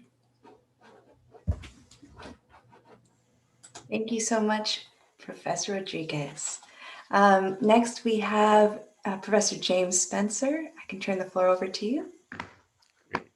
Thank you. And thanks for the prior two speakers, very interesting to see. I'm going to shift gears a bit. And this may be a little bit different, but I promise it's going to be in the same vein of the theme of the conference. And really because when I got the invite, I was excited to kind of, share some ideas, but I also took to heart the centering of the theme on war, conflict, and violence that Hiba, and again, like everybody else, thank you for putting this together. It looks like a great collection here. But also on planning and the planning terminology that's also used in shaping this collection of speakers and ideas. And really center on bringing theoretical perspectives to action on a range of issues in and outside of the university, right? And so in that sense, it's going to be shifting a little bit, but I think, Akira, what you sort of ended with sort of the use of data to really understand these kind of tense political dynamics is really the spirit, I think, that we as planners really try to strike that balance. Now, what I'll talk about is three basic things, but kind of who I am, what my motivations for research are, and my research trajectory. Because in order to understand the research trajectory, you have to understand the other two things. And as an anthropology undergraduate major, I can't really do anything conceptual without situating myself within the framework of what I'm sharing, because it wouldn't really make sense otherwise, I think. So let me just start off, who I am. Some of you, and there's a number of people that I haven't seen the names in years since I was at UCLA and elsewhere. You may or may not know me from the planning field, and by that I mean the disciplinary planning field. But it was sort of later in my kind of professional life that I got involved in planning as an academic discipline. But now I sort of, in retrospect, look at the other prior experiences and jobs that I've had as planning jobs, right? As jobs in which the skills that I developed and started teaching and research on in planning are really sort of relevant beyond what we conventionally think of as planning. And again, given the spirit of what this collection of discussions is oriented towards, how do we shape the future of planning. And I think that there's, we need to think about what planning is and what are the relevant institutions. Now, I will put the qualification on everything I will say. While I do think that what I do fits into a post-colonial, neo-colonial, critical perspective, I would absolutely say that what the subjects that I work on, I would not frame them as critical, right? Or post-colonial or anti-colonial in the subject themselves. It's actually more of the location of the research itself that I see in that frame. And I think it's important to sort of make that distinction because they both need to work in concert. And pedagogically, I think we need to understand that there are multiple aspects of post-colonial when we think about planning and the need for bringing theory to action or you know, whatever, however you want to call it. So anyway, all that to say, two kind of critical experiences, I think, shape the way that I've approached my research in the longer term. You know, when I finished college, I worked in Vietnam. I had a fellowship to live in Vietnam, and this was 1990 and 1991. And at the time, it was a very sort of rare experience. And following on that, I worked for an organization called the, you know, sort of, it's called the US NGO Forum on Vietnam, Cambodia, and Laos. And more, you know, another name was the US Indochina Reconciliation Project, which was kind of an outgrowth of an anti-war movement, right? So if you think about, you know, sort of post-coloniality, the initial sort of experiences that brought me to planning were really sort of in the tail end of almost the ideal type of an anti-colonial struggle, right? And perhaps the most widely recognized, you know, struggle, that real war and conflict struggle against colonies, and the US included in that. And then, you know, a second experience was working at the Ford Foundation, where, you know, it is sort of very much of, you know, a button down kind of, you know, capital-based institution, yet on the other hand, it is very radical in some ways, though it doesn't like to promote that.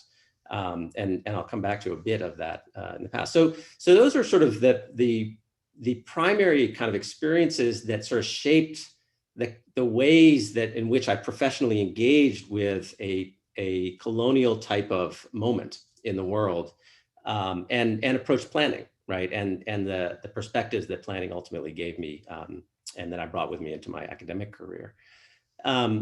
You know, I mentioned, you know, speaking of my research trajectory, it all actually started, I did a project on the social impact, an anthropology project on the social impact of Agent Orange in post-war Vietnam, right? Now that's not a planning topic, but why not, right? This is something that has to do with land use, it has to do with politics, it has to do with, you know, human behavior, both, you know, sort of directed political violence, but also sort of the follow-on effects and managing development in marginal areas. And again, sort of the theme of marginal areas. We tend not to think about those kinds of things as planning topics, but there's a lot of great skills that can be brought to that. Now, you know, as a young 18 or 21-year-old, there's not a whole lot that I could articulate in a coherent way on that subject, but I do think that if I were to go back, it would be a really great subject for planning and post-war planning. But I guess the other thing about the motivations for research, that whole period is that I was exposed at a moment to a landscape. And by that, I mean a physical landscape, which is the link to planning, and a social and political landscape in which planning was very much coming to the fore as an activity. And this, you know, in planning and planning theory, we teach about utopianism. We talk about, you know, this moment when, you know, cities became, you know, subjects for study for designing the future. And in a post-colonial struggle, right, you know, after 30 years of violent conflict and war, there's a relief when peace comes. And after the 5-10 years of peace, there's a moment when people realize, well, we've got to build things. We have to construct a new society, right? And so I came in that moment when there was this sort of almost utopian vision about what the world can and should look like. And very explicitly, that would look like a post-colonial society. And what I say is that thinking about, and Hiba, I think in one of your correspondences, you said sort of what is planning in a future characterized by doom and gloom of pandemics, war and conflict, and which I largely agree with. To me, the background was at the moment, there's a certain moment when planning becomes more important. And the voice of the planner who's thinking about 20 years ahead becomes more important than in the middle of the struggle. Right, and that's at that moment in so the early 90s, I think that I just sort of happened to drop into, and I will say that there's you mentioned theoretically and academically, it wasn't sort of a one-off thing, I think, because I am very interested in sort of planning and its relationship to decolonization, activism, and history writ large. And there are many stories out there that I think planners can engage with from a global scale that goes beyond sort of the diversity of global examples and the unity of global approaches to capital. And I say that, sort of not being, this is not my academic area as a specialty, but it's a context, again, where a lot of the, as a child of the 60s and early 70s, you're sort of embedded with a lot of the icons of civil rights, anti-war, and all these things, and just exposed to it at a very young age. And, we talk about Ho Chi Minh, we talk about the Black Panthers, we talk about Martin Luther King. All of them are great, and there's the narrative that we tell each other about them. But we oftentimes forget that MLK was very radical, right? He wasn't, nobody, the general population was not particularly comfortable with his ideas, nor do we recognize that the Black Panthers, and this is something on a current project that I'm working on, I come back to something that I reviewed back in the early 90s. Actually, the Black Panthers offered to send military troops to the North Vietnamese government. And the North Vietnamese Foreign Ministry wrote a very nice letter back to them saying, "Thank you. We'll draw on your support when we need it." And it was very real. There was a very global perspective for anti-capitalism, anti-colonial struggle. Now, that's to say nothing of the origins of Ho Chi Minh himself, who actually he's the people talk about Viet Kieu, which is overseas Vietnamese. He's the first overseas Vietnamese, because at the age of 20 or something, he went to live in France and the United States until he came back to kind of continue the revolution. And several of the formative experiences that he had were going to colonial Senegal and understanding that the struggles of the Senegalese people in colonial France were very similar to the things that he faced up and grew up with, as well as living in New York, where he would go and listen to Malcolm X, and that shaped a lot of his thinking. And he brought that back to his work in Vietnam that we all hear the story about.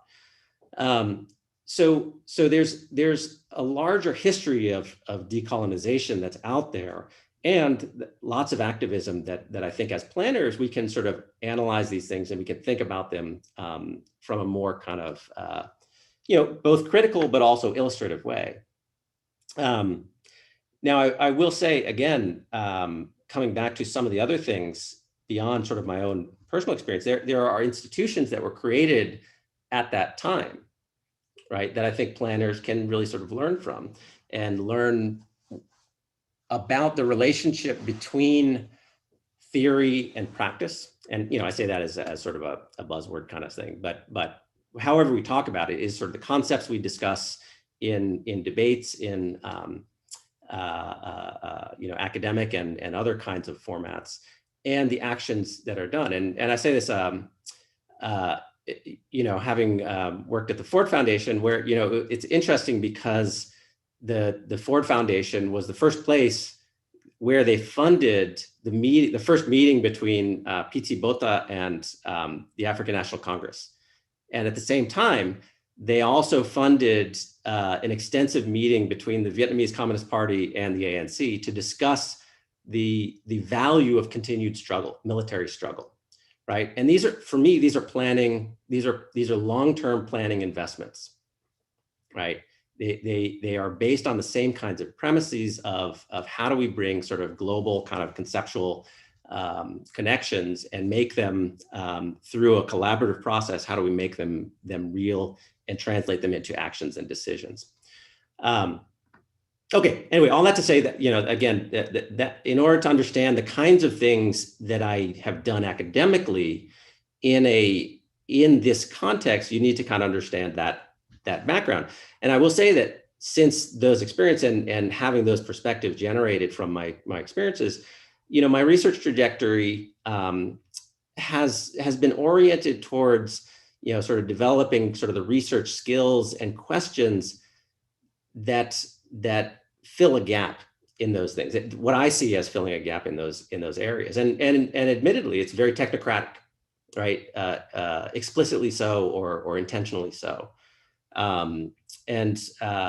You know, so for the first thing, when I did my degree at UCLA, I worked a lot on, you know, urban economic development and really focusing on things like enterprise zones and empowerment zones and the earned income tax credit, and, you know, in quantifying the benefits of certain things, not because I believed that these were the absolute truths, but because in order to get the voice out there of a certain perspective in a policy conversation where everything was driven by economics, there's a certain kind of language that one needs to speak, right? And in order to kind of get a certain voice amongst a certain group, and that group I always thought as sort of the policy wonks, you know, and that's not the only perspective, but it's a complementary perspective to other things. You know, and also in terms of teaching, I spent the first decade plus at the University of Hawaii, and again, you know, sort of people often talk about decolonialization, decolonizing the academy, and you know, sort of knowledge systems and all that stuff, and I absolutely agree with them. On the other hand, coming back to the planning aspects, when we're training master's students for professional positions and we want them to have those colonial perspectives in a functional way, meaning in a way that helps them rationalize decisions or process information, you know, some of the things that I learned outside of planning in political ecology, where we were talking about social facts versus social facts, and you know, some of the work that was done on African national parks is that, you know, statistics is a social fact. Sorry, Chair, can I just interrupt you? We were at time. I'm wondering if you might be able to. Oh, okay. Thank you. Yeah, sorry about that. So it's sort of loosening up some of the technical aspects of what we think about in planning, and that to me is sort of the point of action, right, within my own research trajectory. Now, I will say there's also institutionally, we deal with government and we deal with universities, and in many ways those are kind of colonial institutions that we also are using our research and our perspectives to kind of change. And so there's more things I can talk about on that front, but I don't want to take up too much time. So thanks. Thank you, Professor Spencer.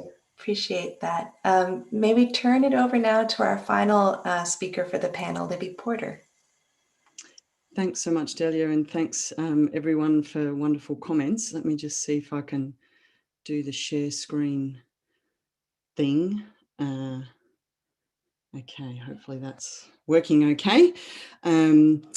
It's just a real privilege to join you all on this panel, and looking forward to catching up on all the previous conversations that were a bit early in the morning for me to get up for, so I haven't quite managed to hook into them all. It's, as I said, a real privilege to be speaking alongside such amazing people. You're awesome, and I'm humbled. I want to share a story that will be a really familiar one in the sense of its kind of general arc as a story, even though it's a very local story from a region in my part of the world that's now called Western Victoria, but its proper name is Djab Wurrung country. And in speaking about this matter, I acknowledge I'm not a Djab Wurrung person. Indeed, I am an uninvited white guest living on stolen lands, reaping the benefits of colonisation every day, in a place whose proper name is Birrarunga or Naarm, but its loud name is now Melbourne. My respects to Wurundjeri and Bunurong country, to Wurundjeri and Bunurong elders and ancestors on whose unceded sovereign land my life and that of my family is supported. I'd like to acknowledge Djab Wurrung elders, ancestor and country who are currently in yet another fight of their lives. And also acknowledge that Djab Wurrung elders and sovereign people have asked others, including settler allies, to speak about this story in appropriate ways to help find a proper solution. My respects to and solidarity with all people who are damaged by the violence of colonial capitalism and heteropatriarchy. So this particular story of the violence of colonialism is about a government transport agency and a bunch of transport planners who are wanting to widen a highway so that they can shave a few minutes of driving time, around about 2 minutes, 2 to 2.5 minutes, they estimate, of driving time off the trip between Melbourne and Adelaide. Now, it takes about 8 hours to drive between Melbourne and Adelaide. So I suspect that 2 minutes is probably neither here nor there when you've driven that far. But to achieve this widening, around 3,000 trees will have to be ripped out on a small section, around 12 kilometres of this road in this little part of the world. And hundreds of those trees are highly significant Djab Wurrung law trees, including an 800-year-old birthing tree. The slides aren't going forward. Here we go. 800-year-old birthing tree that, in the words of the Djab Wurrung Sovereign Embassy, has seen over 50 generations born inside of a hollow in her trunk. And also a 350-year-old directions tree that's been distinctively shaped to order the landscape and to order people's relationships within it. So to protect their country, Djab Wurrung people and their allies established back in 2018 a series of sovereign embassy sites and have been on their country doing this work every day ever since mid-2018. And that campaign has been continuously growing and has gained significant momentum.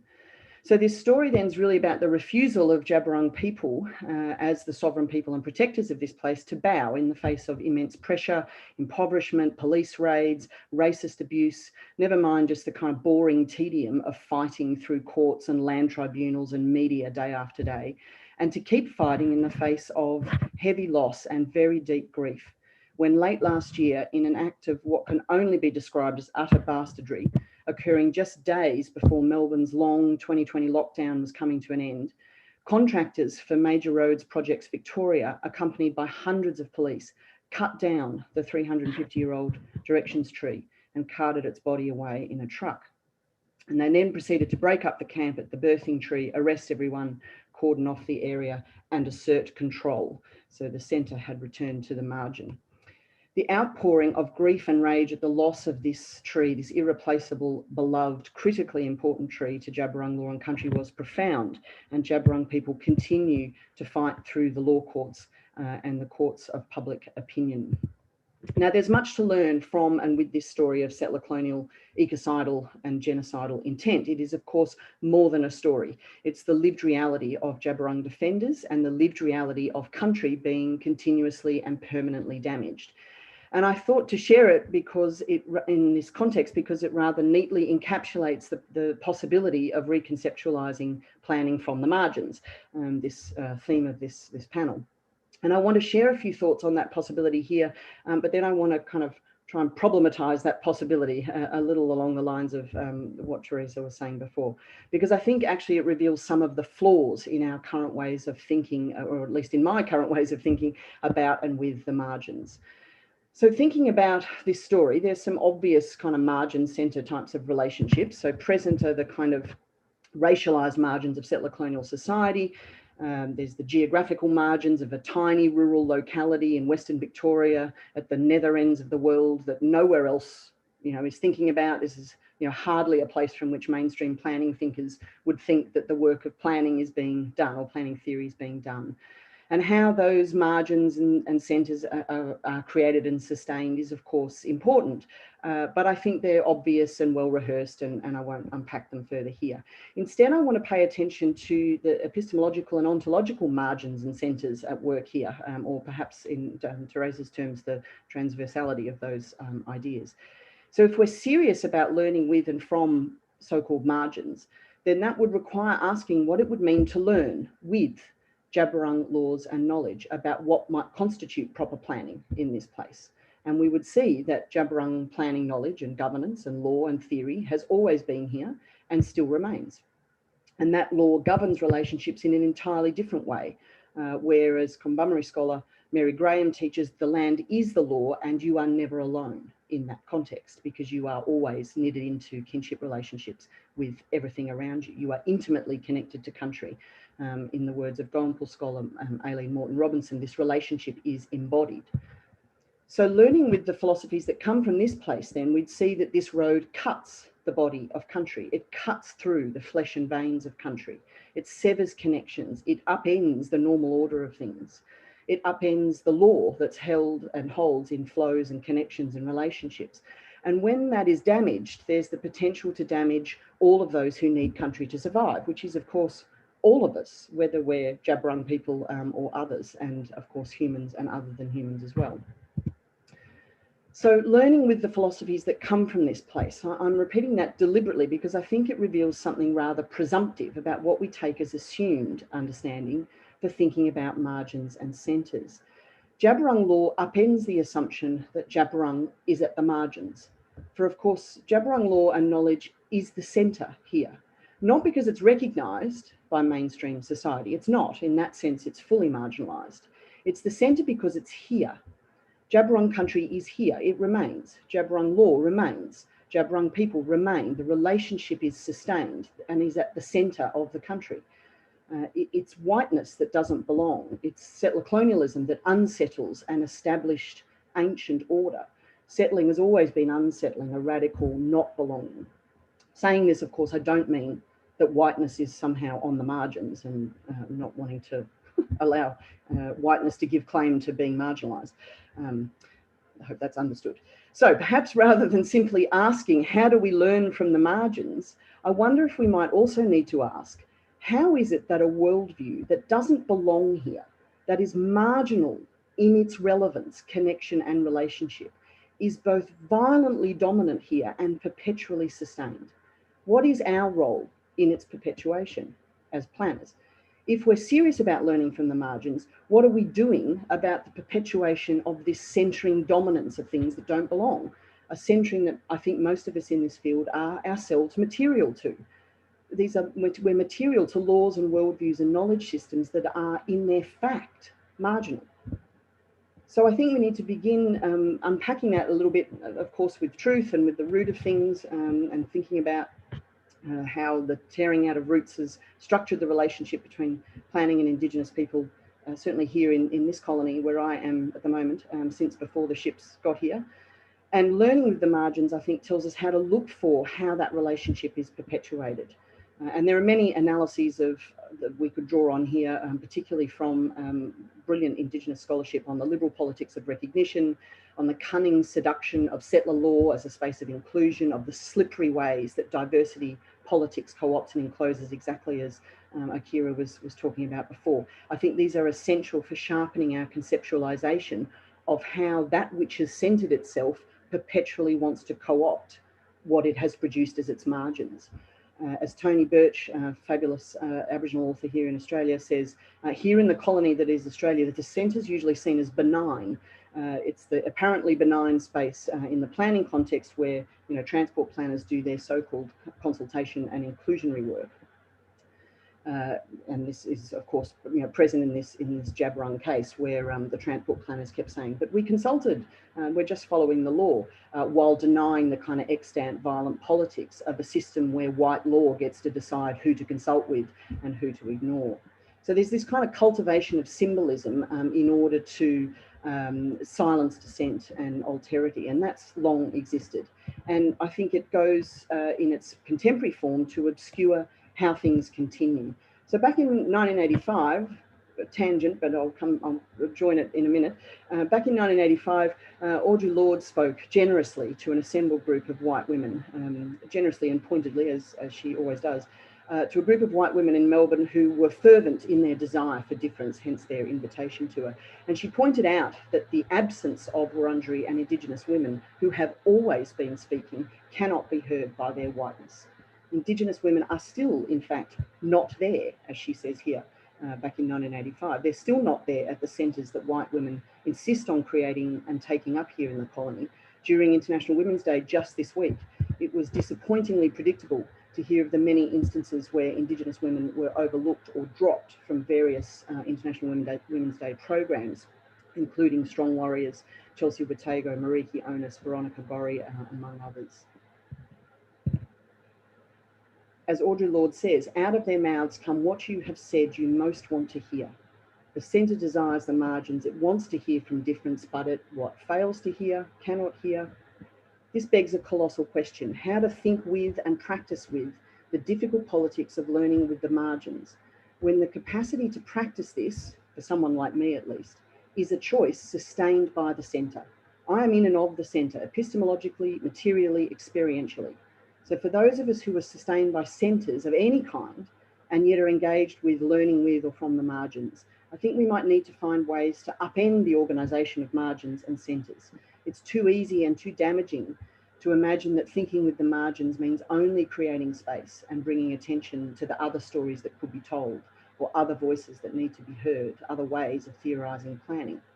While vital, I think it's our responsibility, certainly for someone who inhabits a body like mine, to notice how dominant regimes hold up the very inclination to do so and the capacity to turn our heads the other way when it suits less. So as Dwayne Donald says, if colonialism is an extended process of denying relationships, then decolonisation cannot be disconnected from the practice of relationships with material and lived realities in real places, on real bodies and lives every day, including the body of country. And it can't be disconnected from the practice of dismantling the centre. So I guess I'm putting out a kind of a, I don't know, warning, I suppose, to those of us in planning who are held up by different vectors of privilege, to be watchful for when the invocation to learn from the margins needs to be problematised and declared absolutely not enough. To notice when that move toward the margin might feed a kind of cunning move to innocence or be deployed as a convenient stand-in for the very much more terrifying work of confronting and dismantling the systems that sustain those vectors of privilege. If learning from the margins is about creating presence and visibility in a way that serves the interests of an unchangingly white planning field, like, for example, indigenising the planning curriculum, scare quotes intended, which is very much de rigueur in Australian universities at the moment, this may actively reaffirm racialised ecocidal logics, the same logics that are underway in Djabwurrung country. Djabwurrung people are not asking to be engaged with. They know who they are and they know the law they stand in. They're asking to be in a relationship of obligation with those of us in the centre, and we're being asked to understand and practice that. And I think that in all its flaws and awkwardnesses and imperfections has to be continually practiced if it's to be true. Thank you.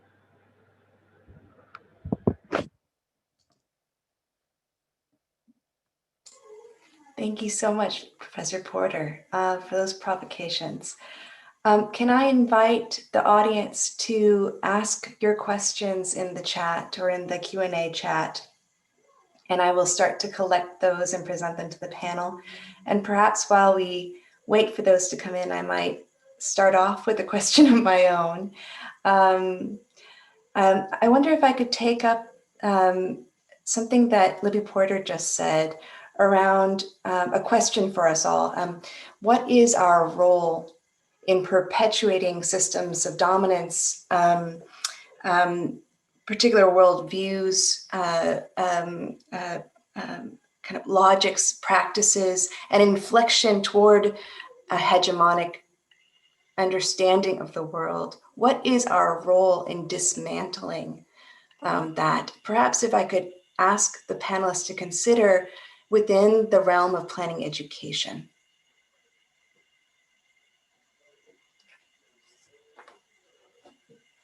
It's a big question. I'll jump in this and I'll put on my other hat as an academic administrator. I think they're very clearly, there is a certain kind of, I hesitate to say this, but I will because I think it's true, is that the university is probably, in my mind, the most deeply European supremacist type of organization. And I don't say that in an offhand way, nor even in a purely critical way. But I think if we look at the history of the North American and European university, it is explicitly based on a culture imported from a European to North America from a European kind of cultural framework. And that's, you know, that we see these debates about the canon, right? What is the canon in English literature? What is the canon in, you know, in history and these kinds of things. Now that's all kind of big picture, but I also think that when we are in an academy, we, as planners, we need to think about this intersection between theory and practice. And we don't have systems in higher education, in our institutions, that effectively value what needs to be valued to effectively make some headway against that sort of colonial history of the institution. And I think particularly in terms of tenure and promotion, we're very rigid, even within planning, about what counts. And I'll say one thing, I know there's some more interesting work these days being done on film, right? And planning and with communities using film, and in particularly indigenous communities. I think Canada, I think Leonie Sandercock has written a lot and presented a lot about this. How do we incorporate that into our value system? Not in terms of do we like it or not, but do we give credit on equal footing to a published article in something or a book in a university press? That's a challenge, but it's something that we control.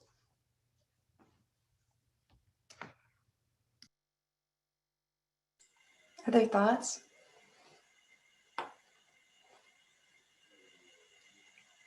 Well, maybe I'll jump in again, Delia. I think, James, that's a great point. And I totally agree.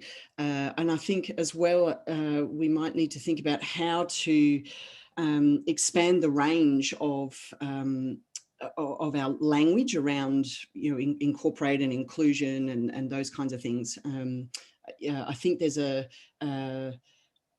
I think someone mentioned before in a conversation, I can't remember, it was way too early in the morning for me to remember who it was, said, you know, there can be this kind of gesturing to a kind of decolonizing agenda through things like citational politics or whatever. Now, I think some of those things are incredibly important, and the ways in which we center certain voices and you know, allow others to, you know what I mean? The extent to which we're going to cite dead white dudes, right, is we need to kind of let that go. And that's terribly important, but it isn't enough, I think. And I guess what I'm saying is, how are we going to learn with voices that are telling us, telling me anyway, many of them, they're actually not interested in being included in our centre. They have their own domain, their own law system. It's not about can I come into your world?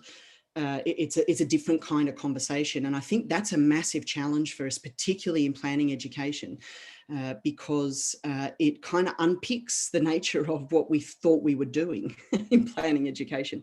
So I don't pretend to have any answers, but I certainly think we need to create different kinds of spaces within our classrooms and beyond our classrooms to enable something different to emerge. I'm sure other panelists have much more insightful comments than me on that. So I may want to add something. Livy, thank you for your presentation, for what you just said. I agree entirely with what you said. And I definitely think that the practice of citation, for example, although they are very important, they are definitely not enough. And to me, more than practice of citation, we have to change practice of authorship. And it's pretty hard to change there. I think that I talked about a little experiment that we're doing, the four of us, in collective authorship, but it's minimal. I think that the main challenges will come from new practice of research. And I think that that's what we have to unsettle. I've always done research in the peripheries and in the poor neighborhoods of cities like Sao Paulo.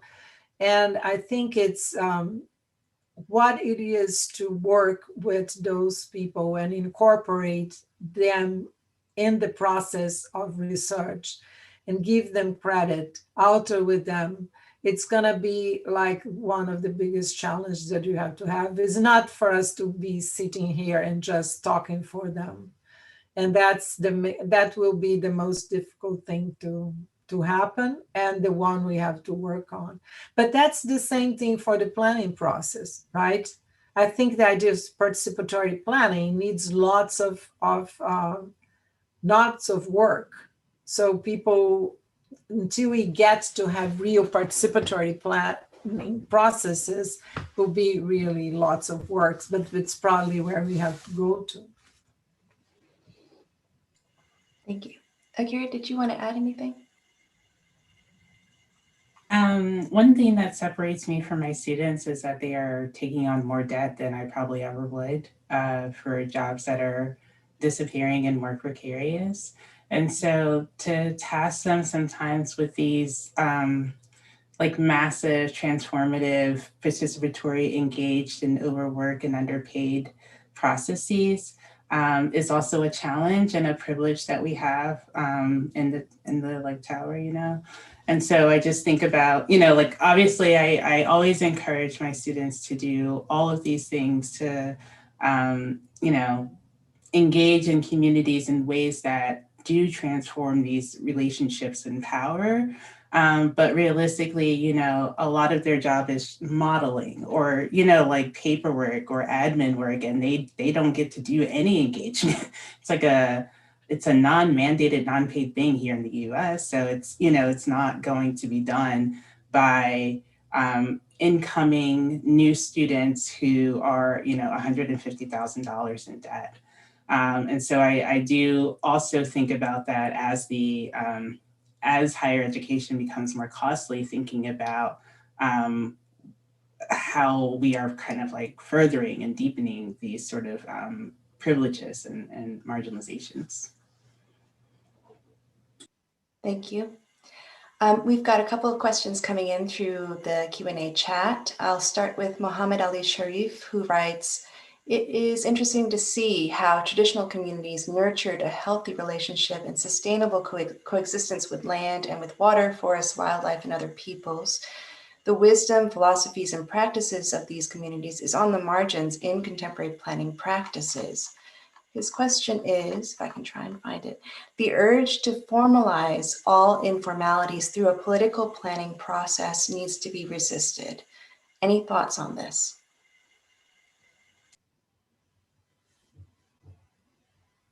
Yes, I have many thoughts on this. I agree entirely. We don't have to necessarily formalize all informalities. Actually, I think that's the whole idea of operating through these transversal logics, is that you find ways of participation, incorporation, and improvement without having to necessarily exclude what is informal or only negotiate with what is legalized. And I think that to have this state recognize that it plans, like the city of São Paulo, the master plan for this, the last master plan for the city of São Paulo, start by saying that that's a plan for the real city, which means that it's not only a plan for the legal city.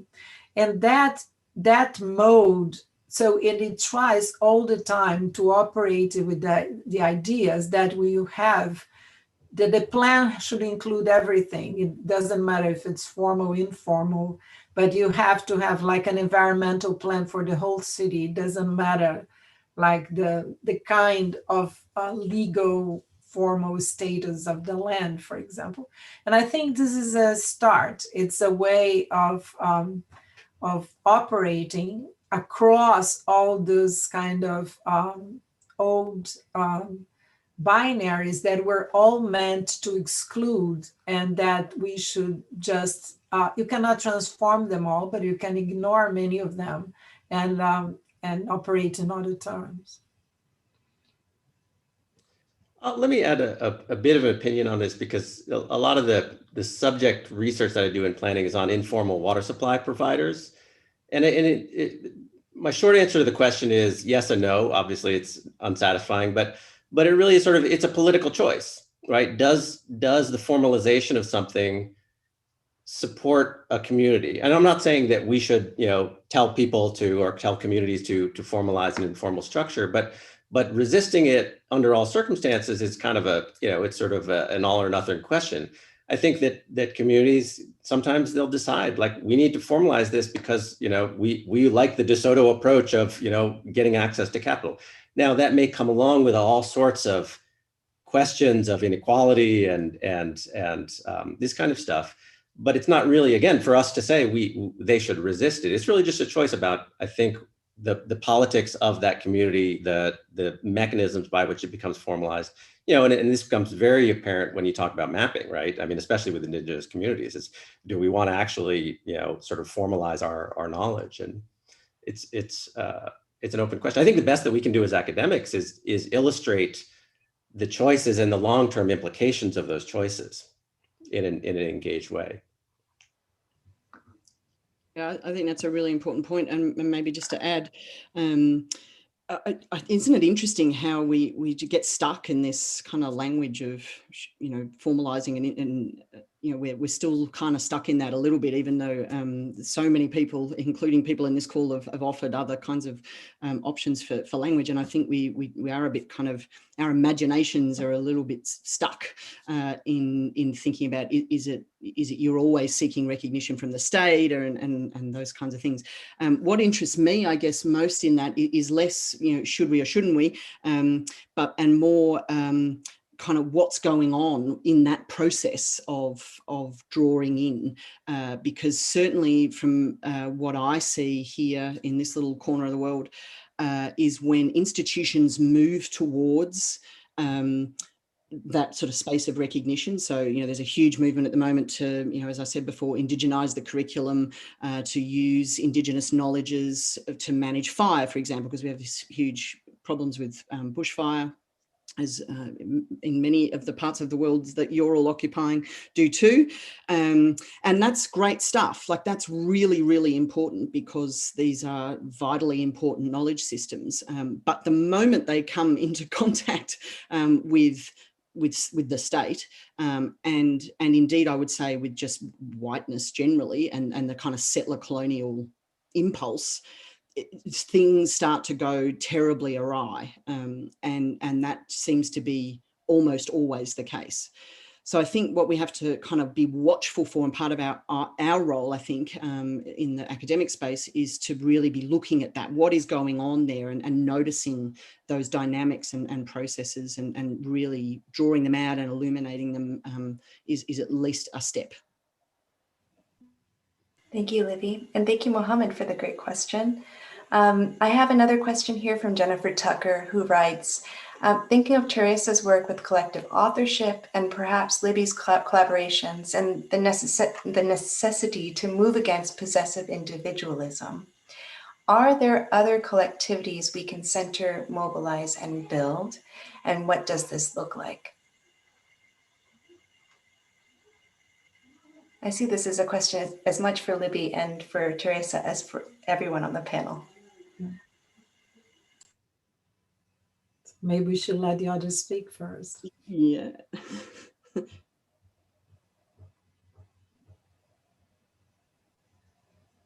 I'll say a little bit of thing again from the academic management side. These are the structures that we inherit, right? And I mentioned some of the film, right? We don't know how to count that very well as a scholarship, right? And similarly, we're just barely in tenure and promotion processes getting to accepting co-authorship as legitimate amongst academics. Right. I mean, oftentimes, I read all the time, this person has not published enough individually. Right. So that's a structure that we create now, let alone working with the community. I think, Teresa, you mentioned how do you involve communities and co-authoring with them and valuing sort of their input in a formal way. And I don't mean this in the planning, but in sort of the giving credit. I think that's a long way out from what our current standards are. But I also think it relates to one of the other questions that were out there. I think Maria Castillo was saying, what would happen in academia if community engagement were a defining element of tenure? It has to do with what we think, what we value as scholars, right? But part of the problem is that we haven't defined what does it mean, community engagement, right? How do we know good in community engagement that we should count very well in promoting somebody professionally? And how much of it, what is it, sort of like they showed up at a meeting and then wrote 20 pages about it and are counting that as community engagement, which wouldn't necessarily be sort of something that has the same value. That's a lot of work to do, but I think we need to do that if we want to decolonize the mechanisms for promotion and institutionalizing kind of power relationships within a university.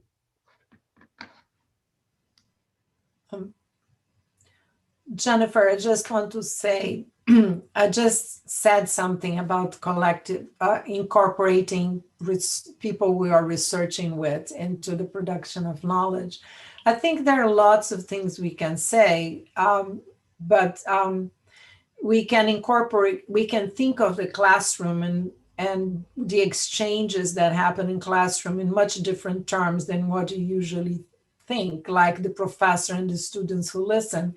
So those are spaces that can be transformed in spaces of co-production of knowledge, depending on how you design them and how you conceive of them.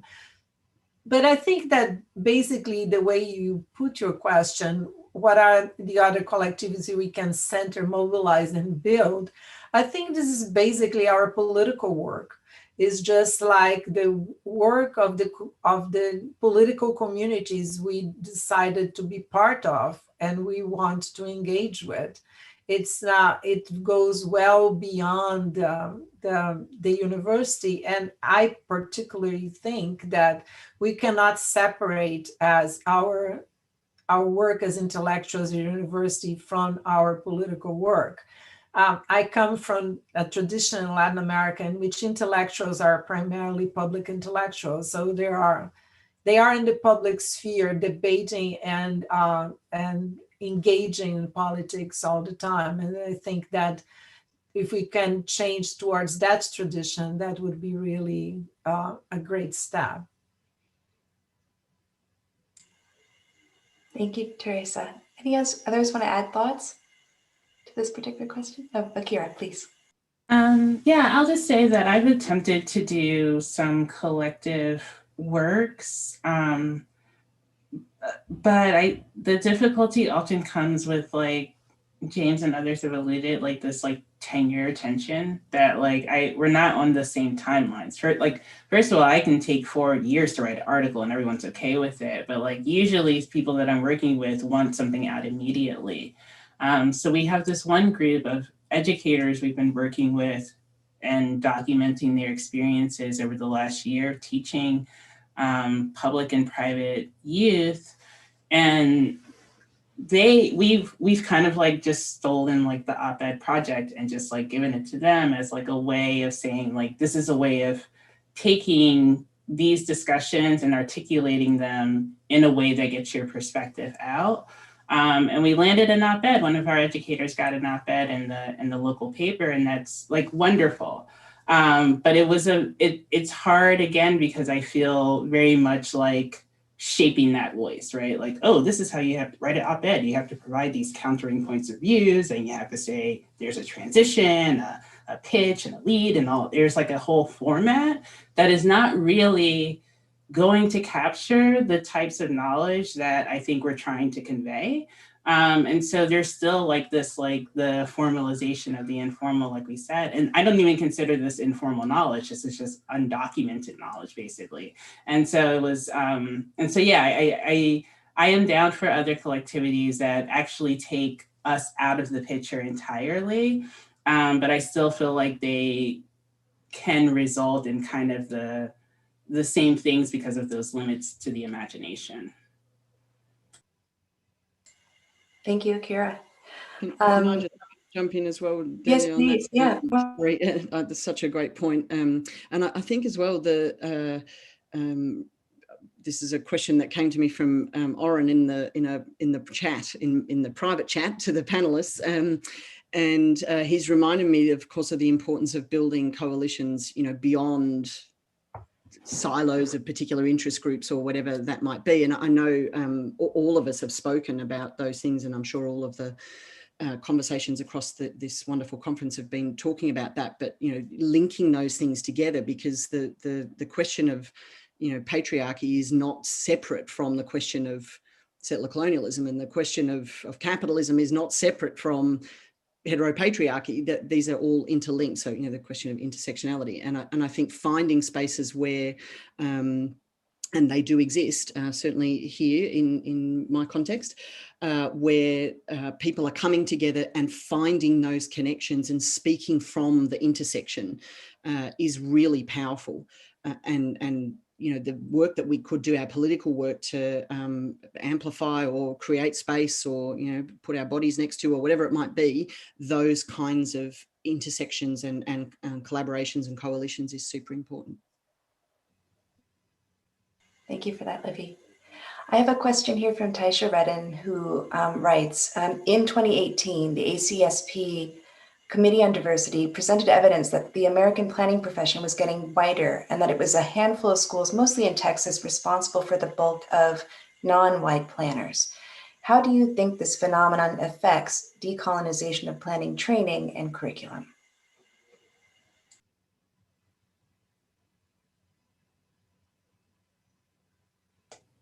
I mean, certainly it makes it harder to make it a problem. That this is something we need to be doing and an effort we need to be working towards. I'm like, oh, how do we write all those diversity statements and the field's getting wider? But I know how it works. I think it's related to my earlier point about cost, but I do think that certainly they're related. And I do wonder how long this moment's going to last, if it will just kind of be the year of it, like it was last year, kind of the year of George Floyd statements, right? If this is just something we check and move on, or if this is like an ongoing series of conversations. But yeah, great question, Ty. Let me also jump in, because I would say we're at an inflection point on this. I think the question is absolutely spot on in terms of what I've seen from the programs I know. And it's not just that they're becoming more white, they're becoming smaller. And the planning profession as a field is not a particularly lucrative job. So it doesn't kind of get all sorts of people coming from all walks of life. And it's part of a larger kind of challenge. Now, with that doom and gloom situation, and you can go to ACSP and the administrators conferences and all this kind of stuff and hear more doom and gloom about that. So I won't go into that. But what I will say is I think planning is at an inflection point at the moment, given the way the field is organized at the intersection of, again, what I say as sort of large, big picture thinking, anti-colonial critical theory, and technocratic empiricism. And I say that because right now, you mentioned, Akira, that there's a moment, right? So this year has been very hard, right? It's if we think of our global and national and local communities, that there's been an unprecedented organizing of universally around issues like the murder of George Floyd. To a lesser extent, the pandemic, issues around public health. But there's a moment right now when there's great attention put on things. And again, thinking of the long term, the planners, they are not just criticizing or critiquing things. They are critiquing with the purpose of constructing, right? That's what makes the planner different from, sort of the pure critical theorist, right? Now, there are urbanists who are pure critical theorists, but the planning aspect is to create something out of the criticism. And that's where I think, given that we have a very strong positivist theme within our pedagogy, while at the same time developing critical perspectives, it's incumbent upon our field to sort of build up the field that Taisha was describing as kind of sort of going down a bad path, to fill that gap, because I don't think anybody else is going to fill it. There's a couple of other fields that have that kind of mix of professionals within the academy, but it's rare. Thank you, James. I'd like to just elevate a comment that Mia Whiteman added to the chat that I think helps tease out a little bit more of what Taisha was mentioning in her question. And Mia writes, it seems that a key challenge is that quote unquote mainstream planning educators haven't yet come to a place in which they can speak organically and easily about the mutually reinforcing histories of white supremacy, racial capitalism, colonization, and patriarchy, and how these structures influence our planning imaginaries.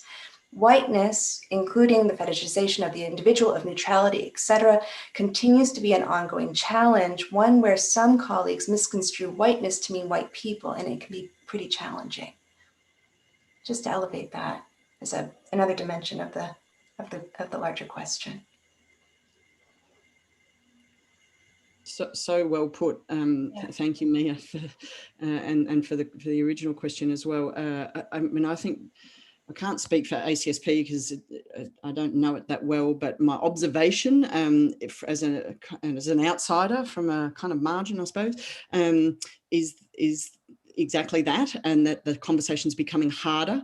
And in fact, Ananya Roy wrote a wonderful piece just that we recently published in Planning Theory and Practice, an interface bringing together voices around silencing, and talked about a little bit about ACSP, but about other kind of planning institutions, academic planning institutions that are actively involved in silencing. So I think this is absolutely a trend and a phenomenon that is present, and we need to be very aware of it. But I think this point of the misunderstanding, that is a misunderstanding that's kind of embedded in white bodies, that whiteness is about white bodies, and not being able to see how that's true and not true at the same time. Like that our privilege to walk around in the world in our whiteness is held up by racial capitalism and settler colonialism, but that we're also we can be involved in dismantling those structures without having to actually dismantle our own bodies. I think that this is possible, but we just don't have a sensible language, and we don't have maturity intellectually and conceptually in this conversation. I say we, as people who look a bit more like me, because I think that exists, that maturity exists out there, but it's kind of operating in another space, and we're not working with it. So that idea of learning with that material so that we can, be better versions of our white selves, might be helpful. Thank you, Libby. I wonder if in the last 5 minutes that we have, we might turn back to the question of the margins that we started with. We started by disrupting the kind of fixedness of that binary margin center. And I'm going to turn to a question by Oren Yiftahel, which he puts to Teresa, but I think perhaps could be opened up for the entire panel.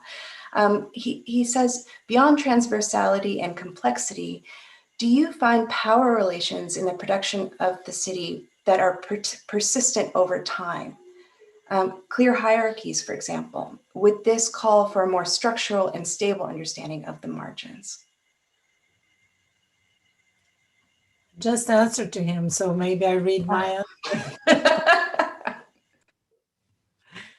So what I said, of course, there are power relations reproduced in the production of the city. And this production, as I mentioned, also means the reproduction of incredible inequalities.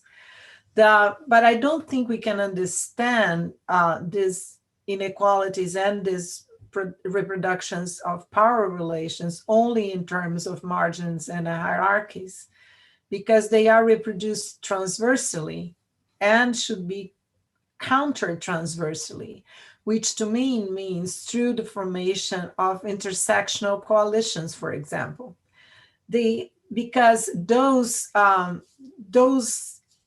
imbalances of power and those inequalities, they come from various parts. They combine to each other, and they are not necessarily from the margins. And I think that we have to understand that sometimes those coalitions, Like you can imagine, like look at Argentina, Buenos Aires, where the biggest coalition they have at this moment is of women, of all classes, of all groups. And that is a transversal that has completely shaken the political system. So I think that, and how you form these coalitions, how you form those alliances are conjunctural.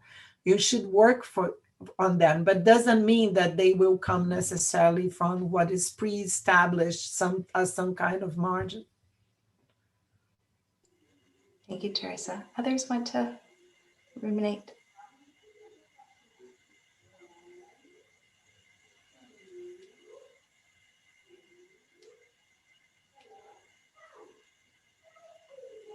Well, perhaps that's a fitting place to end. I'd like to thank all of the panelists for their provocations and for deepening our understanding of the experience, the knowledge production at, between, with marginal places and positions. and to remind everyone, all the audience, everyone who's with us today, that we will reconvene at 5 o'clock in about 15 minutes for the fourth and last panel of the day, one that will look at frontiers and their politics of planning, moderated by Kian Go, who is Assistant Professor of Planning at UCLA. Thank you, everybody. Thank you. Thank you, everyone. Thank you again. Thank you, Hiba.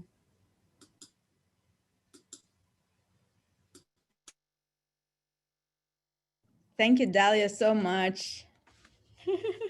My pleasure.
Hi, Kian.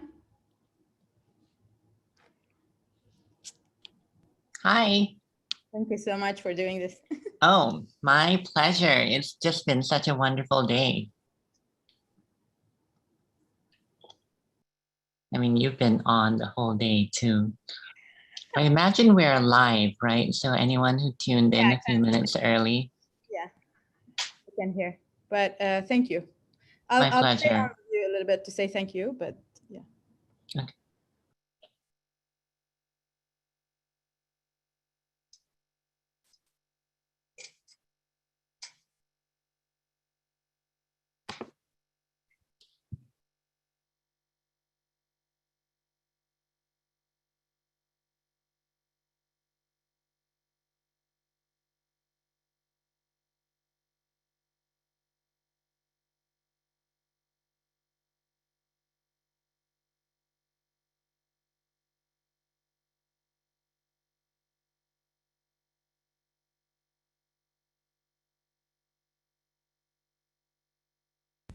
Hey, Kian, sorry about that.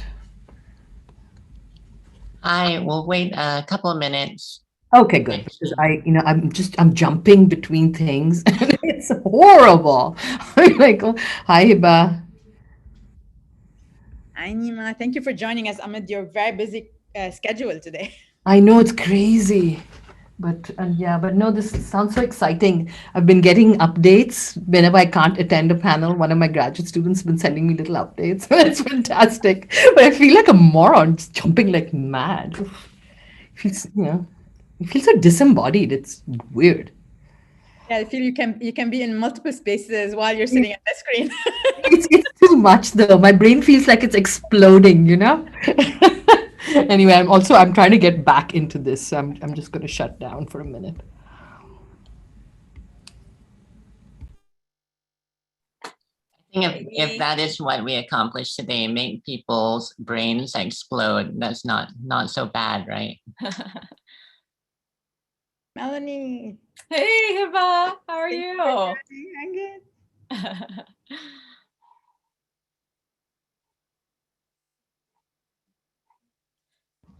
Well, everyone is here for this panel now, so we can get started whenever you'd like, Kian. So we should turn our videos off until we go on, right? For this panel too? You can turn them off or you can leave them on if you'd like to hang out as people are presenting. That's totally fine. Okay, I think I'll turn it off. Right, I'll give it 1 minute until it's exactly 2. Kian, I'm going second, right? Looking at this, yeah, Kathy Rankin first. Okay. Yes. Yeah. Hey, Malini. Just before Kian started. Hi, Nima.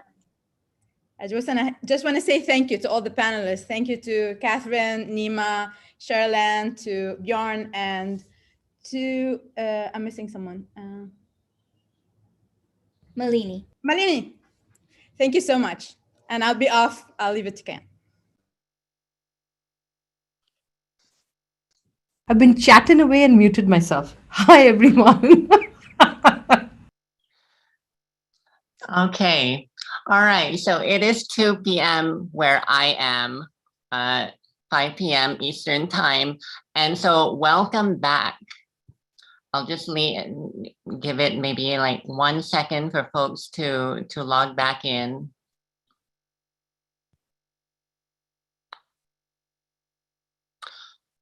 So welcome back. We are starting our 4th panel for the day, titled Frontiers and Their Politics of Planning. My name is Kian Go, and I'm an assistant professor of urban planning at UCLA Luskin School of Public Affairs. And I just have to say to begin that I am honored and thrilled to be part of these conversations. It's been a remarkable day, to say the least.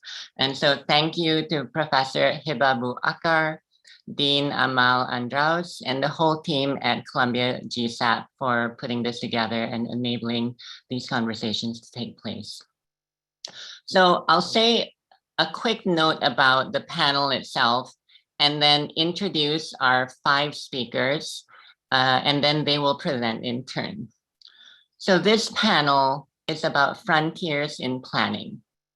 Frontiers as an idea of territorial and socio-political and socio-ecological conflict and transformations, frontiers in knowledge production and co-production, frontiers in ideas about the future.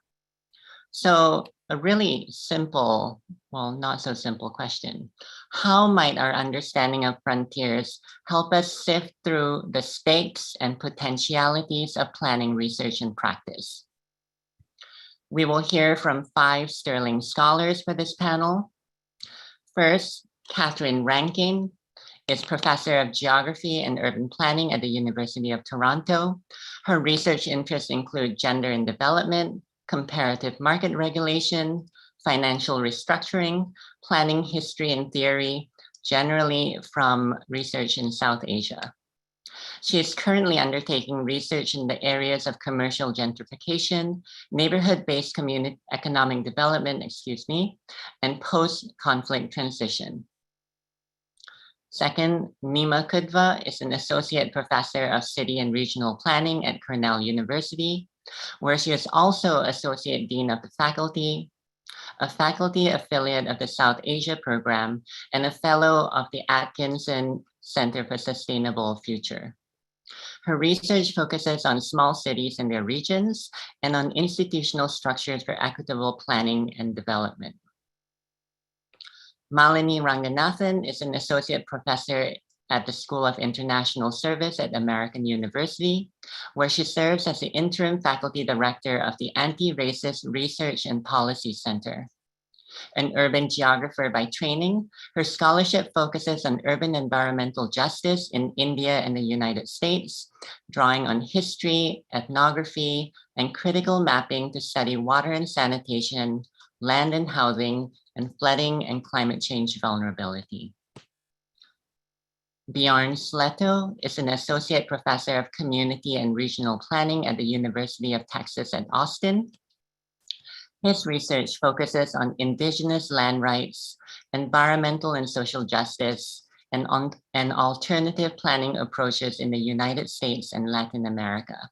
He is particularly interested in the dichotomies and tensions between local knowledge and traditional environmental management systems and formal planning and management approaches. And then to end, Cheryl Ann Simpson is an assistant professor of geography and environmental studies at Carleton University. Her research and teaching are informed by an interest in the ways in which states and communities interact in place. Her work is focused on questions around citizenship and immigration, environmental justice, and urban health, and it reflects her interdisciplinary training centered around social planning and community development with stops in political science, biology, and geography. So we will begin with Professor Catherine Rankin, please.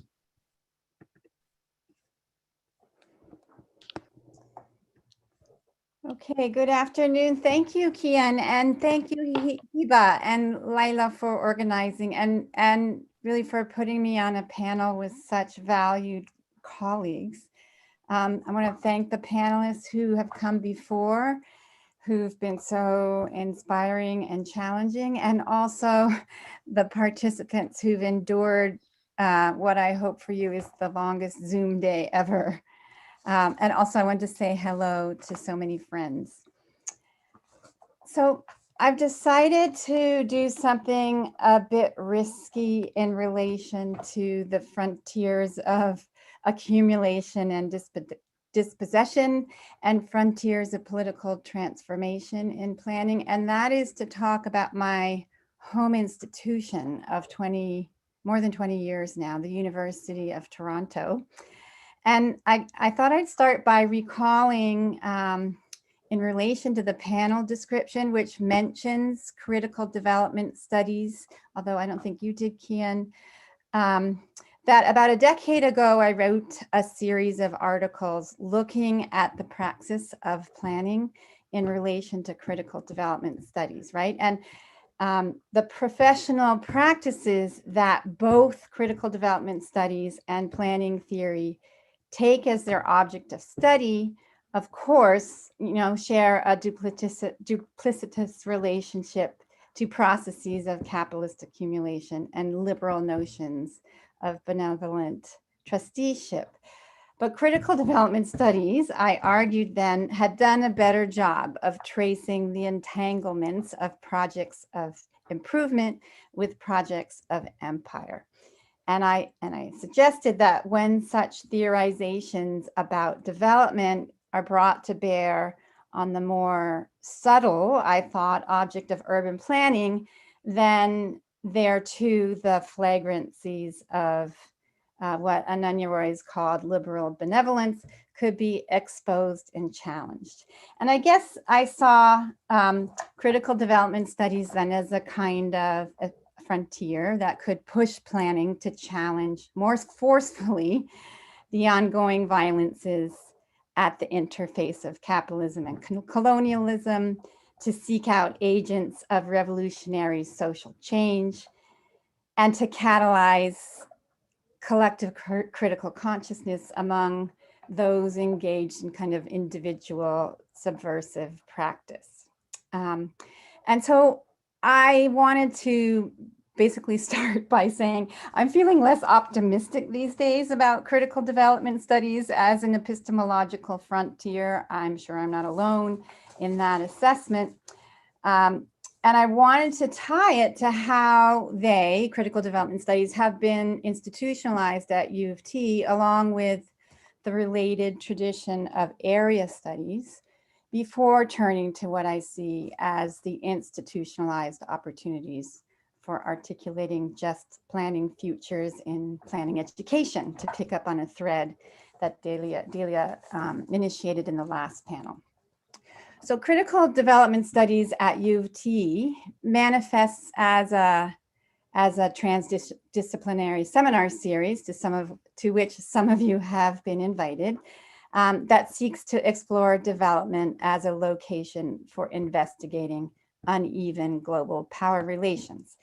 It's where I catch up with friends from other departments like Tanya Lee, Tembela Kepe, Nyung Tran, Ritu Birla, who many of you know. And crucially, we are all trained in area studies, right? And we have a similar take on the merits of contextualized knowledges, right? Of histories, languages, cultures, as standpoints for interpreting the world, right? A point that was just underscored by both Vanessa Watson and Libby Porter. So resonant with some of the findings of a recent Global Planning Educators Interest Group, or GPIG, report, which argues against planning programs having international development specializations, right? Some of us have been troubled by the push at our university for fast policy fed by fast knowledge, fast policy about the world. Globalization, usually. So our skepticism about the role of the university in producing knowledge about globalization has also been fueled by institutionalized processes, like the trajectory beginning with the renaming and absorbing of our old Center for International Studies, which used to house area studies and development studies, into the Munk School of Global Affairs, and that is Munk, as in Peter Munk, the founder and CEO of Barrick Gold, which is the world's largest gold mining corporation. And that last year transmuted further into the Munk School of Global Affairs and Public Policy. So at the same time, as these institutionalized changes have been going on, we've been growing increasingly curious about the possibilities for worlding the university, to borrow from Ananya's formulation. So meaning wanting to recognize the merits of delving deeply into the histories and cultures of particular regions, as we've always done, while also recognizing the imperative of post-colonial and decolonial scholarship, indicating that more inclusive and accountable modes of knowledge production are needed. So we took up the possibility of developing an initiative that would expand the constituency for development studies and area studies while also contesting the tilt toward fast policy by calling for a worlding practice at U of T, right? That would promote depth and relationality, that would decolonize knowledge and center difference, so that the mantra, nothing about us without us, is a guiding theme, right? And again, a nod to Vanessa's conclusions about centering knowledge about Africa in Africa. And Libby's also on learning with philosophy that comes from this place. And the third aspect of worlding U of T would be to rethink transition narratives, right? So much noting, right, that so much research and policymaking remains anchored in stubbornly linear assumptions about the way the world is headed, from country to city, from farm to factory, and that these are transition narratives that reproduce negative framings, right, of underdevelopment, failed states, informal economies, and so on. So worlding requires, on the contrary, identifying and communicating heterogeneous processes. Okay, so the possibilities at U of T for this kind of worlding project are enormous, as they likely are at many of your institutions. Thick area studies programs cross-cut by traditional humanities and social sciences departments and other centers for critical knowledge, like diaspora and transnational studies, the School of Cities, a Humanities Institute, and so on. And yet the challenges proved formidable.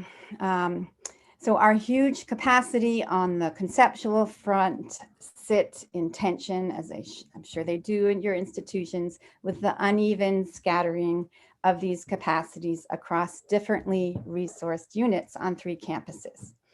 Some units are well resourced and command significant geographical and political space within the university: Asian Studies, the Center for Diaspora and Transnational Studies, as it happens.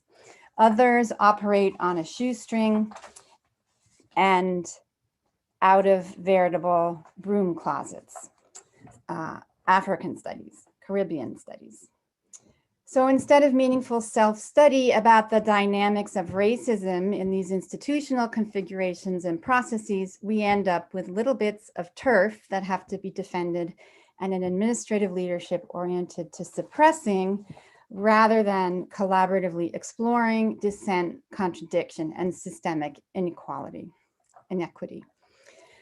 So, for example, plans for a roundtable dialogue on decolonizing the university and treaty responsibilities intended to explore what it means to live and work on treaty lands and what opportunities we have as staff, students, and faculty to meet our ongoing treaty responsibilities had to be postponed because of perceived erasures of slavery and Black people's presence in Canada implied in the characterization of U of T as a community of Indigenous and settler scholars.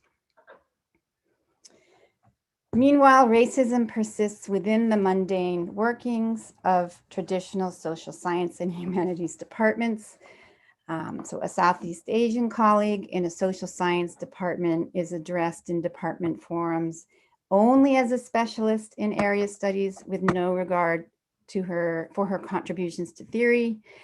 Another Asian colleague in a humanities department is asked to cover courses on Africa because of the department's lack of capacity in that area, on the presumption that her expertise in Asia would qualify her sufficiently to address another global South geography.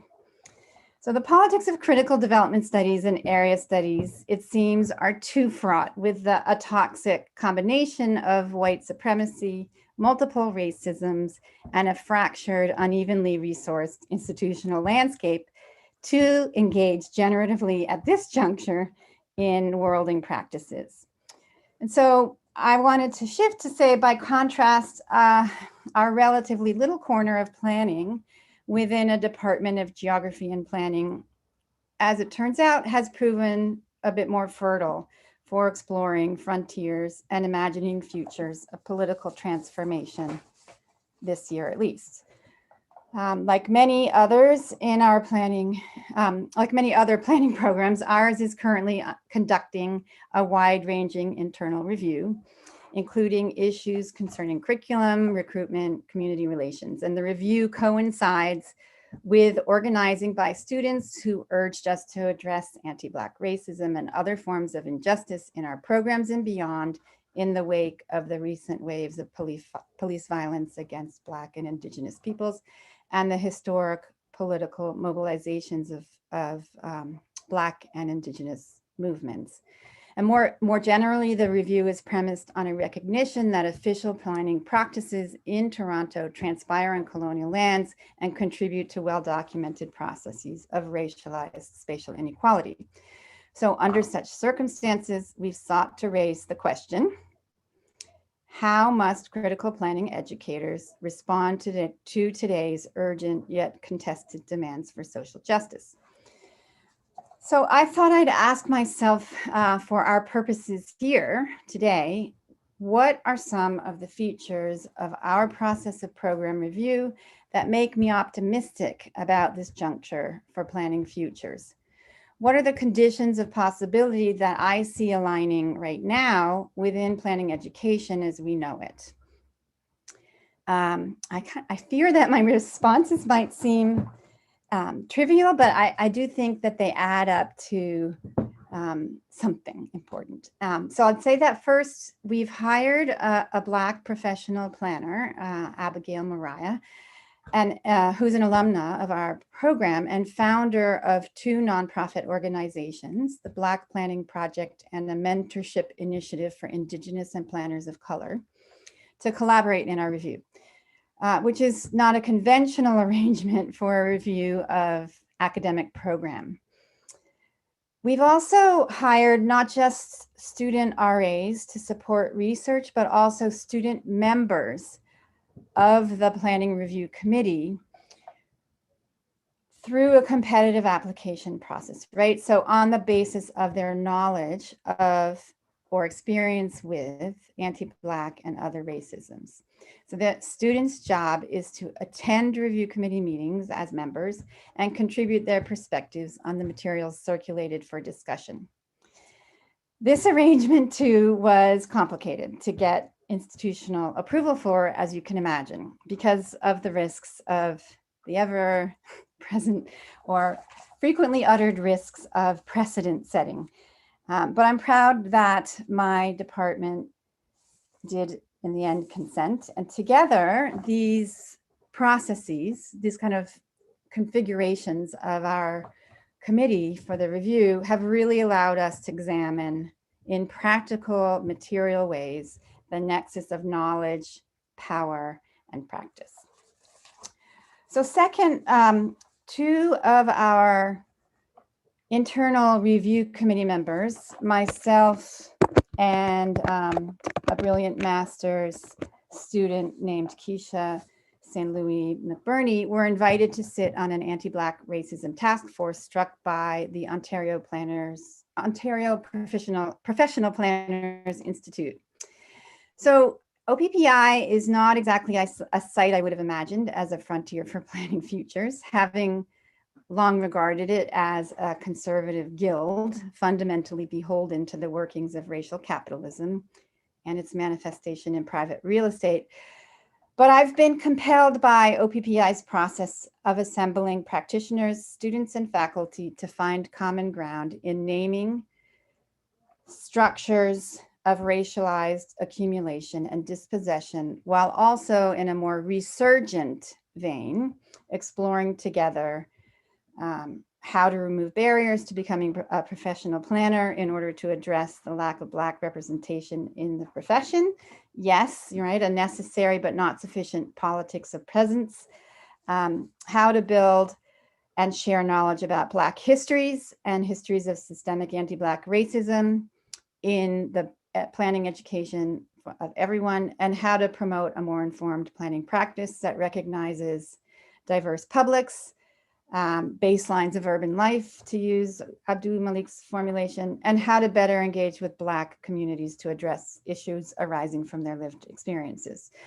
So when I heard Mona and Abdul Malik talking about building public institutions capable of taking care of things this morning, I felt actually so grateful, right, to have a new generation of OPPI practitioners as colleagues with whom to deliberate the politics of inclusion and incorporation in relation to structures of accumulation and dispossession. And then I'll just end on third, that this is really where I take to heart the injunctions of critical race and feminist theories to trouble our institutional and epistemological homes. We, and I mean faculty and students in the planning program at U of T, have agreed that addressing anti-Black racism in planning education must begin with self-study. We've relied on the critical skills and sensibilities of research assistants Kuni Kamizaki and Hazel Valenzuela, with some consultation as well with Faranak, who's been involved in similar processes at UICU, to develop visual representations of our curricula and our courses and how they have changed over time. So shared platforms of knowledge, in Mona's words this morning, and to develop processes for collective review of individual syllabi. If I'm starting to sound self-congratulatory, let me tell you that what we found is not to be celebrated. Okay, so core faculty abandoning pedagogic missions of the program to focus on more current research interests, the persistence of a hegemonic canon despite attempts to introduce alternative canons at the margin, inconsistent attention to questions of knowledge, power, and action in our most skills-oriented courses, the persistence of the most egregious colonial models of development in some of our courses oriented to planning law and project management, and the evidence that anti-Black racism is too often treated as an afterthought in our courses. So all this is in a department comprised of dear trusted colleagues with whom I enjoy an apparently misguided image of our program as situated at the cutting edge of radicalism in planning.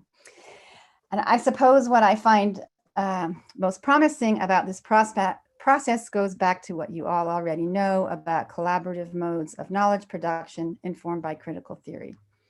In the rarefied context of North American academia, that translates into the somewhat unusual situation of faculty agreeing to some form of group censorship, whereby claims for academic freedom can give way to a collective accountability to essential mission oriented to planning education for social justice. So I'll just conclude by underscoring that the imperative for a material foundation for anti-Black racism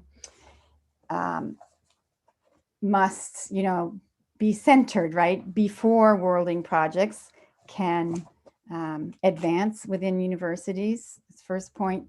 And second, I just argue that we can find frontiers for political transformation in our own planning education backyards, that alternative futures do not necessarily have to entail grand constructions, but it can include modest self-study with the aim of repair.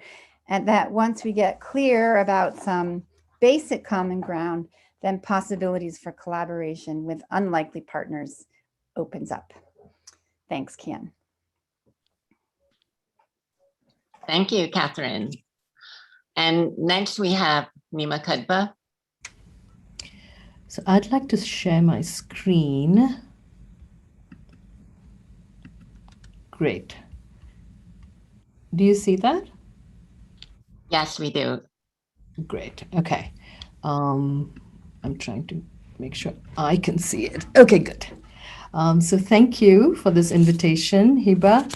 And it's been quite wonderful and challenging and interesting, and so many adjectives to use, right? what I found sort of really interesting listening to Kathy right now was how much my impulses at this moment, to take on this question of frontiers, how much my impulses kind of mirrored hers. And so maybe, what our audience is going to hear now is really another case of pulling the frontier sort of what should I say, back in a way. When people talk about frontiers, we talk about the brain being the final frontier, space, the oceans. But what I find in this year of sort of pandemic and protest is that the frontier sort of is really shrinking, right? And it's sort of a forced shrinking because of our physical distancing and the disembodiment of being always on these sorts of platforms. But it does nevertheless, I think, create a certain kind of produces a certain kind of work, which I want to talk about a little bit. So Hiba suggested, that frontiers have territorial components to them, conceptual components, and I am very much leaning towards thinking about the frontier as a conceptual sort of category. It's definitely place-based, but more in the sense of place as institution.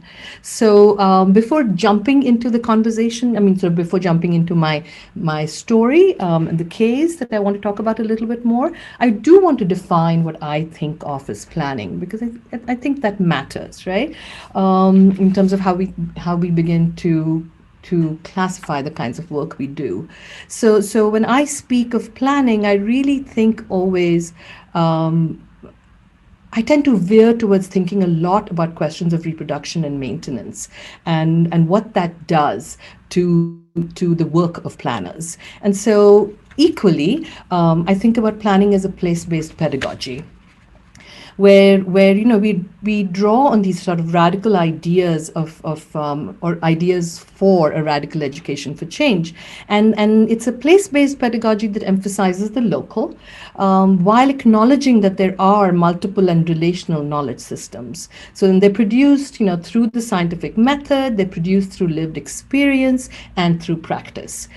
So that's where the maintenance piece keeps coming back in. So this, of course, is linked always to how planning shapes societal change, and in that aspect of it, what really interests me is the organizational processes and the institutional structures that support and subvert and embed transformations at various, again, geographic scales, and again, in the everyday and the long term. So when I define planning in these ways, and I bracket, my work in sort of using this kind of a definition, I also kind of begin to use my everyday work, right? I'm a pragmatist, and I use my everyday work as a kind of an intellectual investment, right, in testing philosophical ideas. So are they relevant? Are they relevant to my everyday experience? And then I act, therefore, I find, not so much from a cohesive sort of philosophical system or one theoretical perspective, but rather a very sort of a practice-based epistemology, right, which has an empirical emphasis to it. And so I'm always then looking for ways in which I can learn by doing, ways in which I can actually create, right? And that's what I want to talk about a little bit today. So in this year of pandemic and protest, what was I doing? Could I, all of us found ourselves in places of terror and fear, and I think, there were, Hiba captured it before when she said there was hope and despair at the very same time. And within all that, how were we really beginning to think about these frontiers of planning? Now, prior to this year of pandemic and protest, if I had been asked to do this talk, I would have most likely talked about the Nilgiris Field Learning Center project, in which I've been involved in for over a decade now, and it's the most tangible sort of outcome that I have of my way of sort of thinking through planning questions, thinking through these questions of what the frontiers are, what our practices should be. And so what the field learning, I think many of you on this call, at least in terms of the speakers, have heard me talk about what went into the Nilgiris Field Learning Center and how we designed it and how it combines sort of long-standing scholarly interests in forests and Adivasi communities for me, along with my various colleagues who are named over there and their interests, and how we bring all these questions together around a community's needs in the Nilgiris and our sort of collective commitments. And so I'm not going to talk so much about this today, but it is an idea where the ideas that animate the center are really about sort of crossing a set of binaries that we've explored in our writing, and it combines ideas and sort of non-formal methods that are pioneered by educators that you would have heard about would be people like Jane Addams and John Dewey, Miles Horton, Jiddu Krishnamurti and Rabindranath Tagore from India, and of course bell hooks. And so it is a place-based pedagogical model that privileges knowledge pluralisms and a problem-focused learning that design schools have finessed. And I am originally, of course, trained as an architect, and I think I bring that sensibility to my work. So this is not what I want to talk about today, though, because all of us, of course, were confronted with this last January.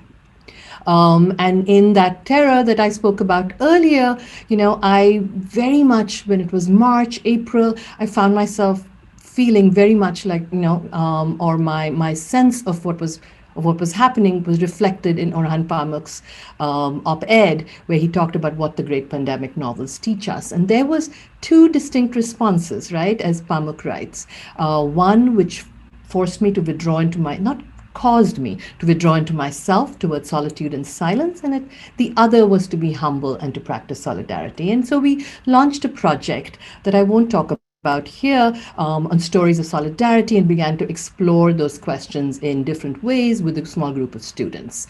In May, we had the murder of George Floyd, and the BLM movement saw another sort of wave of support.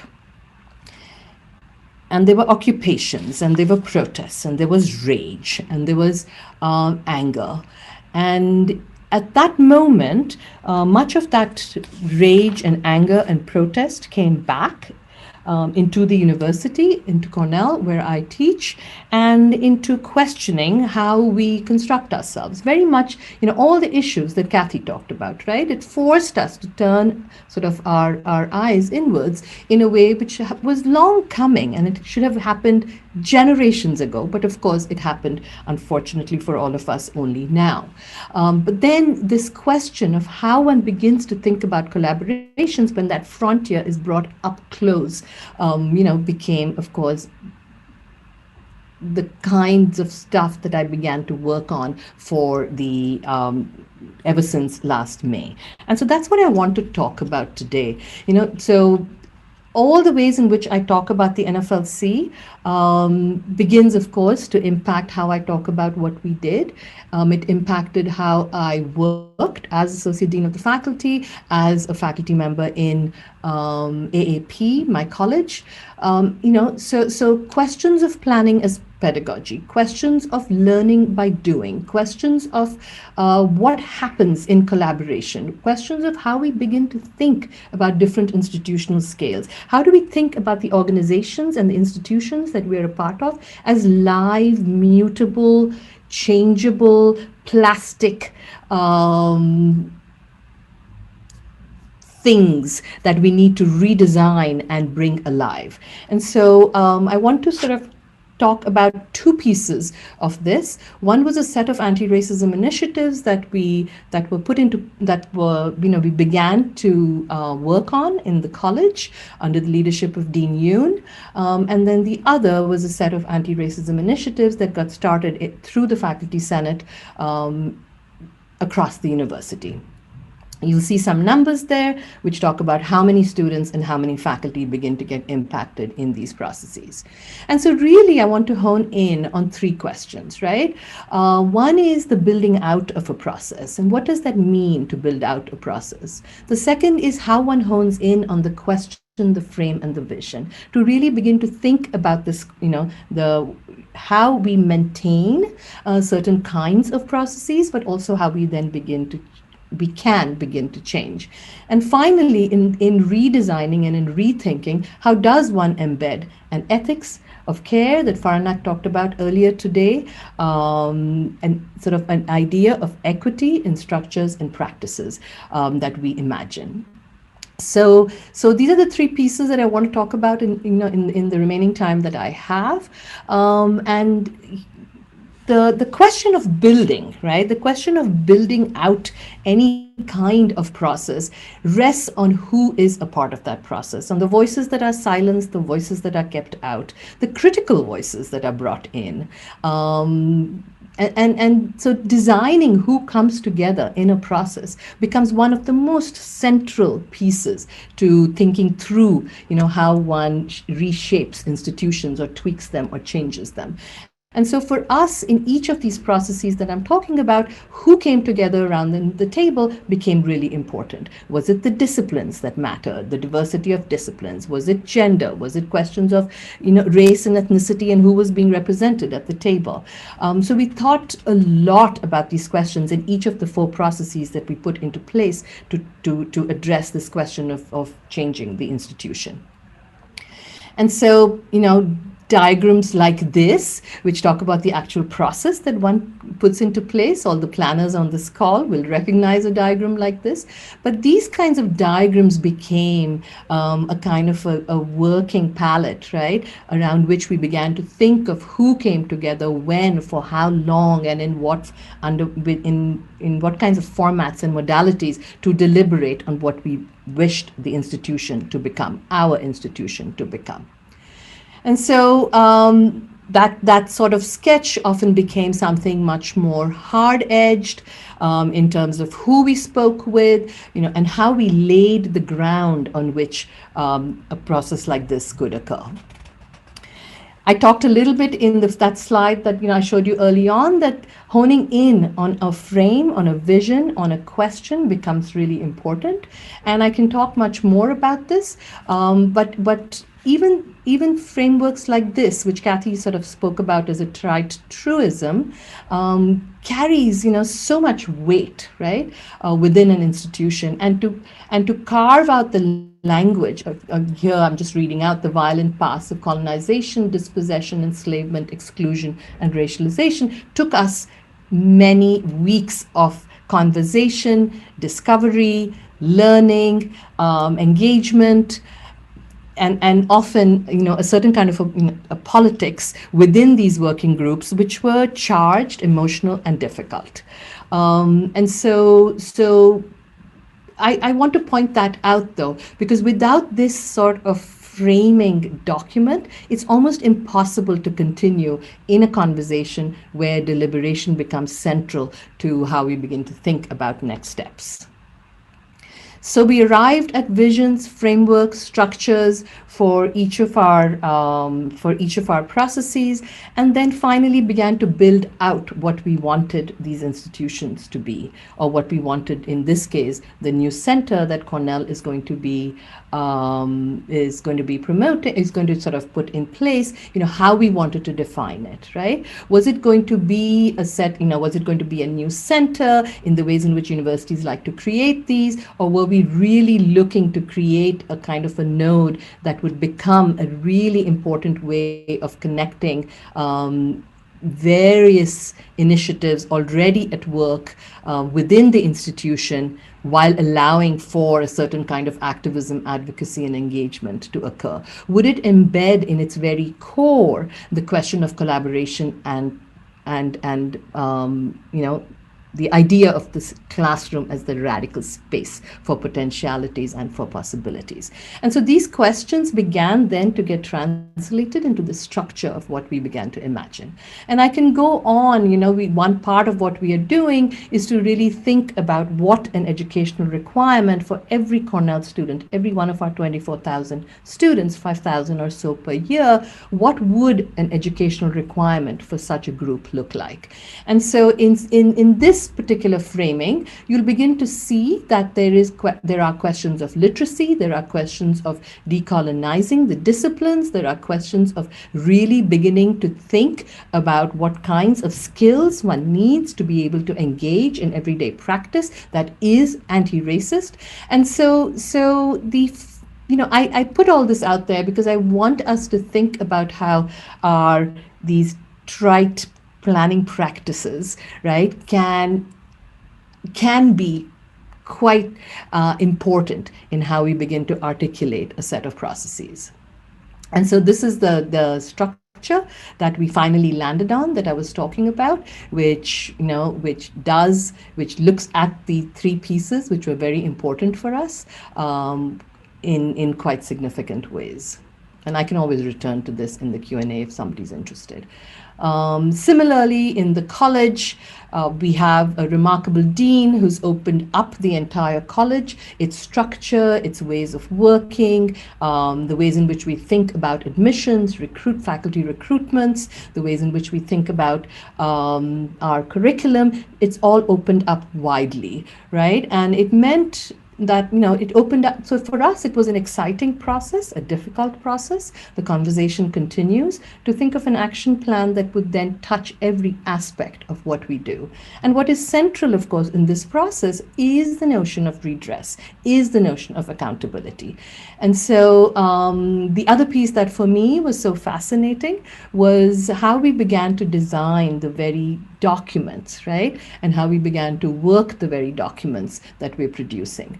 For the sort of subaltern historians in the room, and for anyone who works in these all of us who work in these areas, we know how important the archives are, right? We know how important it is to read between the lines. We know how important it is to uncover narratives and histories. And so creating the documents in such a way that the archive would hold all the disagreement, right? That it would hold all the varied voices that fed into this document, and how we did that, and how we maintained that kind of radical transparency in the practices of document creation became one of the things that we focused on quite a bit. I don't have really good slides about it, but I can talk more about it if you're interested. And so I come here to the end of my talk.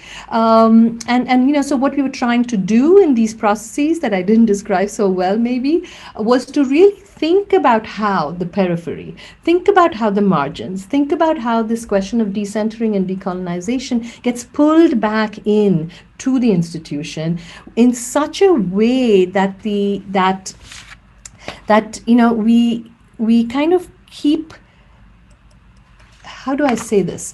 That the institution has enough give, that there is potentiality always for a sense of renewal, right? For a sense of being questioned, for a sense of change to be sort of enshrined and embedded in it.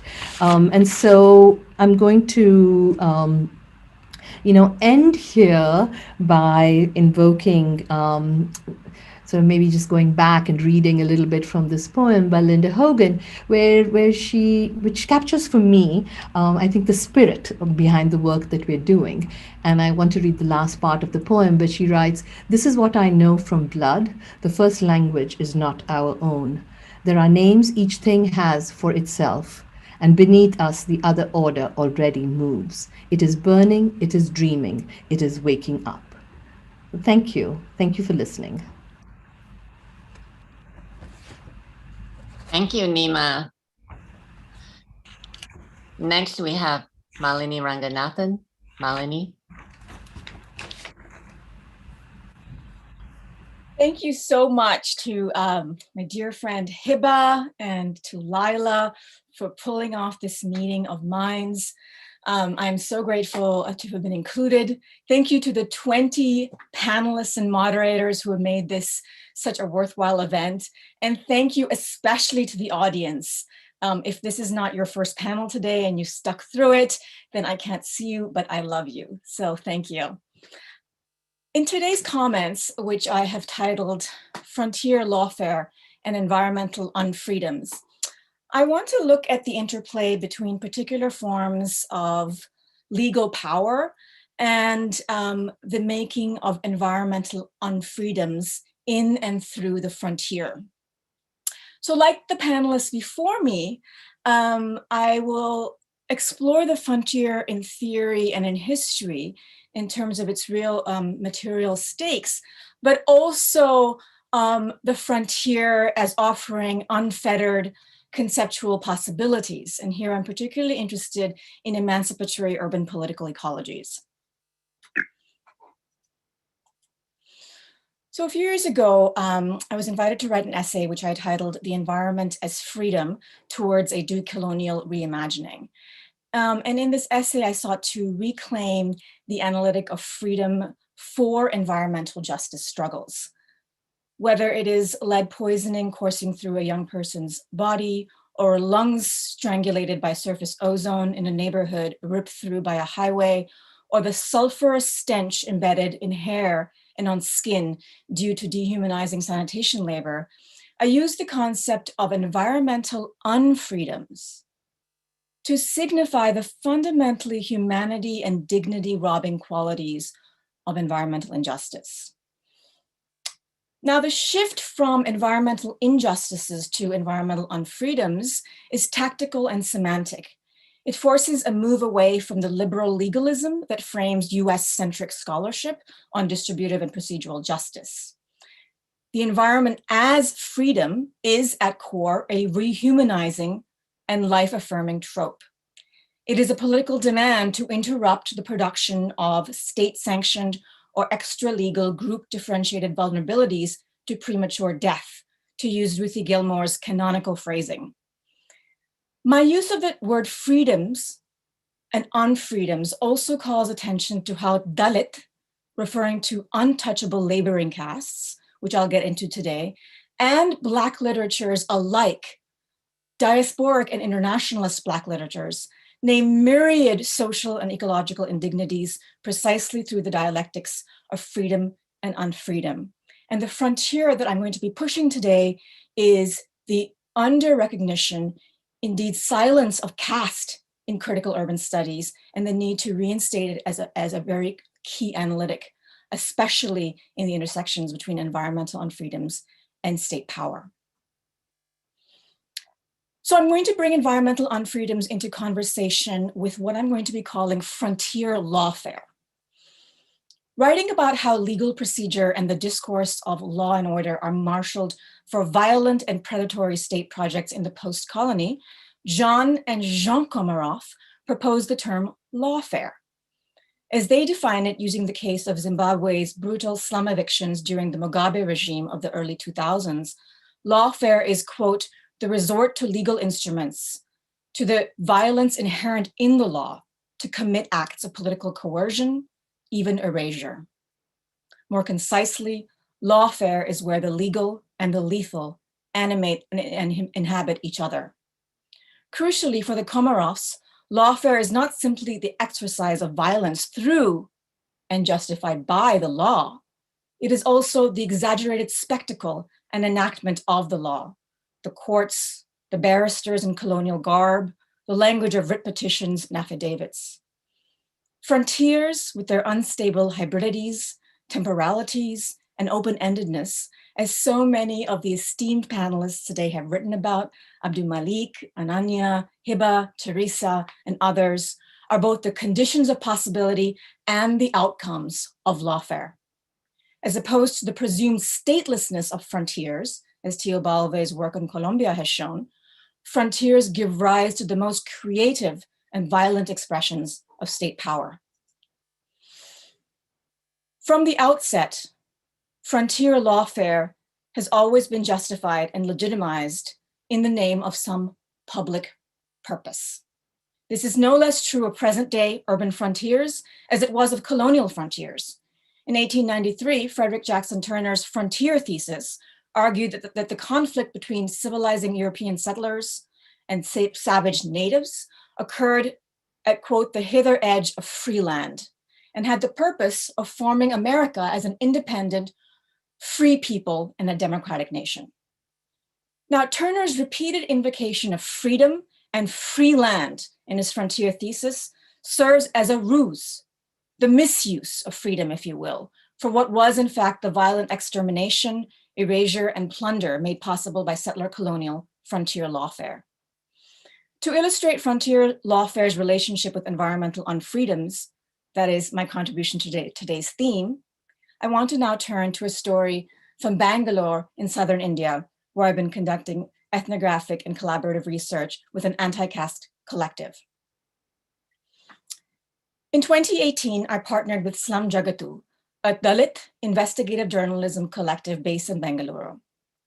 Slum Jagatu, meaning slum world, is led by a left Dalit journalist come activist Isaac Arulselva, pictured here in his 2020 op-ed, "What have we built for the people who build our cities?"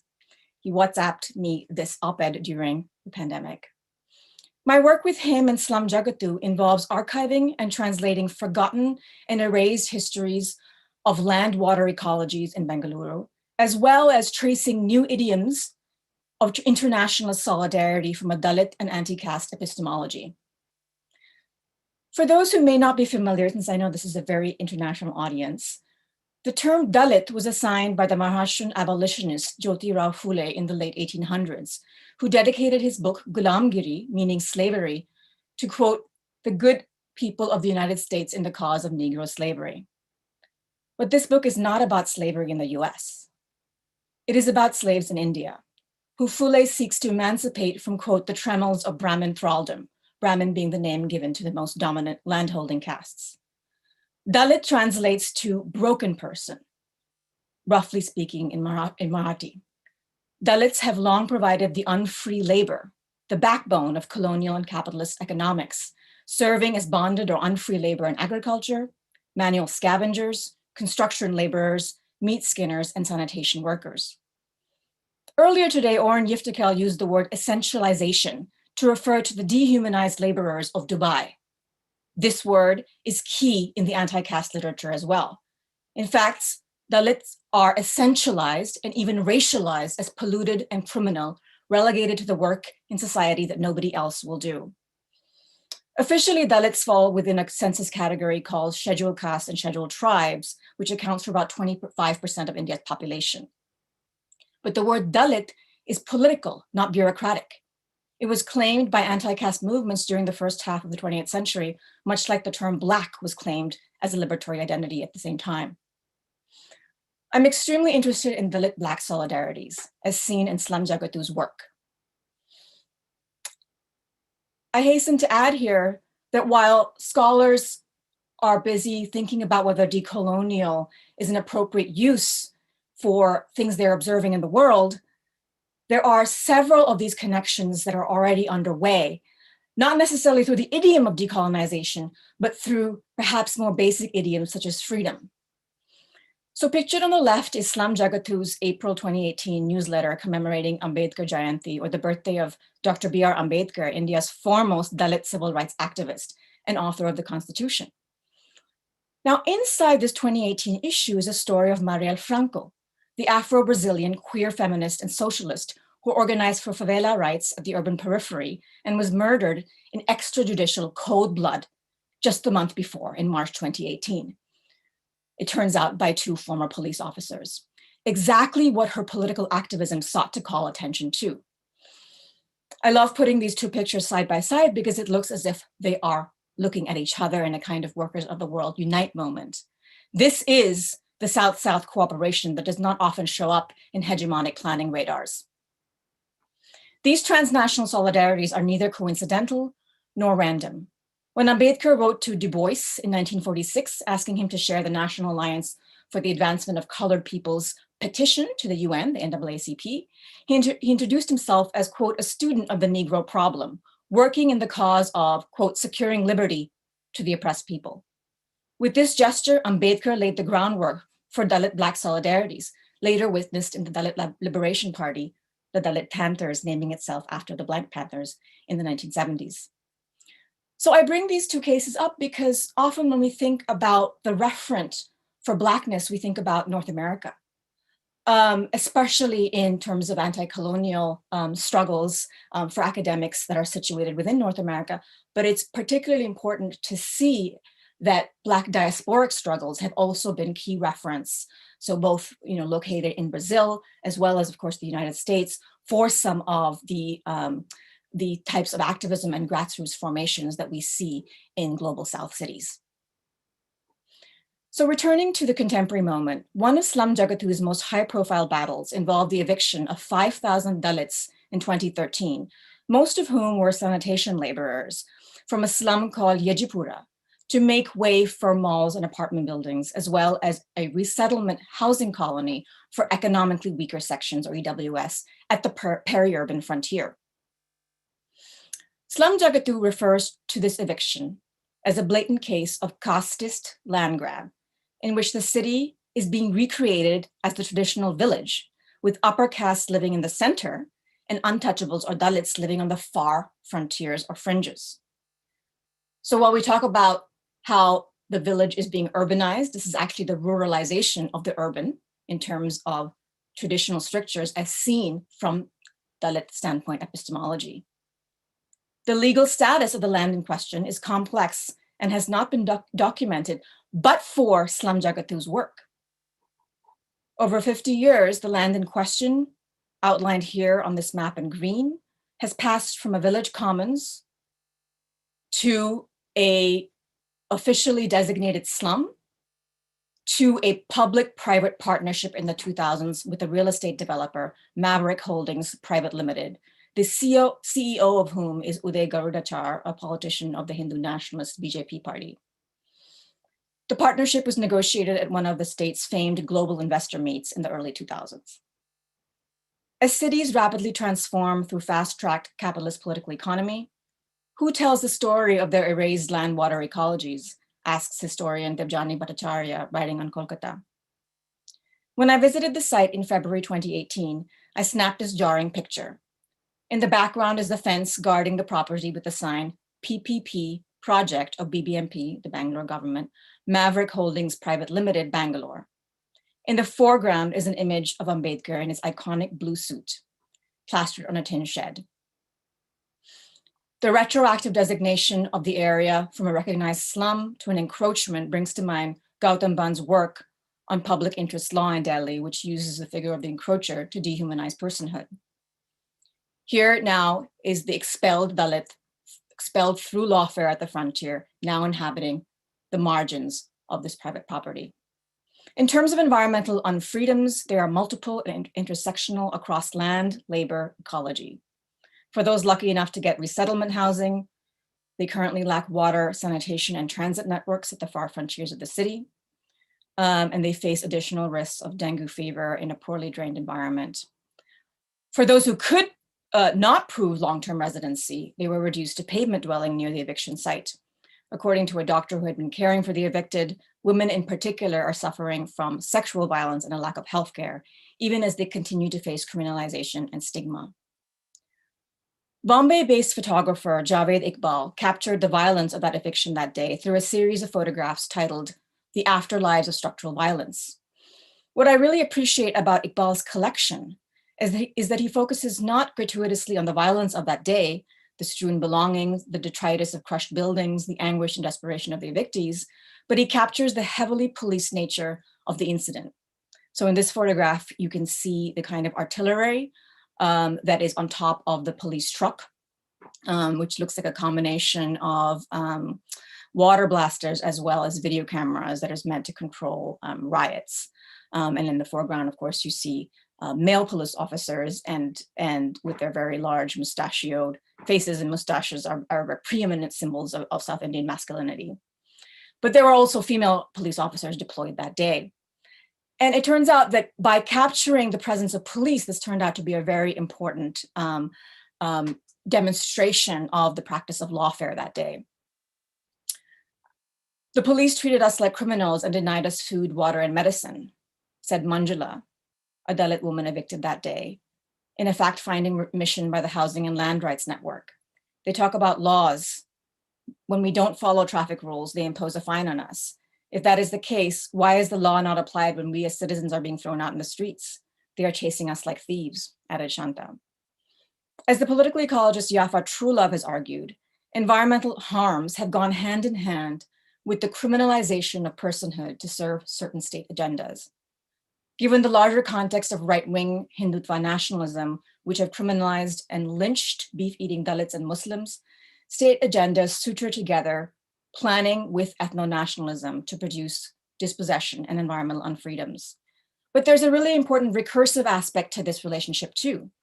Environmental concerns and logics such as flooding and climate resilience are often in turn stitched together with lawfare and planning procedures to produce further criminalization and environmental unfreedoms.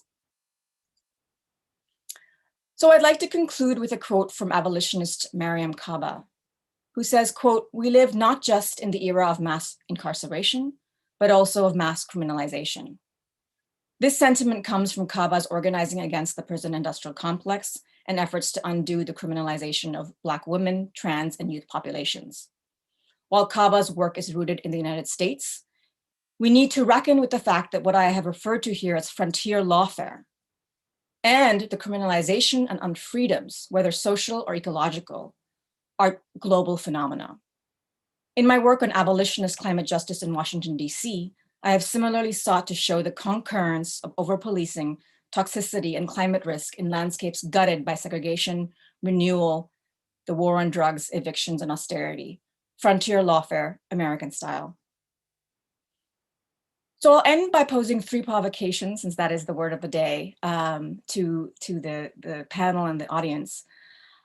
The first is, how is planning complicit in frontier lawfare? And I think we've been answering this all day. And in fact, the work of critical planning is to answer this. The second, and this is the provocation I pose in conceptual terms, a frontier in urban theory, if you will. How can CAST sharpen critical urban analyses of land, labor, and environmental freedoms, and in particular in CAST's contrapuntal relationship with race? Third, what would a decolonized relationship between frontier and freedom look like? Thank you. Thank you, Malini. Next up, we have Bjorn Sleto. Bjorn. Thank you so much, Kian, and good afternoon. Good afternoon, everyone. I'm very pleased to be here, and thank you so much for your invitation, Laila and Hiba. This has been a really great gathering, and I wish I had had more opportunity to participate today. It's been a particularly difficult day with some distractions, and I look forward to seeing all the recordings. And hello to friends and colleagues, and it's great to be in the same panel as very esteemed authors whose work I have long admired. I will go ahead and share my screen and get started.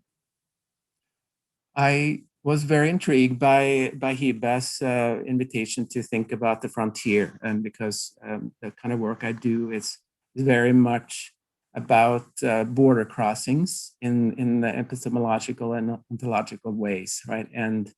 And often I work in areas that are commonly considered to be on the margins, to be on the edges of the modern and formal cities. So I was very interested in thinking through this theme, and I started to think about it as, again, the first thought that comes to mind, of course, is the epistemological element of the frontier as a means of thinking through co-production, which has been a central theme today and is central to what I do.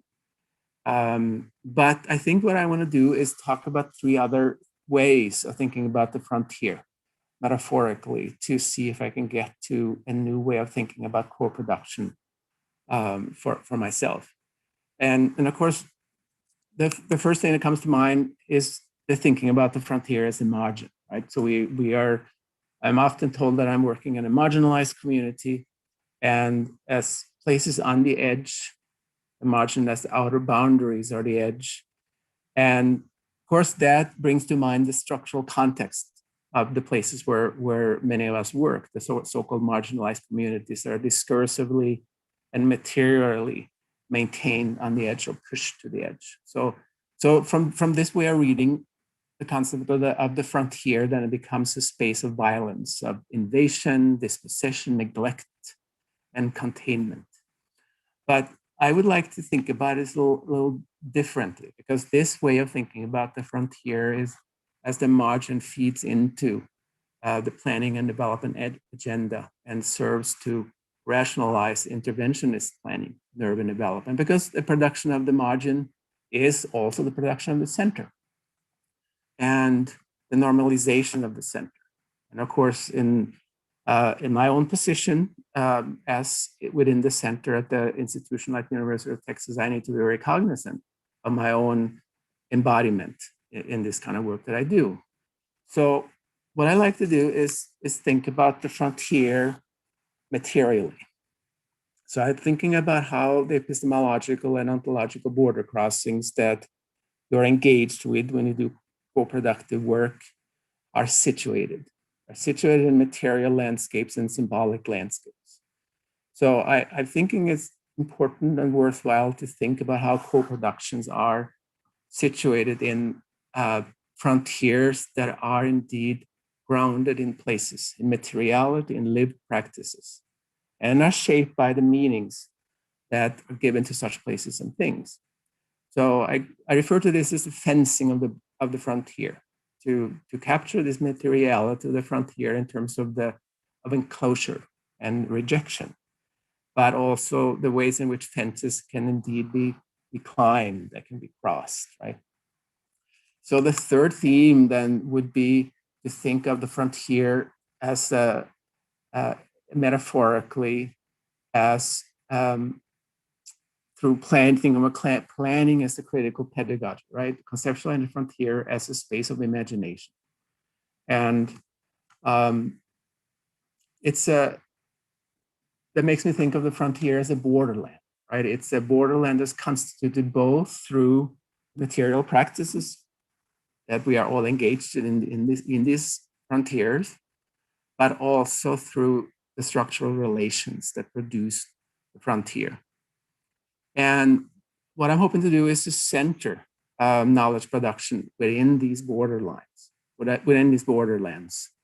and thinking about epistemological crossings in ways that are reflexive and self-aware and are situated in these social and material relations in place, and to think through how this might constitute the source of radical action. So in the few minutes that I have today, I want to bring you to two sites, to frontiers, as it were, where I've been working over the years. First, Venezuela, where I've been not going to be able to go into great depth here, but I like to talk about the materiality of space in indigenous communities. And of course, how these have been fenced in and circumscribed, and by boundaries that are violently enforced, but then how these boundaries are also being reconceptualized and interpreted and maybe transformed into radical possibilities of action. In the case of the Dominican Republic, I'm be talking about a community that is named Los Platanitos, that is materially and discursively marginalized, and it's constructed as an urban frontier, and therefore it becomes this space of the planning dreams, right? But it's also a place where residents engage in co-productions in these epistemological borderlands and in ways that might point toward possibilities for radical action.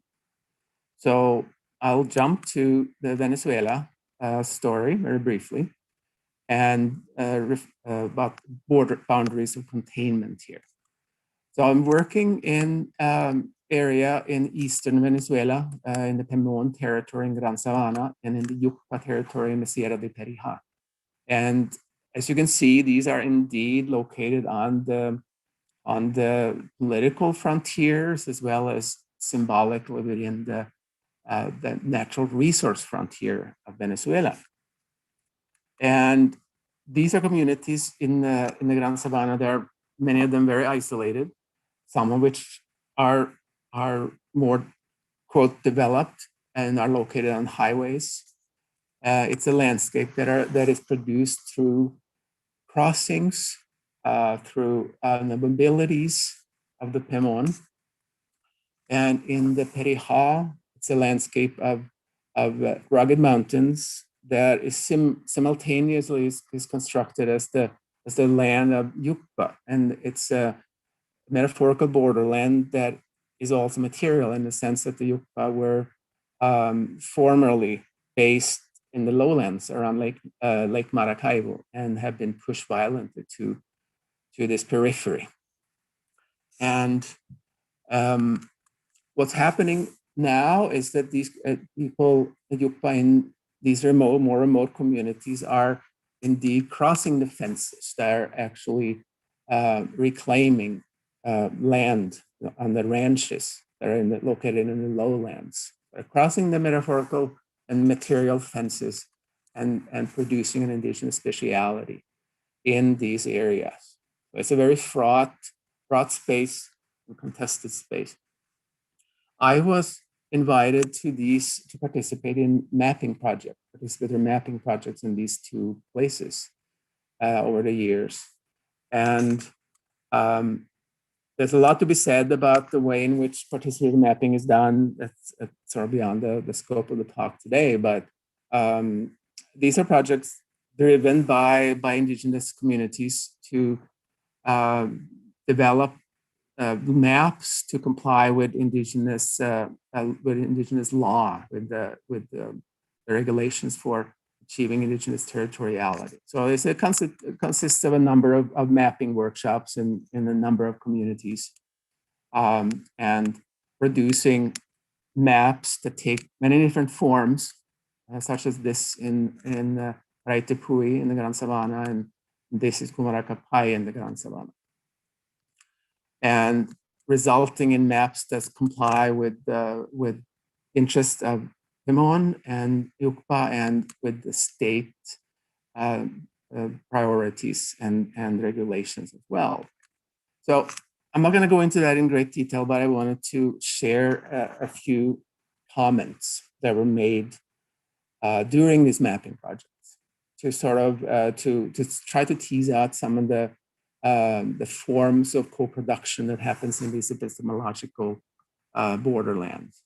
So here is Javier Peñaranda, who says the following. He says about before the map was very dark, and he's referring to the state maps of the Perijá. The map only said Perijá. It didn't exist. It didn't exist, we didn't exist, but now it's all here. Now everyone will know that we live in the Sierra de Perijá. So what Javier is doing here is clearly articulating the erasure of indigenous land and indigenous practices that has been intrinsic to the frontier making on the part of the colonial and the Venezuelan state. And it demonstrates how marginalization has been affected through state cartography. So he's using the metaphor of darkness to refer of the invisibilization as such a central technique of cartography and frontier making. But at the same time, he is articulating the possibility of the co-production that's occurring in these epistemological borderlands that were constituted by this mapping project. And this is a quote from Rafael in the Gran Sabana, who says the following. He says, "You young people don't know anything." He says he's speaking to the community and to a number of young people gathered. Right? He says, "You don't know anything because those you know are we, the grandfathers, but you don't. This is because the grandfathers have been moving back and forth from one place to the next. Because of this, we know everything up to the corners. After we do all this, all who come after us will know. We'll see all the places, the rivers, the hills. We need to put down everything because in the future, if we leave spaces open, people might take them from us. So what he's doing here, I would say, is similarly to Javier is saying, he's suggesting a map or a tool to bring visibility, and I should say very much on their own terms, to the Pemon production of space. But he also articulates two other points that I think are important. One is the understanding that the frontier is a material. Right? This landscape is material. It's produced and understood through the body, through the movement of the grandfathers. And he articulates a very important hypothesis in this statement, that empty spaces on the state map must be filled in for these maps to do their work in their territorial claims. So I would say maybe one way of thinking about this through the borderlands concept is that borderlands is constituted by this mapping project prompts Rafael to give voice to his agency in a way that constitutes a call for action. So briefly, Dominican Republic. This is as I mentioned, it's an informal community known as Los Platanitos, located in Santo Domingo Norte, municipality of Santo Domingo Norte, in the metropolitan area of Santo Domingo. And it's a community that was founded in the 1990s on top of a landfill in a very steep canyon, and has grown into a community of about 2,000 people. And no time to go into great detail about the material practices here, but wanted to focus on one element of community life here that has to do with the plant production in the community. And it's a form of plant production. This community takes many very different forms and is characterized by very creative uses of space, materials, and it's intrinsic to food security and to public health and for medicinal uses. So what we've been doing over the years has been working with the community as they develop a composting project here. I've been working with my students over the years. And we've seen the formation of a women's group called Mujeres Unidas that is managing this amazing space in the community, and also sees its expression through murals that signify the role of women in this project. So I wanted to just conclude by sharing a few quotes from people who were involved in this project, who I got to know over the years, right? So Lydia and Ana Julia are talking about emotional attachment to plant production, right? So Lydia says, I like growing plants because every time I look at a plant, I see the nature of God. And Ana Julia says, I grow plants out of love. So I would say in these testimonies, they make clear that the plants are material markers of these urban margins, that where Los Platanitos find itself. But they're also embracing the relationship with the material landscape and placing it as different than the residents in the area, what they call the area above the formal or developed city, which is characterized by hardness, by concrete and other hard surfaces. Santa says playfully, and that you need to sing to the words. And that is also laying claim to another form of production in the community. And Alicia concludes by saying, after the project a bit warms, we get together more. We look for new options for taking care of the community. We, the women, are prepared for this. So she is articulating how this new space has produced this composting site and a new social organization leads to this vision for a new form of economic production in the community. And that again is taking place in the epistemological borderlands. So thank you so much for this opportunity to talk about the frontier. Hope I didn't go over time. And again, thank you for the opportunity. Thank you, Bjorn. No, that was perfectly on time. So our final panelist for this session is Cheryl Ann Simpson. Cheryl Ann.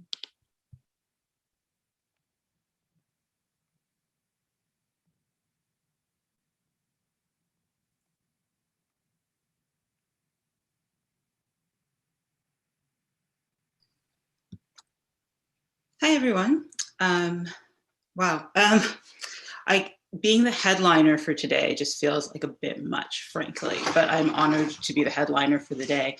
I also want to say, I think obviously a huge thank you as well to the organizers.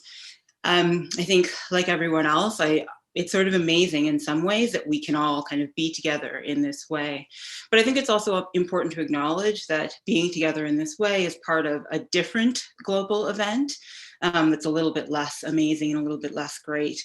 And I'll also just be honest that as part of that other global event, I'm just exhausted right now, even though it's been lovely learning from everyone today. And I'm exhausted, from over a year of kind of constant worry and panic about all the folks that I care about.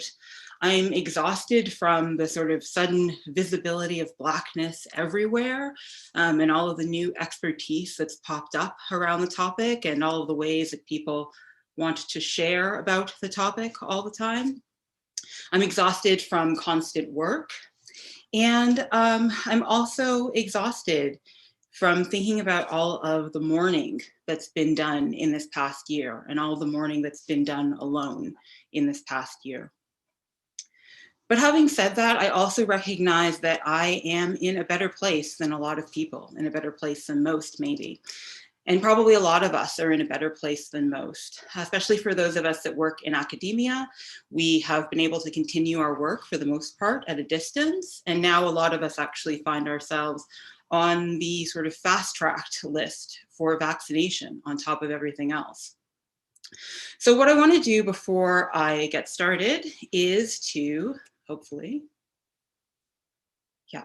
it's just to share a list of organizations, coalitions, groups, and cooperatives and collaboratives that are doing the hard work, even in the pandemic, that I just kind of talk and theorize about. So if you're paid more than a living wage and your income hasn't been impacted by the pandemic, or if you're independently wealthy, I want to encourage you to get out your wallets and to make an investment in one of these organizations, or to a group in your community that's doing similar work. And I mean this for real, right now, not a joke, not a metaphor, not sort of like a provocation.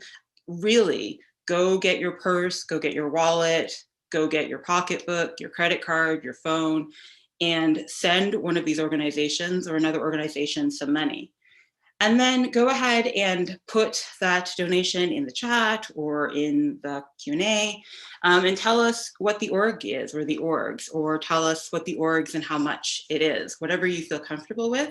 But for real, like actually go do this. This is being recorded. You're not going to miss anything when you go get your wallet, or when you, as you're going to get your wallet, or as you're looking up donation pages. You're not going to miss anything. This is being recorded. Okay, so while you're doing that, and again, for real, you're on your computer, you're at home, you can do this right now. I'll go ahead and talk a little bit about planning and frontiers. So there are two things that come to mind when I think of the frontier. And the first one,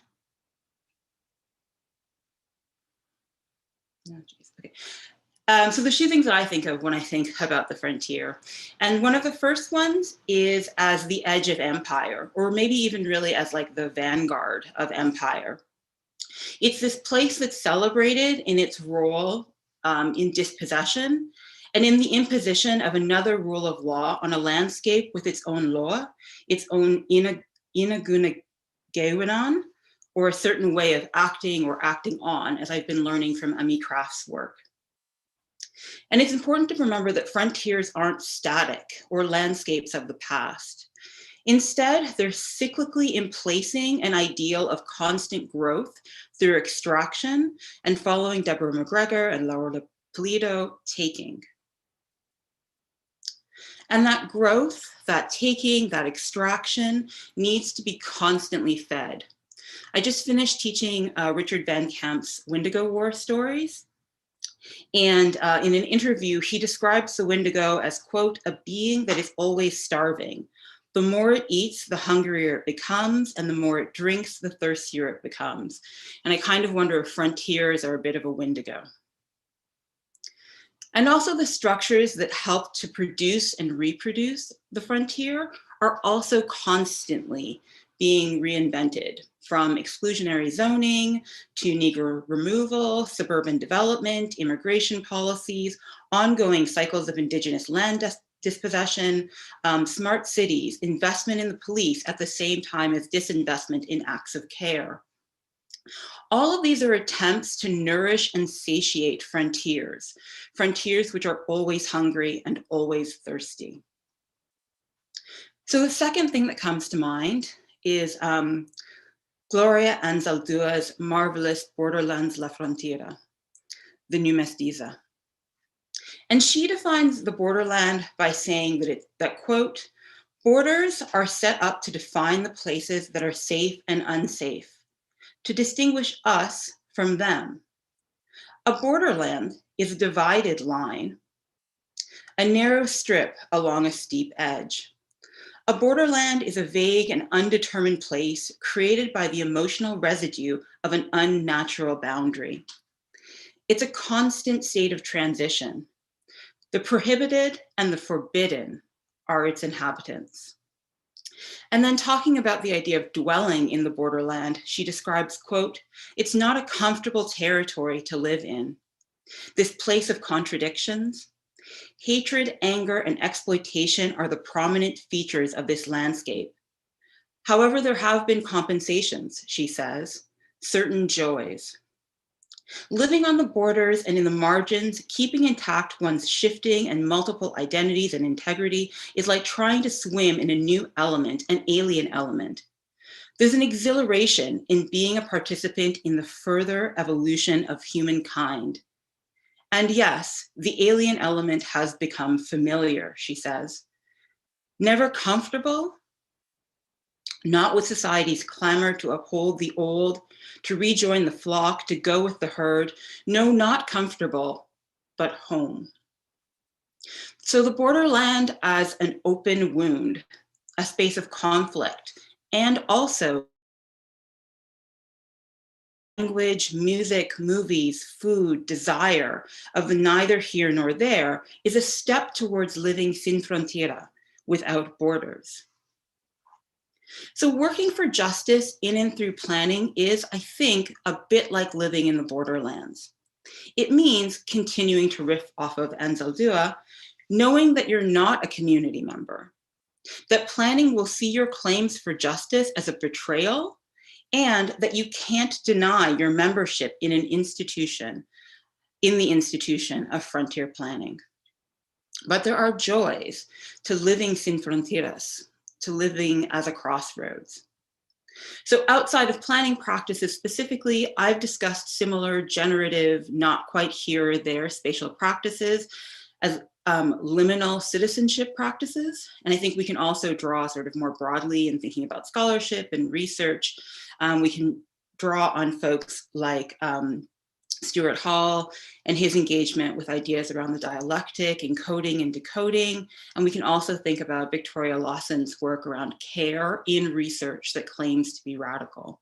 So I think those are some other ideas that kind of blend with this idea of the borderland and the idea of sort of sticking with the not quite here or there-ness of the borderland.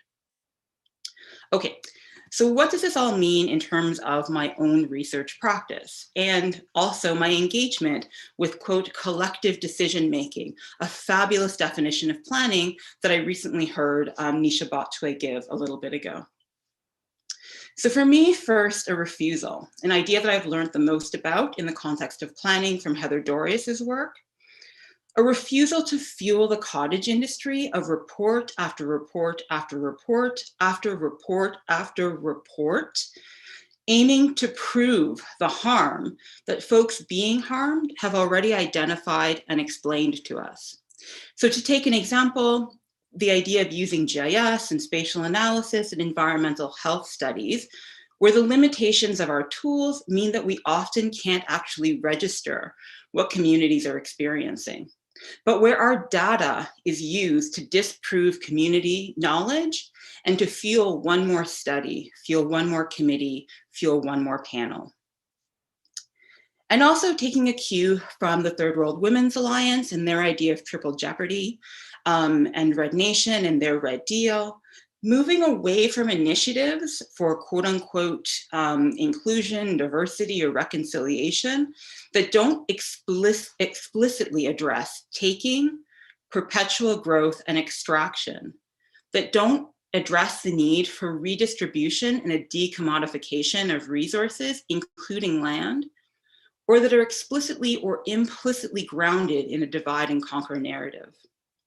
For example, walking away anytime someone uses the phrase, "we don't want to get involved in the politics of," when talking about a development deal, or anytime anyone uses the phrase, "but we have to be objective," talking about anything that has to do with planning. And instead, investing whatever resources I have in understanding the structures that maintain harm and impede or obfuscate actions of care, transformation, thriving, and liberation. For example, unpicking narratives of citizenship and belonging that functionally exclude the communities, and importantly, the imaginaries of the communities that are most impacted by collective decision-making, or that disrupt the strength and functioning of counter institutions, to borrow in a distorted way from Michael Warner. And also teaching justice with joy. So a refusal of the narrative that the harms caused by others are the defining characteristics of our communities. And always keeping in mind that students from our communities don't travel the road of education alone, for better or for worse. And thinking as a crossroads, supporting, incorporating, and amplifying the work, organizing, theorizing, language, imaginaries, and narratives of groups, organizations, and institutions producing in real ways, both their own and all of our liberation and thriving. In the editorial for the special edition titled "Planning Beyond Mass Incarceration" that I co-edited with Justin Steele and Aditi Mehta, we talk about the real as being bodily, spiritual, and material. And so since the work I want to support is real, my support has to be as well, including, importantly, always asking, who am I working for? Who am I working with?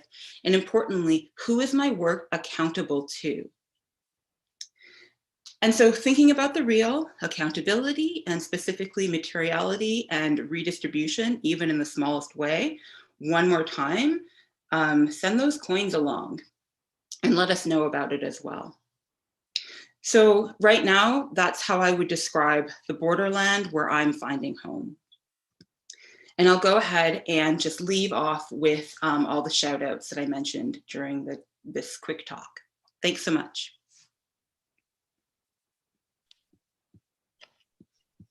Thank you, Cheryl Ann. Indeed, I think a perfect keynote. Headliner. Headliner, that's it. So again, thank you to all the panelists. Bjorn had to leave, so he's not here with us anymore. And we have a few minutes for discussion. There are a couple of questions in the Q&A, but I would like to just start and offer some time for any of the panelists on this panel to respond to each other. There were some provocations made, assertions, and just, you know, really compelling stories. And yeah, would anyone like to comment?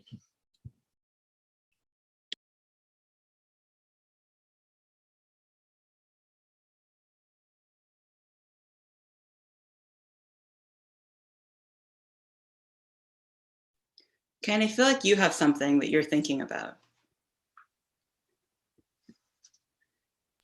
I mean, of course I have something like a back pocket thing, but like, okay. So, but feel free, like, I think part of it is to encourage some interaction here. Like one of the things I was thinking, and really this is in observing and learning from so many of the panelists across the day today, that, you know, on the one hand, like so many of us, I think we want to insist on the importance of difference and to highlight and learn from particularities. And we're in many ways, not to say all generally speaking, but many of us are distrustful of grand theories. And yet, in so many of the presentations, I see a kind of like parallel look at how these particularities do they may not travel, but they may be observable in very parallel formats in other places. So in each place, we look for these ground up making of collectivities. We look for the transversalities, the kinds of like building alternate spatial imaginaries from different positional places. And I'm wondering, in some ways, like we might say like no to the grand theories, but are we in some ways creating a new mode of grand theorizing in that, you know, if I were being like a grand theorist, I might make some parallel categories and say like we're seeing a lot of the same conflicts, the same remappings, the same attempts at remapping, some scholars who are taking very similar strategies in order to unearth those kinds of conflicts and contestations. Is that part of a new grand theorizing?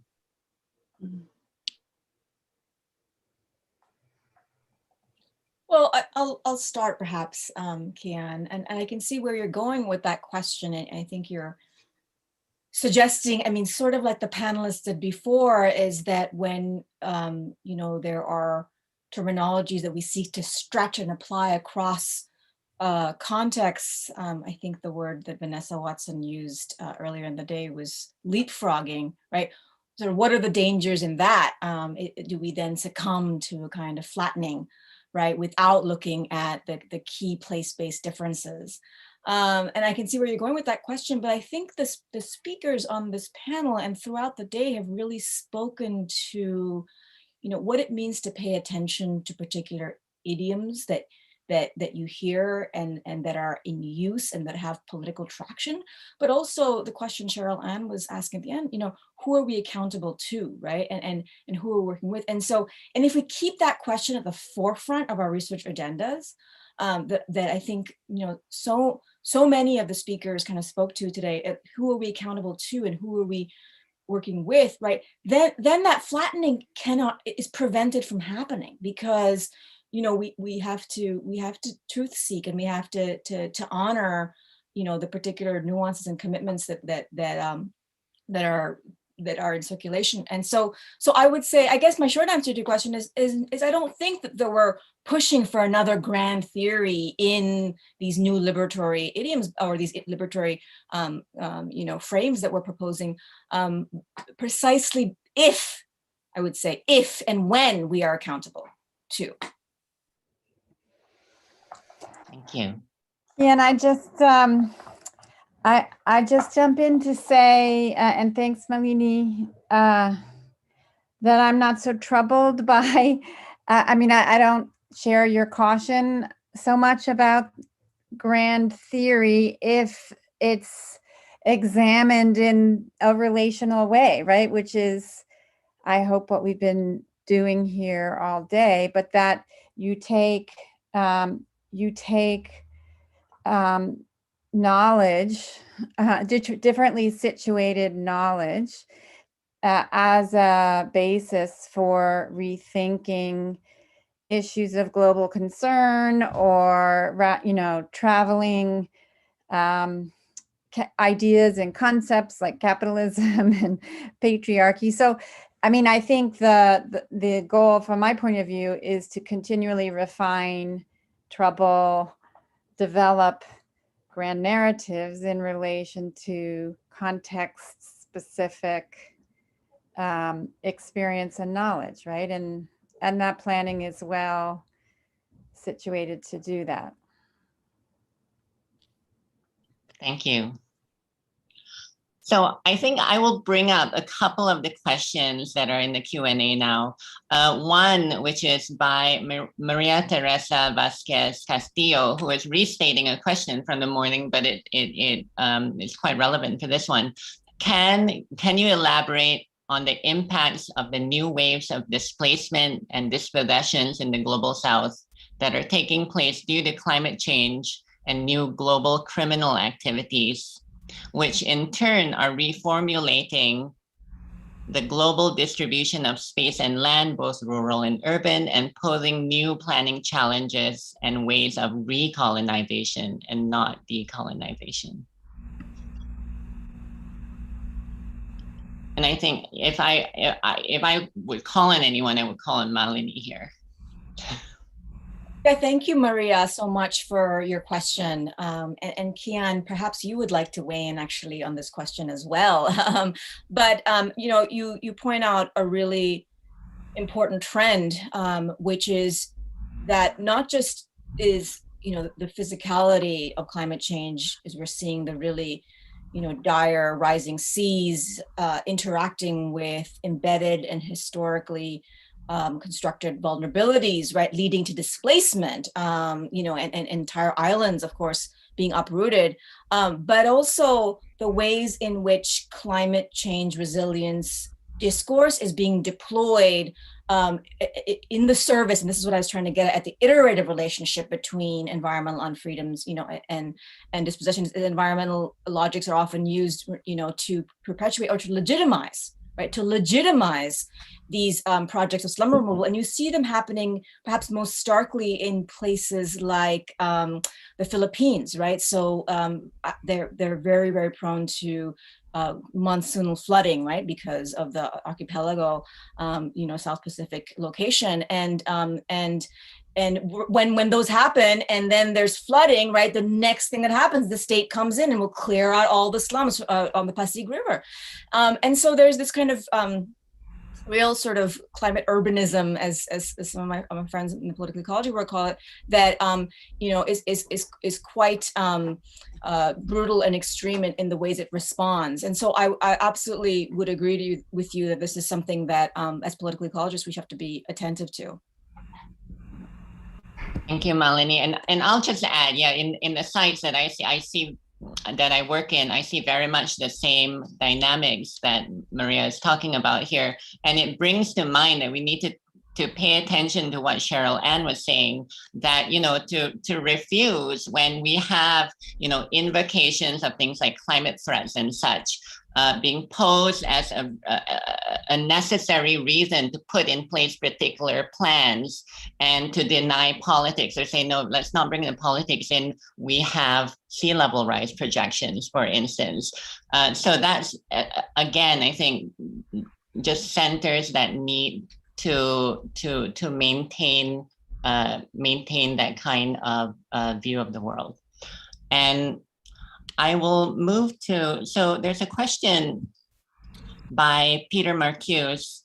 And so this, I believe it was brought up during Nima's talk when you talked about drawing and with plans and like planning diagrams. I'm not sure if anyone of you is working on this, but I think it's an interesting question. Is there any attention being paid to the function of drawing possibly the most important boundaries in the US today around the congressional districts for the next 10 years? And Peter states that, you know, these lines are being redrawn, not with any particularly well-formed planning view of the world, even with its dark sides considered, but really on a focus on political affiliations.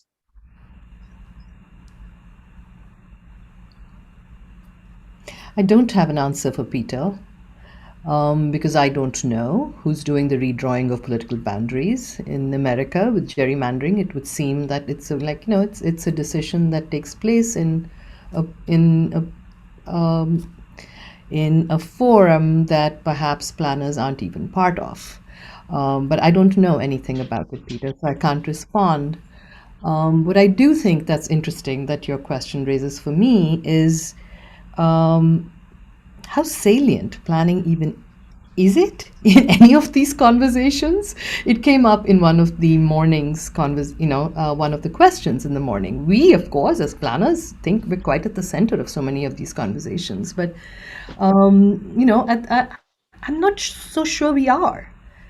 And if you work in India, as I do, or Malini does, we're not. And if you look at the numbers of planners that get generated out of Indian schools and what they're doing, or what happens with and who does these plans, it's we're not in the conversation. We're not at the center of it. We're not anywhere in it most of the time. And so I think that's a real issue, right, to think about. And so do we then? So I think there's one really important realm of scholarship, which is what Malini pointed out, and as many of us do, is to study the outcomes of this lack of planning or whatever form of planning we have. And then there's the other way we sort of, there's many other realms, of course, but some of us study the planning or the lack thereof itself, like Cheryl Land pointed out. And so I do think there are many questions that maybe we attack academically, which in practice planners have no finger in. And I think that discrepancy, to me, is something that's really important for us to take on and really understand. So I'll stop there. So maybe I can take that. Oh, Catherine, did you have something? I did, but if you want to continue with your thought, that's also fine. Well, I think this is just very much in line with it. So Scott Campbell has some comments and a question. So today's speakers, I imagine, like beyond this panel, they speak often ambitious, creative, expansive set of ideas and political transformations. Social theory, social movements, and our imaginations may know few boundaries, but the professionally oriented discipline of planning may have real constraints that limit this work within our professional boundaries. How much of this transformative post-colonial work can happen within planning, and how much do we need to promote outside of planning? Oh, wait, I just lost a question. Okay, how much do we need to promote outside the confines of planning? There may be inherent limits to the ability of urban planning to be the most effective arena to promote this work. Catherine. So yeah, that actually connects well to the previous question by Peter, the answer to which I'm also mostly ignorant of, but it did remind me that in the connection that I'm having with the provincial planning institute that registers planning programs and individual planners, and one of the such an encouraging development in this moment that I'm seeing with them is that they are genuinely taking another look at what they call the competencies for planning practice, against which both planning programs are evaluated and individual planners have to, demonstrate their competencies. And it occurred to us as we were talking about our own program and trying to think about, trying to stretch beyond these guild-based competencies that I think Scott's question is also, rooted in or reminding us of, that there's a bunch of kinds of actions that I think we as planning educators would like to claim as planning competencies, like political organizing, right? You need to organize politically to change those jurisdictional boundaries or to refuse the changes that are being promoted in, I guess it's Georgia, right? Georgia and Alabama, I'm not sure. But anyways, so what are the plannings, like the social planning skills that are rooted in, and there's another question by Tom and Gadi about community engagement, right? That are rooted in specifying what are the needed sort of social justice oriented organizing and popular education kind of oriented skills that planners need in order to be effective, Nima, in the kinds of debates that maybe planning is marginalized from because of that, that blind side, that, what do you call it, blind spot in competencies. Does that make sense? So I would just say two things quickly. I think the first thing is that, like, I mean, planning as a formal field is about 100 years old. It's not very old. And so the idea that there is like this long tradition of what planning is and how it has to be done, it's not really factually true, right? What planning has been and what planners have done have changed a great deal in that 100 years as well. And so I think that idea of like limiting our imaginations and our imaginaries in terms of like what practicing public planners can and can't do, it makes sense, right? Because we are constrained in the systems that we're in, but it's also kind of like, it's a bit of a cop-out in another way. I think the other thing is, reflecting on, both Nima and Catherine's ideas around sort of planning as pedagogy. I've actually never taught in a planning program. Right now I'm teaching undergrads in environmental studies and a little bit in geography. And so, I do teach a planning class in that context, but my assumption is not that most of these people are going to become professional public planners or consultants, but they're going to become elite citizens, because all of us teach people that are going to become elite citizens. And so for me, right, that question around gerrymandering, for example, what do our elite citizens know about how their own systems work, right? How their own political systems work, how their own systems of again, thinking about the way that Nisha defines planning as collaborative decision-making. What do they know about how the systems of collaborative decision-making work? What do they know about the land that they're standing on, right? Like, so again, like that idea of planning as pedagogy, I think that both Catherine and Nima brought up feels really important in the context of these questions. Thank you. And so I want to leave like some minutes at the end for closing comments. So I'll just air two related questions and maybe take one answer. The first by Ana Maria Leon, who says that, quote, "I've seen change specific to curriculum." This is actually quite related to the current conversation. "I've seen change stopped in different ways. For instance, with arguments for faculty independence, in quotes, excellence, in quotes, we don't see color, and even a kind of, like misled mobilization of intersectionality, quotes, my course addresses class, so I don't need to address race." Do you have any strategies or advice to circumvent or resist these racist arguments against change in institutional settings? So that's the first question. And then the second one, which is by Shafali Lakina.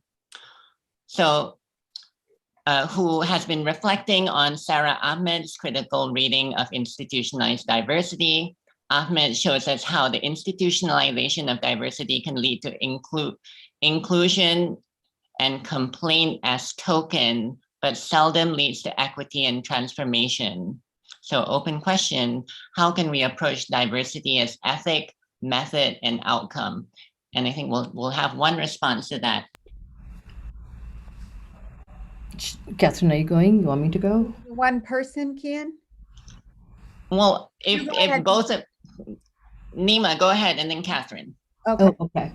So Shafali, thank you for that. I do think Sarah Ahmed's work's really, quite central, right, to thinking through some of these questions. And I think the danger of tokenism is very real. I mean, Cheryl Ann sort of, called us on it, right? So thank you for that, Cheryl Ann. And I think that's, the tokenism piece is very, very real.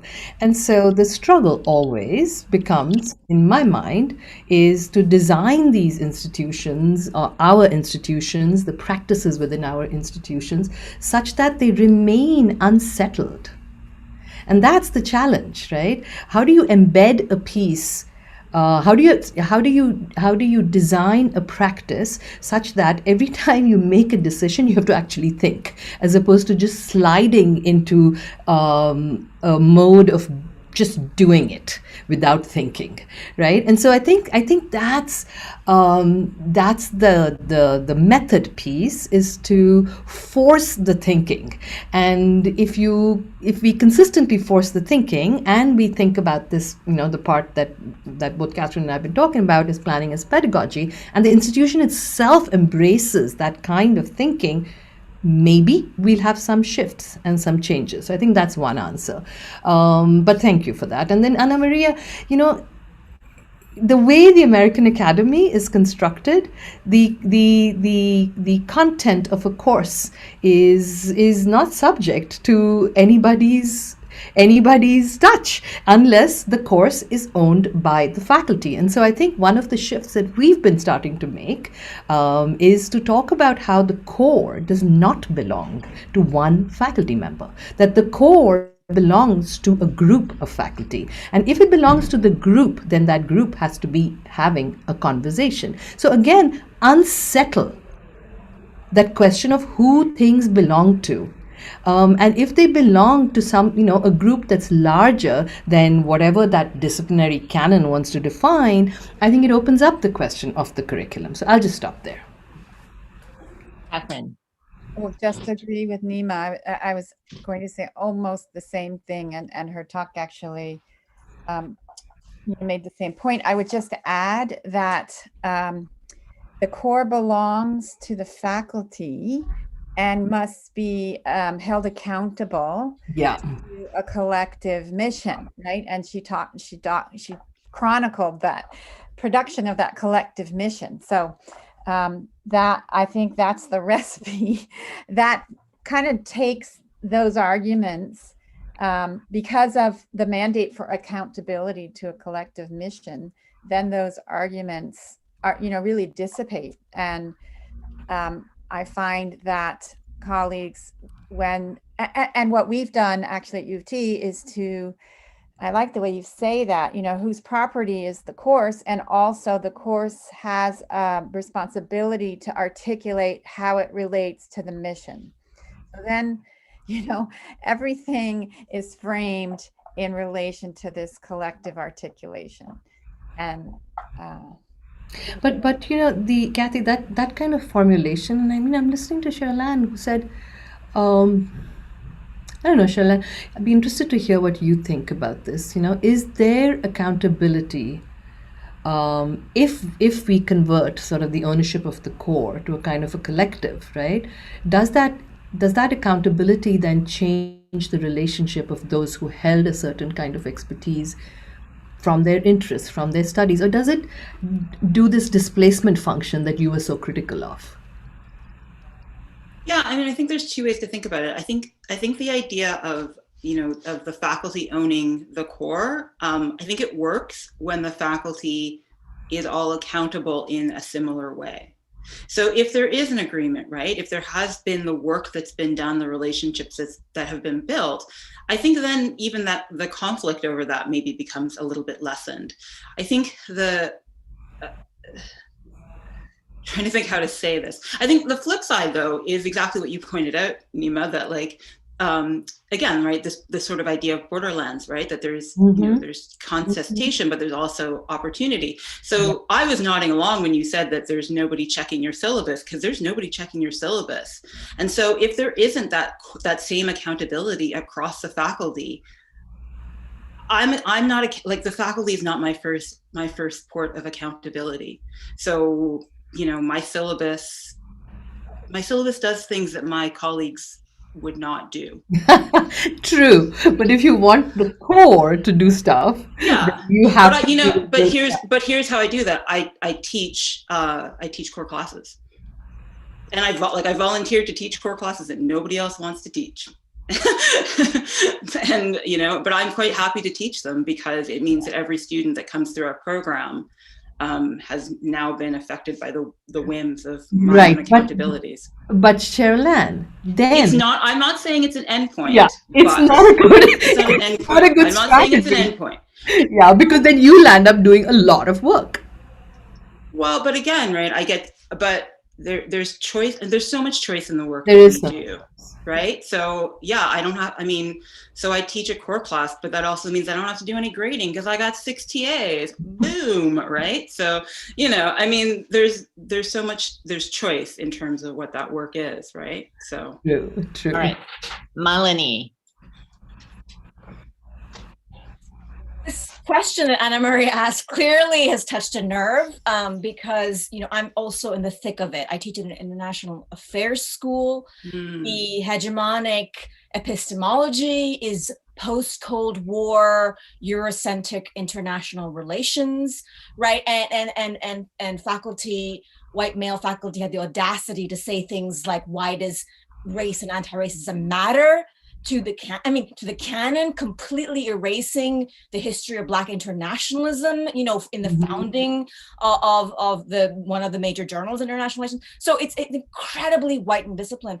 But here are my quick pieces of advice. So I love what Cheryl Ann said about teaching core classes. Absolutely, teach classes that maximum students flock to, right? Which is what I do, and I teach it in that insurgent way, against the canon, but also helping them in this process of unlearning. I think unlearning is as important as learning, and I've often said that. The second is don't wait till tenure. People tell you wait till tenure and keep your head down. It's total bullshit, right? And I've learned this from my mentors. Don't wait till tenure because you're going to be politically spineless before tenure. You're also going to be that after tenure. Third, coalition and alliance building is. Oh my God, this is amazing. Yeah, I think people know this kind of advice. They get it, right?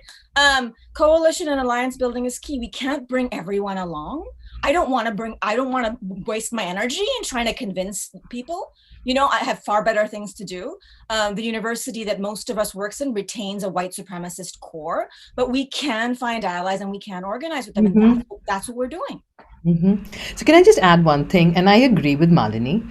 If you're political now, having tenure or not having tenure doesn't make any goddamn difference. And so, do what you want to do now. So I totally agree with you, Malini, on that question. It is a lot of work though. And so, be aware of that as well. And so, so that's, even if you have 60 A's, it's still a lot of work. And so I do think thinking about that is important. There's one piece of it. Just one thing quickly to say though, what you're doing is a lot of work as well. And I think exactly what Melanie just pointed out is bringing people along who don't want to bring, to me, that's a lot of work, and it's work that I don't want to do. So so I think what Melanie's saying, right, is it's like, it's a diversity of tactics at the end of the day. Right? And I've taught in the core from the first day I came to Cornell throughout, and I still teach in the core. And I do the other stuff. So when once you have tenure, maybe you can do things a little differently. So, but that's one piece of it. The other piece of it is something that Tom and Gotti, I think there's some earlier conversation that's been going on. I missed part of the day today on community engaged work, right? And I do want to bring that up because it's not just, our core curriculum is really critical. It's important. And there's ways in which our classrooms, like, Bell Hooks so usefully reminds us, are these radical spaces, right, of possibility. But how we engage with communities and the ethics of our research ethics, when we start talking about this question of decentering, decolonizing, how we engage, I don't think we're paying enough attention to that. I don't think we're talking enough about it. I don't think we are thinking enough about it. And then where does this question of, what Catherine and I are talking about of planning as pedagogy begin to come in these conversations of community engagement? And so that's the other really important piece that I don't hear. You hear the anthropologists talking a lot about it, right? And I don't hear us talking enough about it. I think some of us do, but not in the ways in which we are culpable. Our institutions are culpable for the sorts of relationships, we're working through and working out. And then how we really teach that in planning practice and in workshops. Because of course, formal planning, especially in the United States, go to California, I can't do a thing without community agreement, right? And so I think that's a piece of it that I'd like to leave us all with in terms of thinking about that other piece of the pedagogy puzzle. Thank you. I love it. This is just like crazy cool stuff here. So thank you all panelists for taking part. And really, this could go on for a bit, but I am going to bring back the fearless conceptualizer and convener for the day, Professor Hiba Akar. Hi, everyone. Thank you so much. Oh, I was like behind the the screen cheering on everyone. Thank you so much. Thank you for the fearless panel. Thank you for the fearless thought. Thank you for igniting the fire here for all of us. Thank you for this panel. Thank you for all the speakers who spoke today, and for the moderators. So it has been a long, wonderful, long Zoom day, and thank you for the 90 something people who are still with us. I also want to thank all the 20 speakers and the moderators for keeping us on fire today, and for like really providing a lot of food for thought. I also want to reiterate my thanks to my co-moderators, for Kayango, for Dalio Andal, and Sai Balakrishnan, for actually supporting me on this day today, and for being amazing. I mean, our Little Women in Planning group has been like a really amazing support in the past couple of years. So I'm thankful for today and for the privilege of your friendship and your support and collaborations. Thank you so much. It has been heartening to see the engaged and wonderful questions and the generative dialogue along since 9:30 a.m. Here, New York time. I hope we are able to continue these conversations in many forms and formats. And my biggest hope is that I'm gonna get to meet all of you in person, hopefully in a post-COVID world where we'll be able to go back and actually shake each other's hand and have a drink afterwards, and invite all the audience to come with us. I also want to thank again Laila Catalier for her brilliance, for her support. And I want to thank Mayev, who is behind the AV today. And this link, the recording for this event, will be up on YouTube for people who weren't able to be here for the day, or they want to go to some of the panels. Again, thank you, everyone. Thank you, speakers. Thank you, panelists. Thank you, moderators. Thank you, audience.